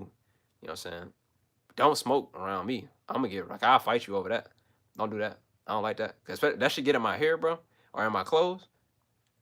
No go. I don't like the smell of that shit, bro. It bothered me. But aside from that, like they were just respecting me more so because I was an athlete. So most of the, like our time as friends, if we like, I get in trouble if you would have smoked around me because then I failed a drug test and now I lose my whole career. So they was like, I could be in my friend car and be driving down the street and they want to smoke, they'll pull over and smoke out the car, at their own car, just so they don't disrespect me. That's the kind of, we like that. We family. We look after each other. So, they looked out for me. But like I don't judge nobody. If you smoke, do your thing. Just don't do it around me. Don't do it around me. I tried it. I tried it for the first time not long ago. It was in Thanksgiving. I want to say Thanksgiving or Christmas. I told my sister when I first started running track in college that when I finally graduated, I get high with her for the first time. And so I said that years ago, and I graduated in 2019. That's when I stopped running. Not graduate. Yeah, I did. But anyways, I stopped running track in 2019. I didn't smoke with her until 2021 or 2022. One of them. Either way, it was recent. I'm pretty sure it was last year. But yeah, it was fun. It was like I could see why people like it. I could see why some people like it. It wasn't for me. For one, the flavor, like the taste of it itself, was enough to make me want to like hurt somebody because that shit disgusting. Like the taste, and people was like, oh, it was what it was wrapped in. Yeah, either way, why y'all be doing that? But then the worst part is like it got stuck, like the flavor got stuck in my throat. And like I told them if I was gonna do it, they was gonna get me a milkshake, a strawberry milkshake. I love ice cream. And they got me a milkshake, but I couldn't taste the milkshake because the weed was like in my throat, like the flavor of the weed. was in my throat. So it was just I brushed my teeth and my tongue, and it still tasted like weed. Even the toothpaste wasn't strong enough. So yeah, I was like, yeah, smoking just ain't for everybody. It really ain't. But they enjoyed it. I mean, I can say though, like when I got high though, I didn't feel nothing. Like it was just like my eyelids was heavy. But other than that, like bro, there wasn't a negative thought in my mind. I wasn't worried about nothing. I was just there, floating, giggling and shit. But then I was also angry because like I couldn't enjoy my milkshake. So like I could see why people, like some people, you know what I'm saying, smoke. I can understand why they do it. Me personally, the reason why I didn't do that is because I've seen people like they either went to alcohol or smoking, and instead of them fixing their problems, they just constantly gotta get higher. They constantly gotta get drunk, and I didn't want to live that kind of life, bro. I wanted to be like free from that. You box then? Boxing is normal. Like I drive around with boxing gloves in my trunk. Well, I used to when I had a car. But I got 8-ounce gloves right there in this bag. Fighting is just, I don't fight as much now because I don't like be around, my people. But like fighting is just, I always like fighting. Now I try not to too much, but yeah, fighting is just, I grew up fighting. That's what I do. That's why you should do shrooms. Nah, I'm not trying to do no drugs, bro. I'm trying to just chill like a normal ass person without no drugs. If you want to do drugs, you do drugs. I ain't gonna do drugs. Let's spar.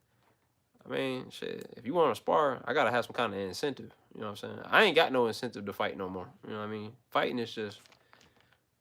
It used to be fun when I was like, I had that Neanderthal way of doing shit. But now I be seeing people with this CTE and shit, bro. I just want to protect my noggin. You know what I'm saying? I'm already a little dumb. Not actually dumb, but I be acting stupid sometimes. I don't need to mess that up. And then on top of that, me on drugs. This is like back to what he was saying. Me on drugs sounds like a terrible idea. I'm just saying. If y'all see how I am already in my natural state, this is how I carry myself. What the hell you think gonna happen if my ass start tripping? Boy, I'm gonna be on one. I don't need to do that. What happened to the gaming stream? So that's the thing. I actually came on here. This stream was supposed to be like fucking 10 minutes. I was gonna talk to y'all about how I didn't know where I was gonna stream at, but I wanted to come talk to y'all. And now look, it's been forever and a half, bro. I ain't even eat, bro. I done got sidetracked like hell. This what happened, bro. I'm gonna stream though. I gotta stream on Twitch because I told them I was, and I'm a man of my word. I'm gonna do it. If it ain't today, because it's probably not gonna be. I'll be honest. I used to stream real late at Twitch, so they'll probably pull up anyway. But either way, I'm gonna stream tomorrow on Twitch. So if any of y'all want to see me on Twitch, you should go add me on Twitch. I'm gonna stream tomorrow for sure. Because if I don't stream tomorrow, then the only next time I'll be able to stream is next Friday or next weekend. Because I don't stream during the week. I like to try to catch people when they ain't busy. Yeah, I mean YouTube is better for money though, but okay. I don't know how to stream games on like to YouTube because the way I stream to Twitch is straight from my Xbox. Like it's an app on the Xbox for Twitch, and then you can stream straight from the Xbox to Twitch. YouTube, I don't know how the fuck that's gonna work. I don't, cause I'm not hardwired yet, and so like I can stream to Twitch pretty fine on Wi-Fi. If I tried to stream like with my capture card and shit on my laptop, it's gonna be laggy, and y'all ain't gonna see nothing. So yeah, the problem is that I ain't hardwired, which is why I stopped streaming to begin with. Like right now, I'm streaming on my phone. If this was on my laptop, y'all wouldn't. It'd be a green screen glitched out. Y'all wouldn't heard shit out. Like y'all wouldn't heard nothing I said this whole time. So yeah, but once I get like hardwired, I'll start streaming again. As long as it's fun, I'll do it. I don't stream for like for monetary purposes though. I just stream to chill with the people like that be bored. But a vertical camera aim, love it. Hey yo, I done did like 3 videos in the last few days while I looked at the camera. You just gotta sprinkle them in there every once in a while. But yeah, these YouTube streams can be fire. Can't lie, man. Look, the main reason I don't know like how to stream on YouTube is because what the hell do you talk about on a YouTube stream? Like this one was for like a Q&A because I was supposed to do this a long time ago, and y'all know me, I get sidetracked. But like after this, if I streamed again and it's not a Q&A, I be watching people like well, I don't watch them. I don't watch their content, but I've seen like streams from iShowSpeed and Kai that. And I don't be getting the hype around these streams, bro. Like, unless you just like the person. What the hell they be doing? Like, granted, Kai, I can say he does stuff on his stream that's like interactive, I guess. Like he does stuff, you know what I mean? But like Speed, I don't get that nigga just be barking and shit. Like what? Somebody like it. That's all that matter. I don't get it. That man says it's pre-recorded. No, no, no. That's active. Yeah. Like a lot of people, a lot of the streamers I see that are popular, they just do wild, spastic. What's that? That's a cancelable word. I don't even know what the hell that means. They just do like just doing crazy stuff, but like it ain't nothing. I don't see the content and what they be doing, but somebody like I feel like they just got like young audiences. This was all it is. Like they got a bunch of kids that watch them. My average, I think the youngest or the largest part of my following is like 18, between like 18 and like 40. So like people of like age are watching my content for the most part. I don't really have too many young people watching me. So like I don't, you know what I mean? I can't just be in here barking at the damn camera and keeping people entertained. My little brother don't even watch Speed. You know what I'm saying? Like, yeah, I feel like you gotta be something wrong with you. Spastic is British. Yeah. See, we say like here where I'm from, we say spaz. Like they be spazzing, and that's mean they going crazy. But shit, not too long ago, I think Lizzo or Beyonce, one of them said that in a song, bro, and they was on Twitter was on their ass, man. They said spaz in the song because over in somewhere else it meant something different, and it meant like it was like an insult to people that was like disabled or mentally challenged or something. I'm like, bro, look, they apologize and everything, but I'm from America, so whatever the fuck this mean over there, that's what that mean over there. What it mean over here is what it mean over here. Context is important. What the fuck are you apologizing for? It's a cultural difference. Now that you understand that it wasn't, you know, anything negative, it wasn't nothing negative. Relax. You know what I'm saying? But, you know, everybody apologize these days. I ain't that person. I ain't apologizing for shit. If I do something wrong, and y'all tell me I'm wrong, and I believe I'm wrong in my heart, and I don't think it was the right thing, what I will do is fix my behavior going forward. But what I'm not going to do is apologize unless I did something with the intentions of being mean or ill will. So if I didn't get on there and try to offend nobody, I'm not apologizing. It was an accident. My bad. I'm going to do better. But to apologize just because everybody told you, nah, fuck that. You ain't seen not one apology video of me in these 8 years that I've made content. Granted, most of y'all didn't know me. I ain't gonna make one. I ain't gonna start now. Yeah, I ain't gonna. People will apologize for anything. If you hear the word canceled in your name and you make content or you are an entertainer, they gonna apologize immediately. Granted, they might have to because they got like managers and stuff. It's just me. I ain't got nobody I gotta answer to really. So like maybe that's why I got this freedom to say and do whatever I want. I ain't got nobody that's like, if I go say something crazy, I ain't making no company look bad. I'm gonna just make myself look bad. But like, I don't even say nothing crazy, so I ain't gotta worry about it. Yeah, what it is.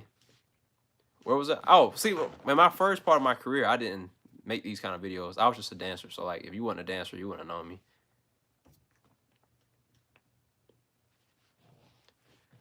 Oh, bro. All right.